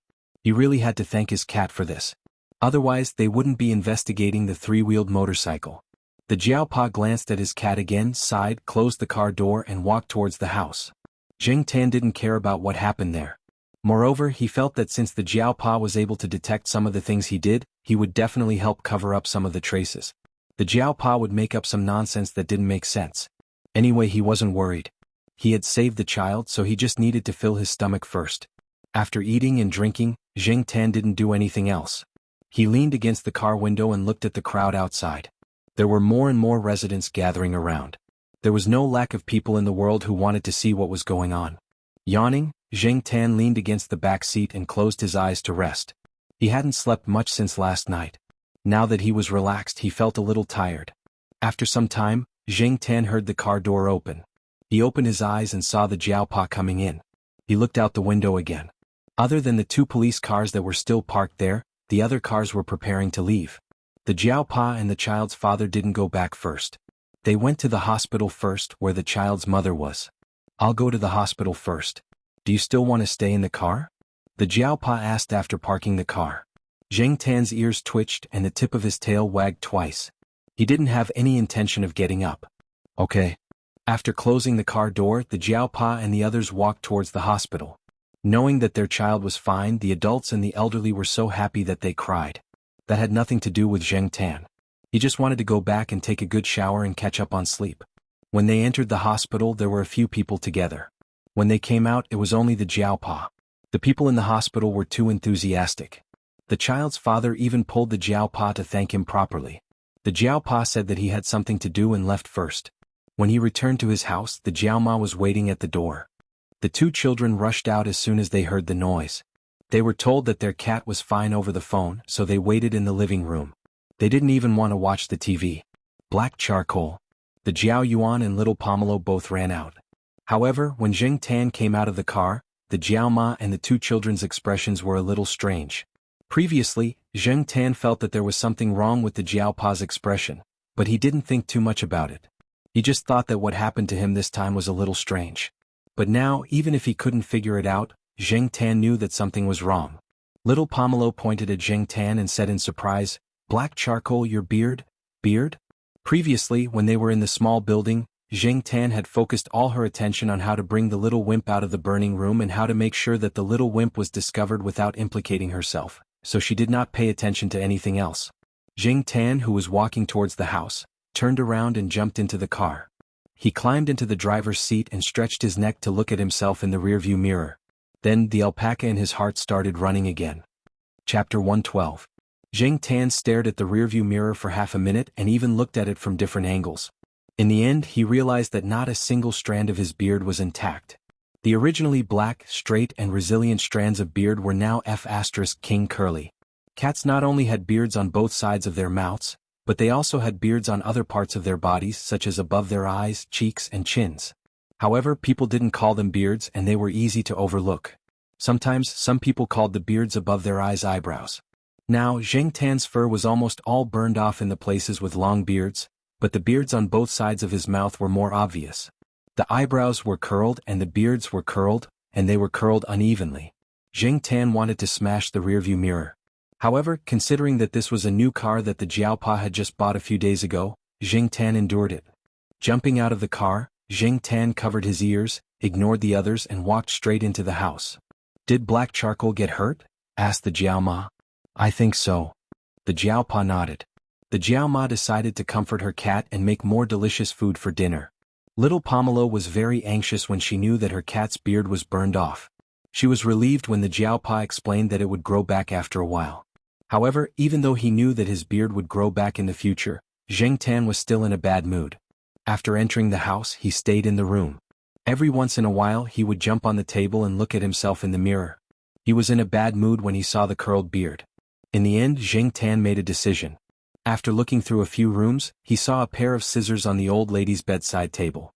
Jing Tan took the scissors and put it in front of little Pomelo, who had been following behind him. "Cut the beard?" Little Pomelo looked at the scissors on the floor and was a little worried. Jing Tan pushed the scissors closer to little Pomelo, meaning, "Cut it." Instead of cutting off Jing Tan's beard, little Pomelo first asked the Jiaopa for confirmation. Then she picked up the scissors and carefully cut off the curly cat's whiskers one by one. The parts that were not burned by the fire were still preserved and had not been cut off. Because the beard was not very regular when it was burned, the length of the curls was also different, so after cutting it, it was obviously long and short, looking very awkward. The roots of a cat's whiskers were covered with nerves, which allowed them to detect slight movements. It was said that they could even feel something as light as a milligram brushing past them. They could even distinguish the airflow and direction of the wind. Because of the importance of whiskers to cats, little Pomelo was very serious. The Jiao Yuan watched from the side and did not even dare to breathe loudly. He was afraid that if he made any noise, he would disturb little Pomelo and cut off the cat's whiskers.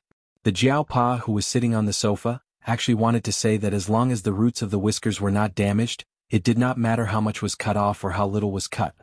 However, seeing the two children's nervous faces and the obviously depressed cat, the Jiaopa did not say anything. After cutting the whiskers, little Pomelo and the Jiao Yuan, who was watching from the side, both let out a sigh of relief. Little Pomelo put the curly cat's whiskers in a small plastic bag and put it in a box to keep it. Jing Tan raised his paw and touched the whiskers.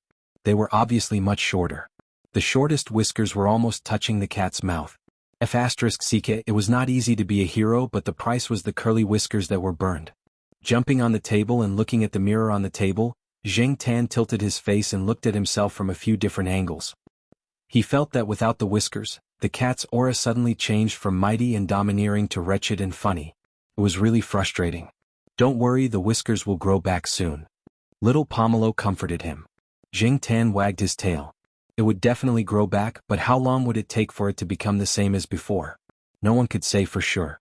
It could be a week or two or more than a month or even longer. There was no absolute answer. Different cats seemed to have different whiskers growing at different speeds. This was the Jiaopa's conclusion. The most depressing moment for Zheng Tan was when the Grandpa Jiao came back. Knowing that it was his son's black cat that they were able to find the little brat so quickly, the Grandpa Jiao bought a big fish when he passed by the market to reward the cat. However, when he got home, he found that the whiskers on both sides of the cat's face were short and uneven. The old man was curious and insisted on asking the Jiaopa why. The Jiaopa said that there was a fire at the human trafficker's place and that his cat was burned there. The old man was a little distressed when he heard that, but then he started to laugh. After a day of depression, he was finally able to relax. He laughed very loudly, which made the two children unhappy. It's nothing. Many people in our village have cats. There are many who have their whiskers burned by the stove in the winter. They'll grow back soon. It's okay, but this cat's movements will probably be affected. The old man sat on the sofa and reached out to touch Zheng Tan's whiskers. Zheng Tan turned his head and slapped the old man's hand away. Oh, you're angry. The Grandpa Jiao was not angry when his hand was slapped away. After this incident, the old man felt that this cat was indeed very rare. Hearing his grandson say that his cat was in a bad mood because it had lost its whiskers, the Grandpa Jiao was a little suspicious, but he did not continue to tease it. The old man had never thought about how a cat could be in a bad mood, but after this incident he knew that this cat was intelligent, so he did not say anything more. The old people believed in some sayings. In the early years in his hometown, people had to respect animals with intelligence, but the old man looked at the cat in front of him and could not bring himself to respect it. No matter how he looked at it, it was funny. He just wanted to tease it. Shaking his head, the old man put his hands behind his back and walked to the kitchen. He saw the old lady cooking fish and was even pointing at it. The old lady chased him out with a spatula. In the end, he went to the living room to watch TV with the children. The little boy's parents called to thank them and said that they wanted to treat the Jiaopa and the others to a meal. They even wanted to bring the cat. This was the first time they had formally invited a cat to a meal, but the Jiaopa rejected them. The little boy's mother was still lying in the hospital and probably could not be discharged for the time being. They were all relatives and friends, so there was no need to go through so much trouble. Grandpa Jiao also said that those who were sick should rest and those who were taking care of the child should take care of the child. He was afraid that this incident would traumatize the child. They had to check if there were any side effects of the sleeping pills. If they wanted to thank him, they would have plenty of opportunities to do so in the future. Since the Grandpa Jiao had said so, the little boy's parents did not insist. They only said that they would have a gathering during the new year, and they would definitely treat them well. In fact, many people only knew that Associate Professor Jiao's cat was responsible for finding the three-wheeled motorcycle driver. As for what happened in the building where the human traffickers were hiding, they did not think that the cat was responsible. They only thought that someone else was involved, which led to the series of events that followed. After all, no one would have thought that a cat could create such trouble for the human traffickers. Even the Jiaopa would not have thought that his cat could carry a child and run downstairs. Since the cat was not involved, there were many suspicious points in the case. The investigation was still ongoing. However, since the cause of the fire could not be found, and the old man was not very clear-headed, they could not get anything out of him. Now, their work temporarily shifted from the direction of the fire to the search for the three human traffickers. Human traffickers were involved in a wide range of transactions. For example, the three that were caught this time, there were people above them who were in contact with even more human traffickers who sold children. It could be in the city or the province, or it could be in other provinces. Therefore, according to the information at hand, the work in the future would be even more difficult. Now, some people were rubbing their hands and preparing to do big things in order to be promoted. They would not keep thinking about how the small building caught fire, or how the little boy climbed downstairs. Just 5 hours after the old man was caught, one of the Provincial Public Security Department's Highway Traffic Police Detachment drove a police car to a toll station. They found a suspicious woman carrying a baby. When they questioned her, the woman looked panicked and full of loopholes. After more questioning, the woman finally confessed that she had broken the law. And in these two cases, there were parts that were related. They had people in common.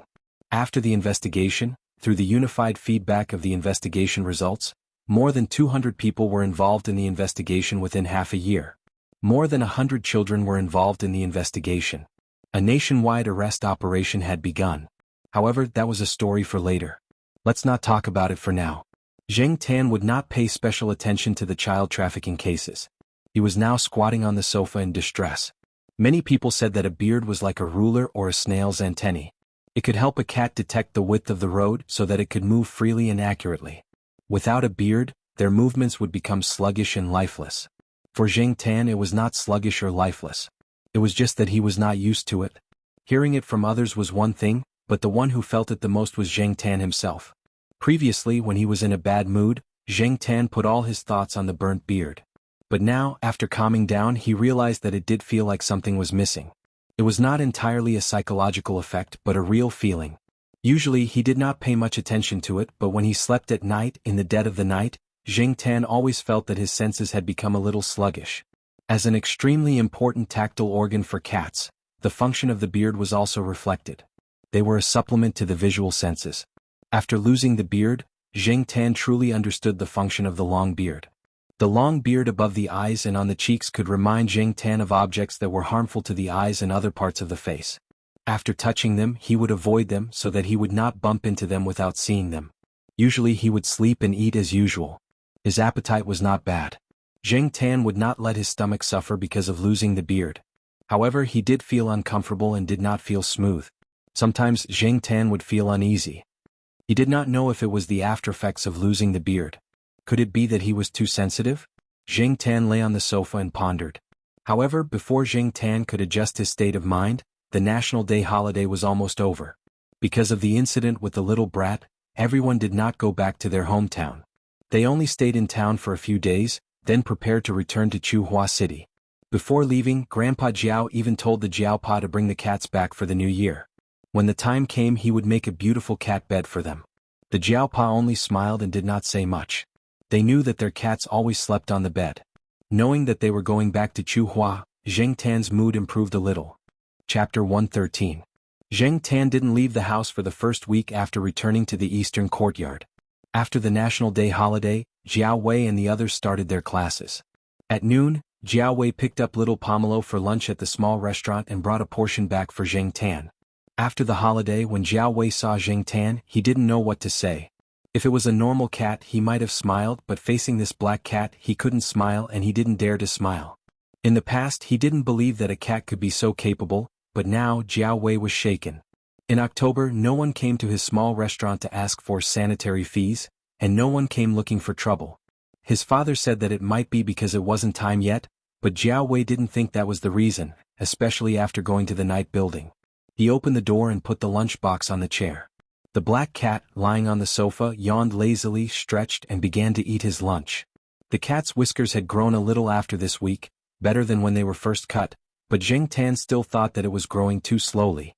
At this speed, it would take more than a week for it to be barely noticeable, and for it to be the same as before, it would take even longer. However, after this incident, Jiang Tan felt that the whiskers were much more sensitive than before, and he didn't know if it was because of his deliberate training. After returning home, when Jiang Tan was bored alone at home, he would flip through the magazines that Jiaopa subscribed to. Once, he happened to see an article in a not-so-formal magazine, and the general idea was as follows. A scientist did this experiment. After they blindfolded a cat for a period of time, compared to a normal cat without blindfolds, the former's whiskers grew more, and the average length of the whiskers was 5 millimeters longer than a normal cat's. Therefore, some people jokingly said that in order to let a cat recover faster after its whiskers were cut, it could be blindfolded. Jiang Tan didn't want to cover his eyes, but after careful consideration he felt that he could give it a try. Sometimes when he was at home, Jiang Tan would close his eyes and use his beard's sense of touch to determine what was happening around him and the objects he came into contact with. The article also said that in the dark, a cat's whiskers have a very sensitive and rapid sense of touch. Cats can use it to identify invisible things. Jiang Tan had tried it before.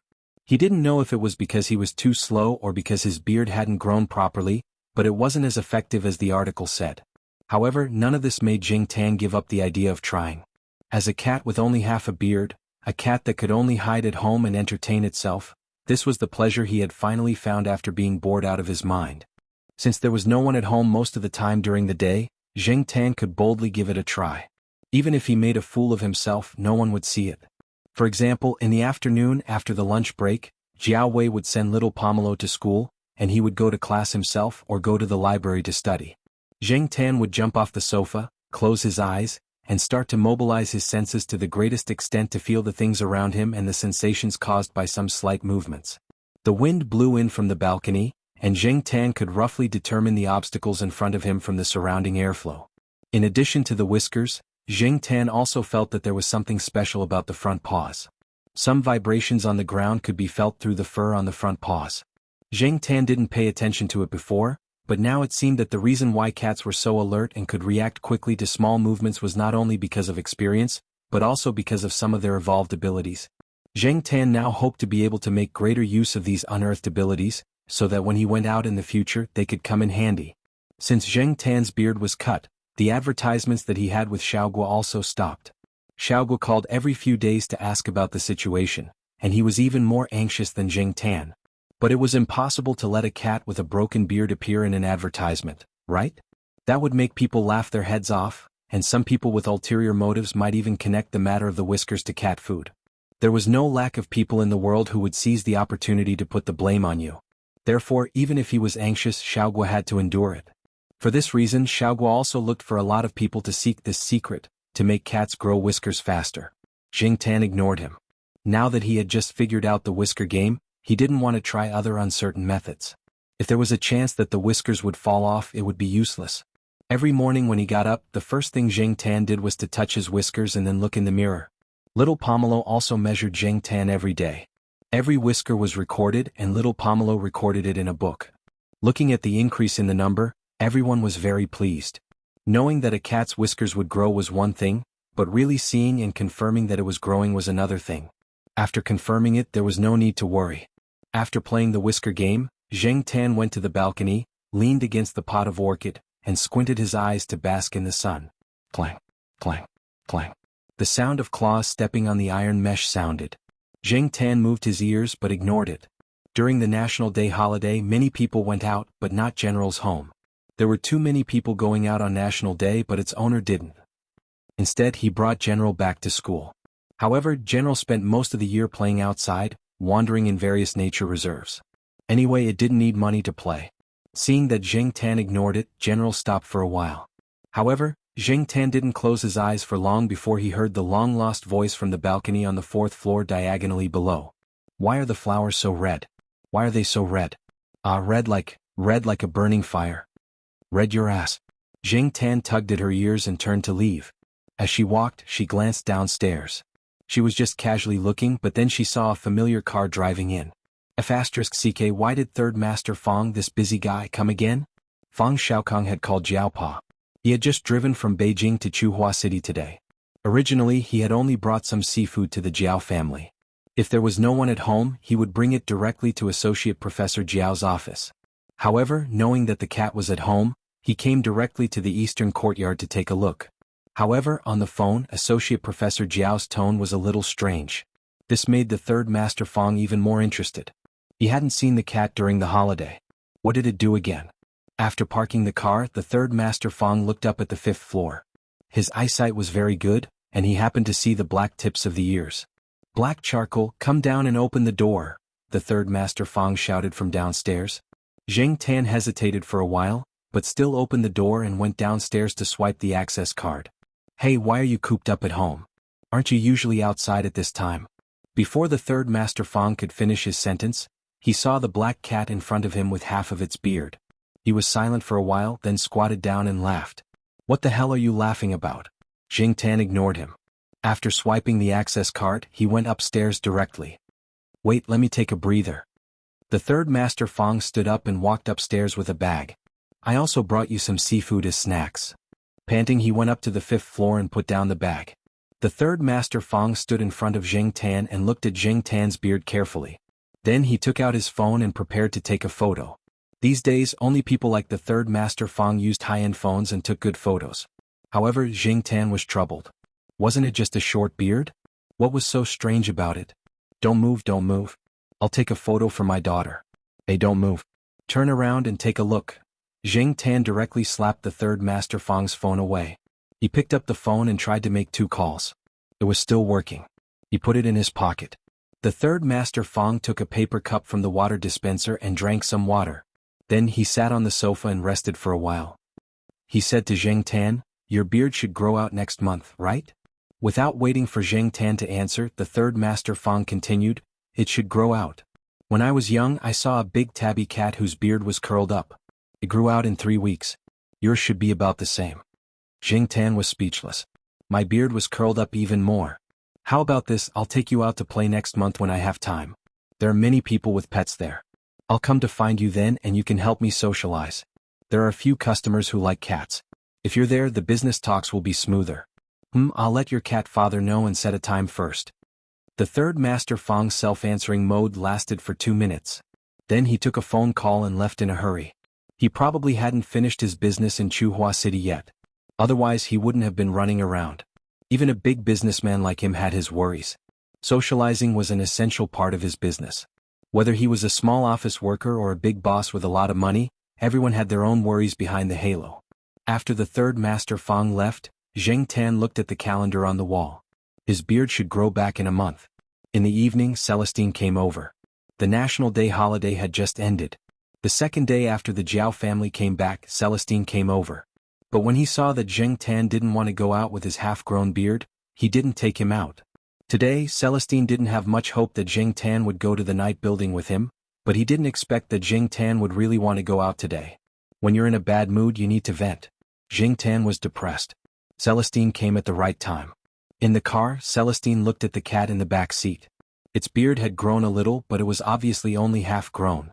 He heard that it was in a bad mood recently? Suddenly, Celestine had a bad feeling.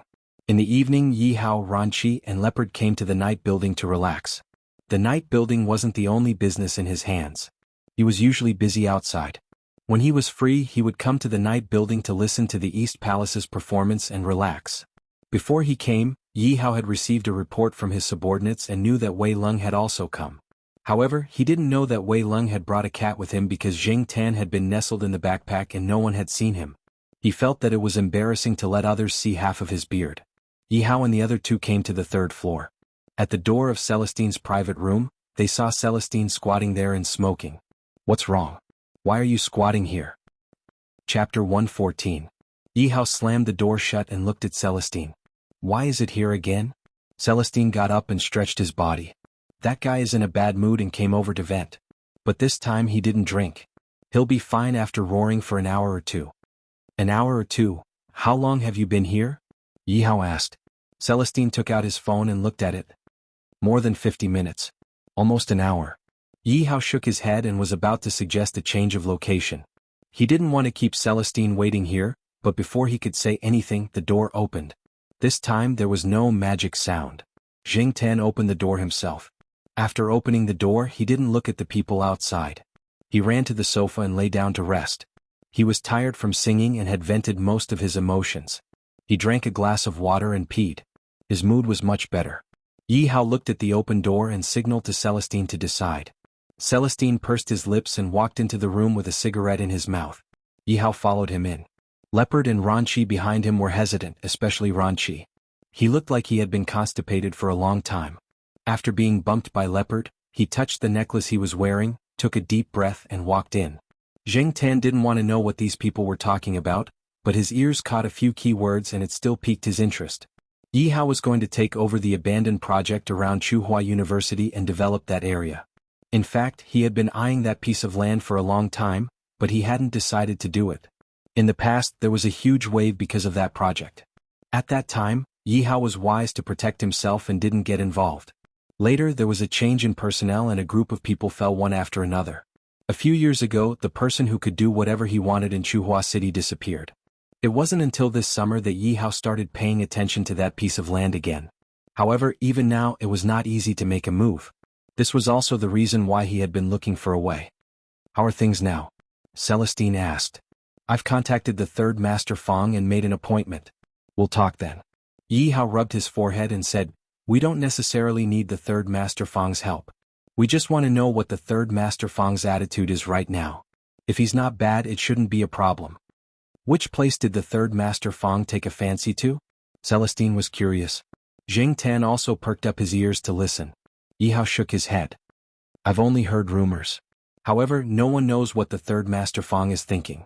No matter what, it's always good to give him a heads up.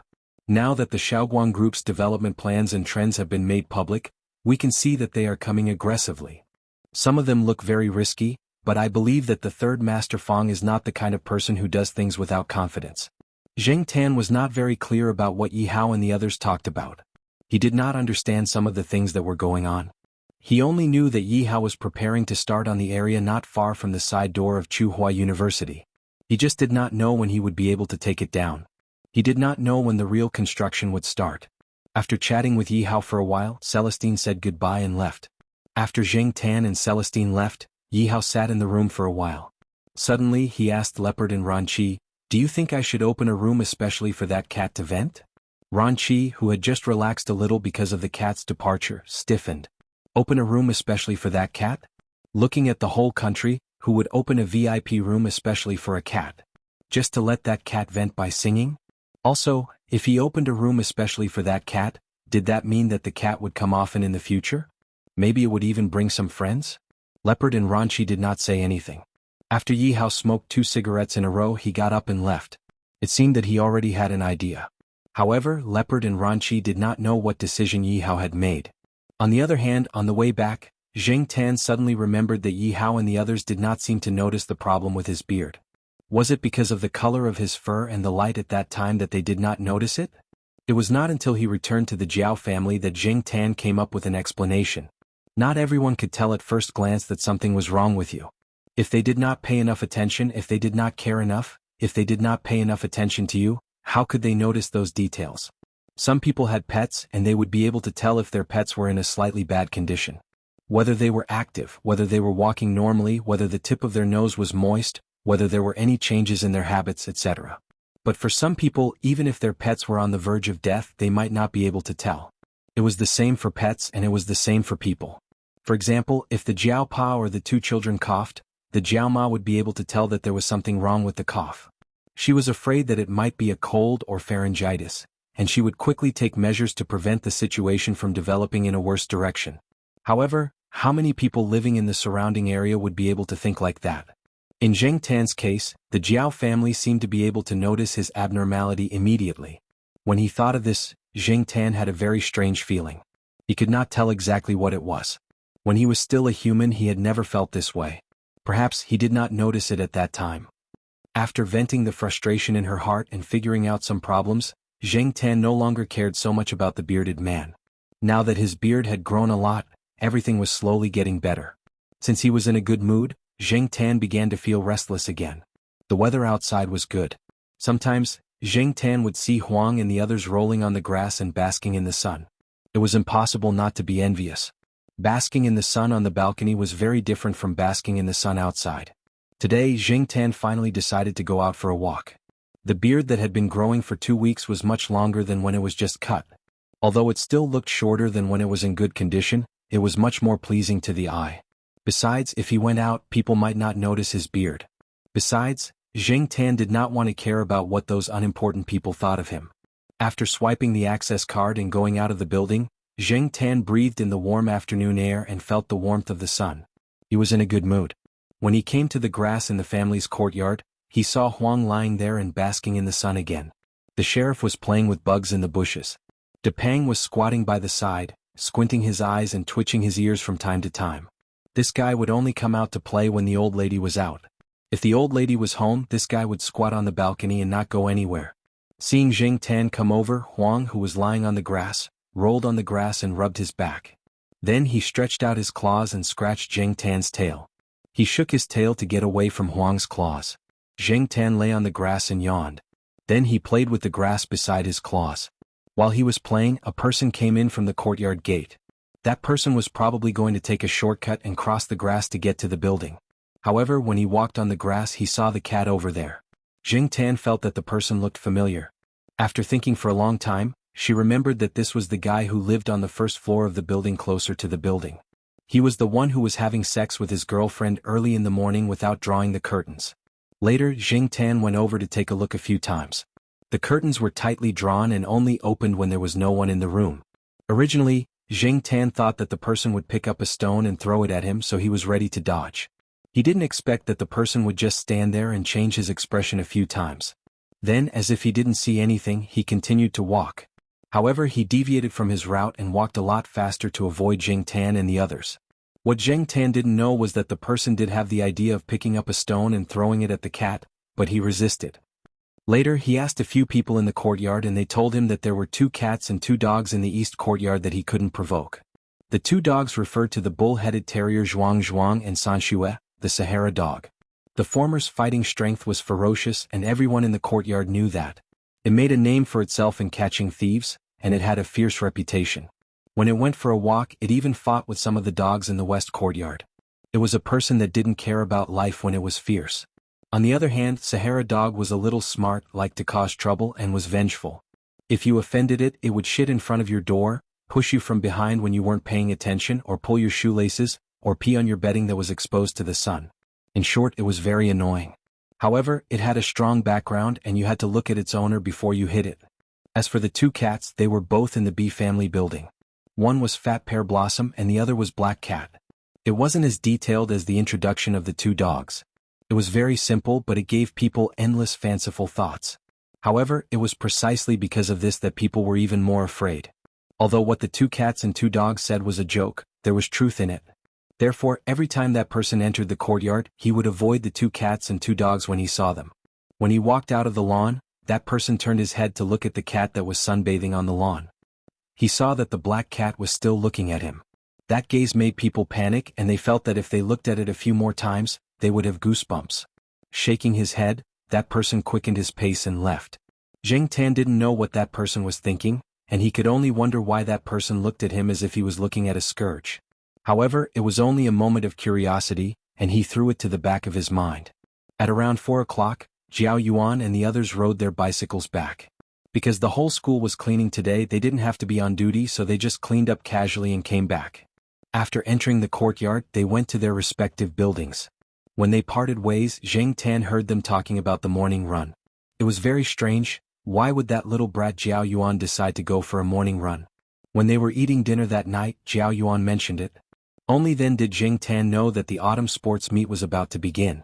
Unlike the sports meet in primary school, the competition between junior high school students was more intense. Children in their puberty period began to have all kinds of ideas. At the beginning of junior high school, many boys hadn't started to grow, and girls generally matured earlier, so many boys still looked small. For example, Jiao Yuan and the others were about the same height as the little girl Litmus. Sometimes they felt that they couldn't compare to the little girl. However, Xiong was an exception. This guy was strong and he was considered tall in class. He was also more active. As soon as he entered the class, he got the position of sports committee member. As for the few of them, the teachers took good care of them, not only because of Xiong's mother, but also because some of the children who studied in this junior high school were the children of the teachers of Tsinghua University. Therefore, the teachers in the school would take good care of these students. Among these teachers, there might also be children who were studying in Tsinghua University, and they would also need the teachers of Tsinghua University to take care of them. Everyone was well aware of this. However, because of this, small groups were formed in the class. For example, Jiao Yuan and the others were in a small group. In this small group, there was a sports committee member. In addition, there were many events in the sports meet that hadn't been signed up for long, and the students in the same class weren't very familiar with each other. Xiong pulled Jiao Yuan and the others into the group. As for the rest of the events that hadn't been signed up yet, they could each choose one. Chapter 115. For students who had just entered junior high school, 800 meters was already difficult enough, let alone 1,500 meters. That would be too tiring. Zheng Tan looked at Jiao Yuan with pity in his eyes. However, Jiao Yuan and the others had to be loyal to their friends. In order not to embarrass Xiong, the sports committee member, they decided to train tomorrow and the day after. Whoever had the best stamina would take on the toughest task. The spots for the 800-meter and 1,500-meter races had not been decided yet, so Jiao Yuan did not know which one he could run in. He made an appointment with the others to run at the sports field in Tsinghua University, which was closest to the residential area. Jiao Pa supported Jiao Yuan's decision, but he still told Jiao Yuan to do what he could. There was only 1 week left before the sports meet, so there was a limit to what they could do in 7 days. Jiao Ma had also changed her diet recently. She wanted to give Jiao Yuan more supplements. Early the next morning, Jiao Yuan got out of bed. After breakfast, he ran out to meet up with the others in the courtyard. Little Pomelo was bored at home. She did not have a lot of homework and she had already finished half of it last night. She could finish the rest by tonight. After watching TV for a while, she told Jiao Ma that she was going out with Zheng Tan. They went to the sports field to meet Jiao Yuan and the others. Little Pomelo took the car keys and pushed the children's car out. The two wheels at the back had already been removed. Jiao Pa had also adjusted the seat according to Little Pomelo's height. Zheng Tan jumped into the basket, and Little Pomelo rode the car to the sports field. There were many people walking around on a Saturday. Some people who were planning to go shopping had woken up early. The weather was not cold, so there were not many people who stayed in bed. Some passers-by would cast curious glances at Little Pomelo and Zheng Tan when they saw them. They would greet their acquaintances as well. Many people took their pets for a walk in the morning, and Niu Zhuangzhuang was one of them. From afar, Zheng Tan could see the deformed body and the black eye pattern.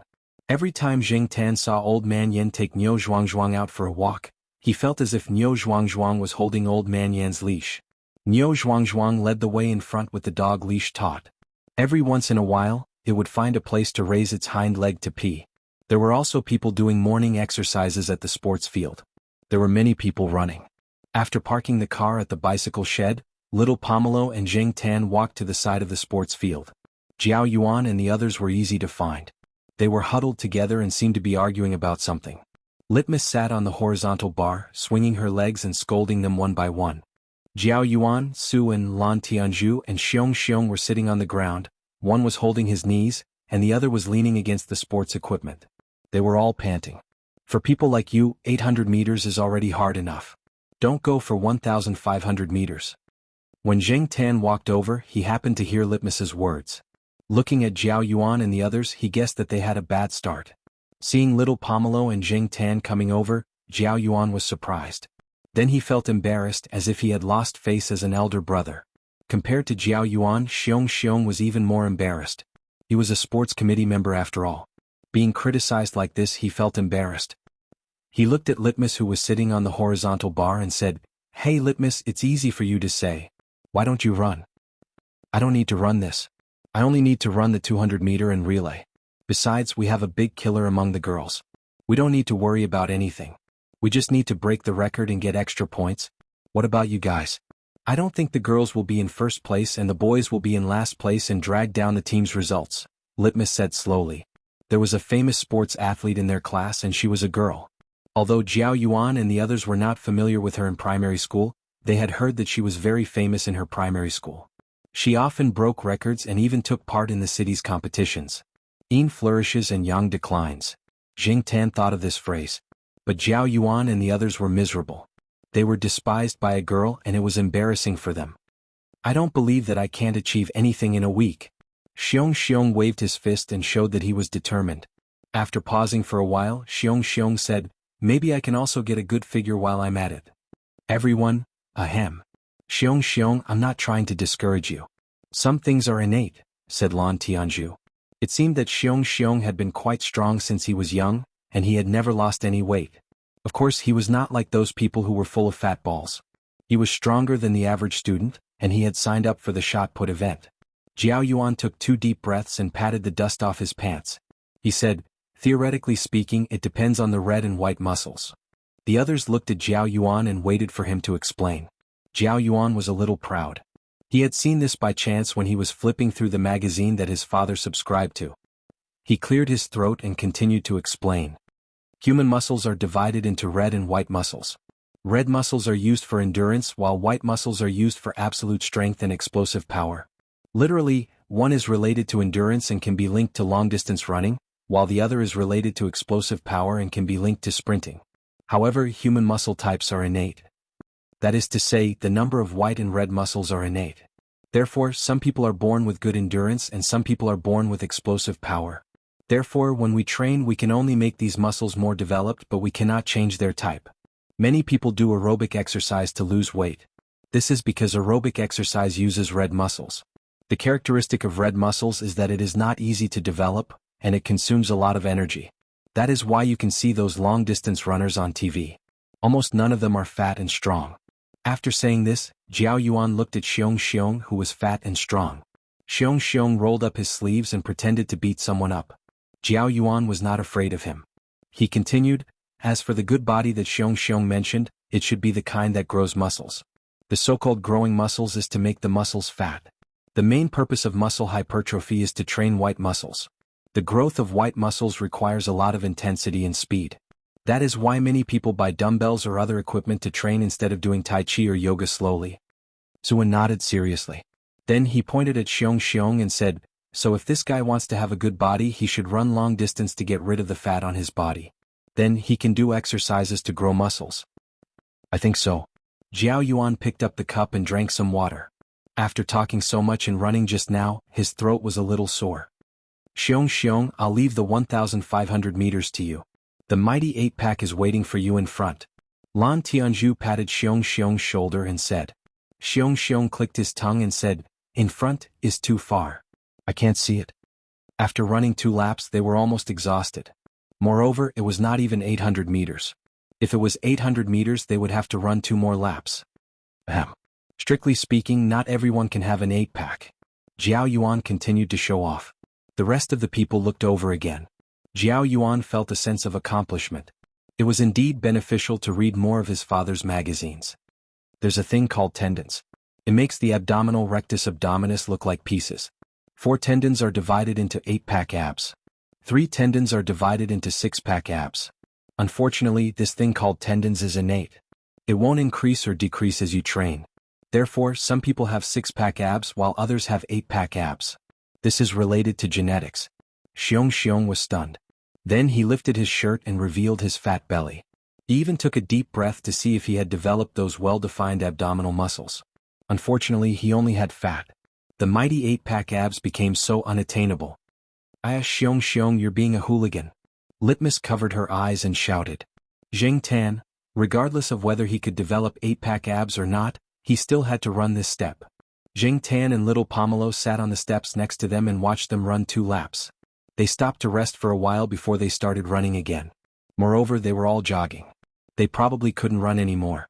People who didn't usually run would be tired after running for a while. Maybe they couldn't feel it at the time, but it would definitely be difficult the next day. After running for half a day in the morning, Jiao Yuan and the rest prepared to rest well in the afternoon and continue as usual tomorrow. During dinner, Jiao Pa asked Jiao Yuan how he felt about running today. Jiao Yuan replied, unattainable 8-pack abs. When they heard Jiao Yuan say that they would train as usual tomorrow, Jiao Pa and Jiao Ma looked at each other and smiled. They didn't say much. Sure enough, early the next morning, Jiao Yuan turned off the alarm after it rang. Then he walked to the master bedroom in his slippers and was about to call the others. He felt pain all over his body and didn't want to move. Before Jiao Yuan could pick up the phone rang. It was Xiong. He was in the same situation as Jiao Yuan. He didn't want to run. Other than Xiong, the others were in the same situation. Since Xiong didn't want to run, they just stayed at home and rested.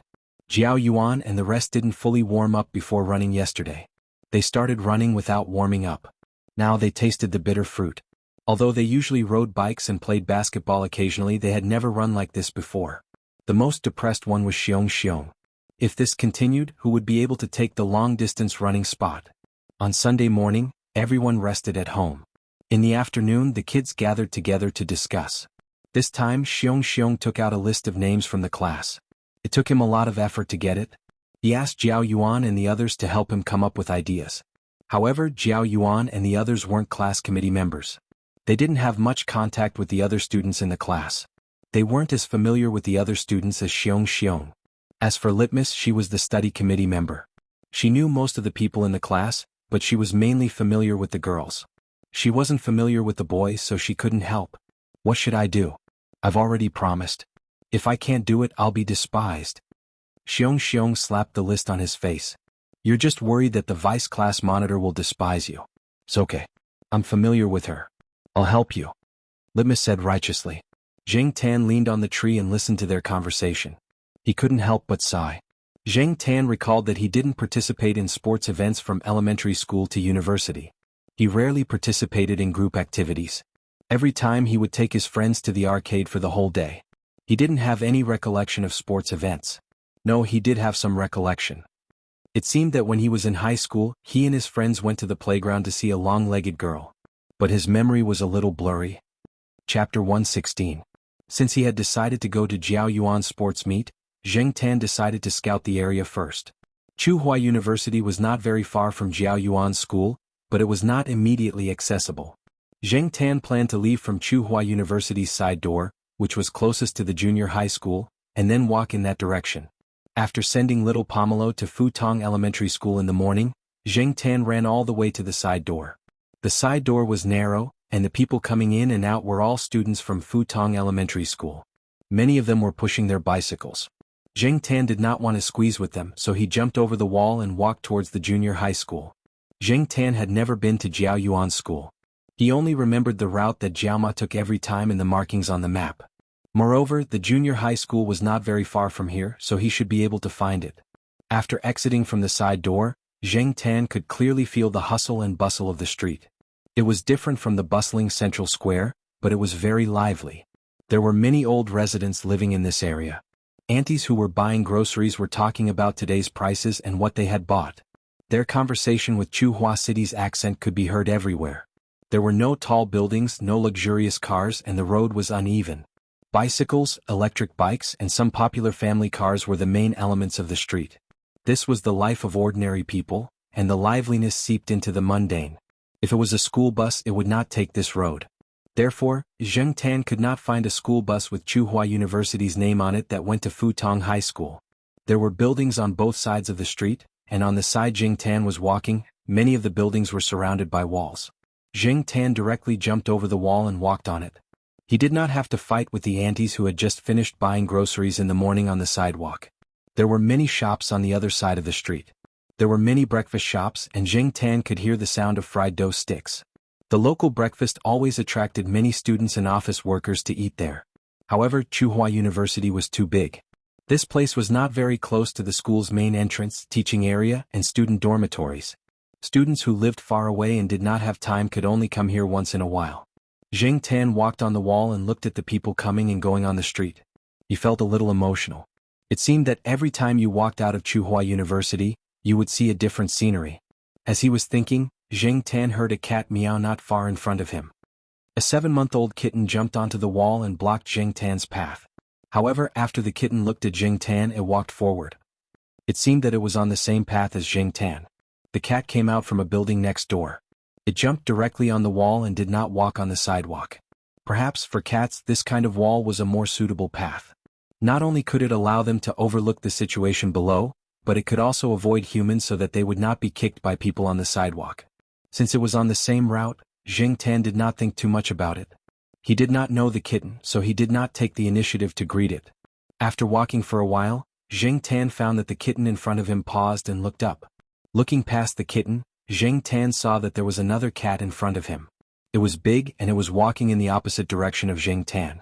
Was this a narrow path? Do you want to have a fight? Zheng Tan was prepared to wait and see. After all, the wall was too narrow. It was impossible for two cats to walk side by side. In such a situation, would the two cats fight directly, or would the other cat jump down to avoid the attack? Unfortunately, neither was the case. To Zheng Tan's surprise, the cat in front of him and the big cat in front of him did not stop. They still walked at their original speed and did not intend to fight. When they met, the kitten lowered its body and went under the leg of the cat in front of it. The big cat also cooperated and raised its paw. Soon, the kitten successfully went under, and the big cat walked towards Zheng Tan. Zheng Tan looked at the cat in front of him. It was about the same size as him. He guessed that it was not someone who would back down. The cat came closer and closer. Zheng Tan was on guard against the cat suddenly scratching, but the cat did not seem to want to fight, nor did it show any aggression. Just when the cat was less than 10 centimeters away from Zheng Tan, it stopped. Then it shook the tip of its tail, raised its neck, raised its chin, and moved its front legs. Its eyes seemed to say, "Come on, you can go under." Zheng Tan was speechless. F***ck, this kind of method of going under one's crotch should be left to other cats. Zheng Tan thought for a while, tilted his head and looked at the wall in front of him. He estimated and then prepared to jump. He jumped over the big cat and looked at the narrow wall approaching. Finally he landed smoothly. Fortunately, his judgment and control were much better now. Although he fell a little to the side, he was still stable. Zheng Tan turned his head and looked at the big cat. He raised his head and walked away. The big cat shook its tail and did not look at Zheng Tan anymore. It continued to stare in front of it and walk with its head held high. When the kitten in front of Zheng Tan came to a boundary, it jumped down. It had arrived at its destination. Zheng Tan looked in the direction it was going. It was also an old residential area. The greenery inside was not bad. It probably had playmates there. Jumping from one wall to another, Zheng Tan continued to walk forward. As he walked, he looked at the buildings on both sides. He did not know which side of the street Jiao Yuan School was on, so he had to pay more attention. Also, that junior high school was not as big as Tsinghua University. He did not know how big the school gate was. If the gate was smaller, he might miss it if he did not pay attention. After walking for about 5 minutes, Zheng Tan moved his ears and heard the sound of reading. Very good, it was right in front. The first thing Zheng Tan saw was not the school gate but the teaching block. Walking on the wall, he could hear the sound of students studying coming from the teaching block. There were teachers leading the students. Among the young voices, there were some that sounded lazy and sleepy, some that were yelling at the top of their lungs, and some that belonged to little girls. They were all filled with the emotions and vitality that belonged to children of their age. Students were reading and the sound of reading. Zheng Tan could see the students sitting in the classroom by the window on the first floor. There were a few boys sitting at the back who were not very obedient. They stuck their heads out from behind their books and lingered on a certain figure. Zheng Tan could not help but laugh. Pure and innocent youth. In comparison, the children at this time were still considered innocent.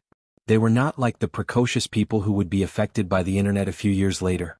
Not many students dared to stare at the window in a daze. Occasionally, a student noticed the black cat on the wall outside and looked over. The next moment he was called up by the teacher to answer a question. Zheng Tan did not stop there. He continued to walk forward. He wanted to see the school gate. Since he was here to scout, he had to familiarize himself with the area. The junior high school was a relatively ordinary one. It was definitely not as big as Tsinghua University. Even the school gate was only as big as the side gate of Tsinghua University. After looking around, Zheng Tan felt that there was nothing worth studying. He jumped off the wall and walked into the school. Of course, Zheng Tan did not dare walk down the main road of the school like that. He had no idea what the rules were, and he was not sure whether the security guards would come to chase him away.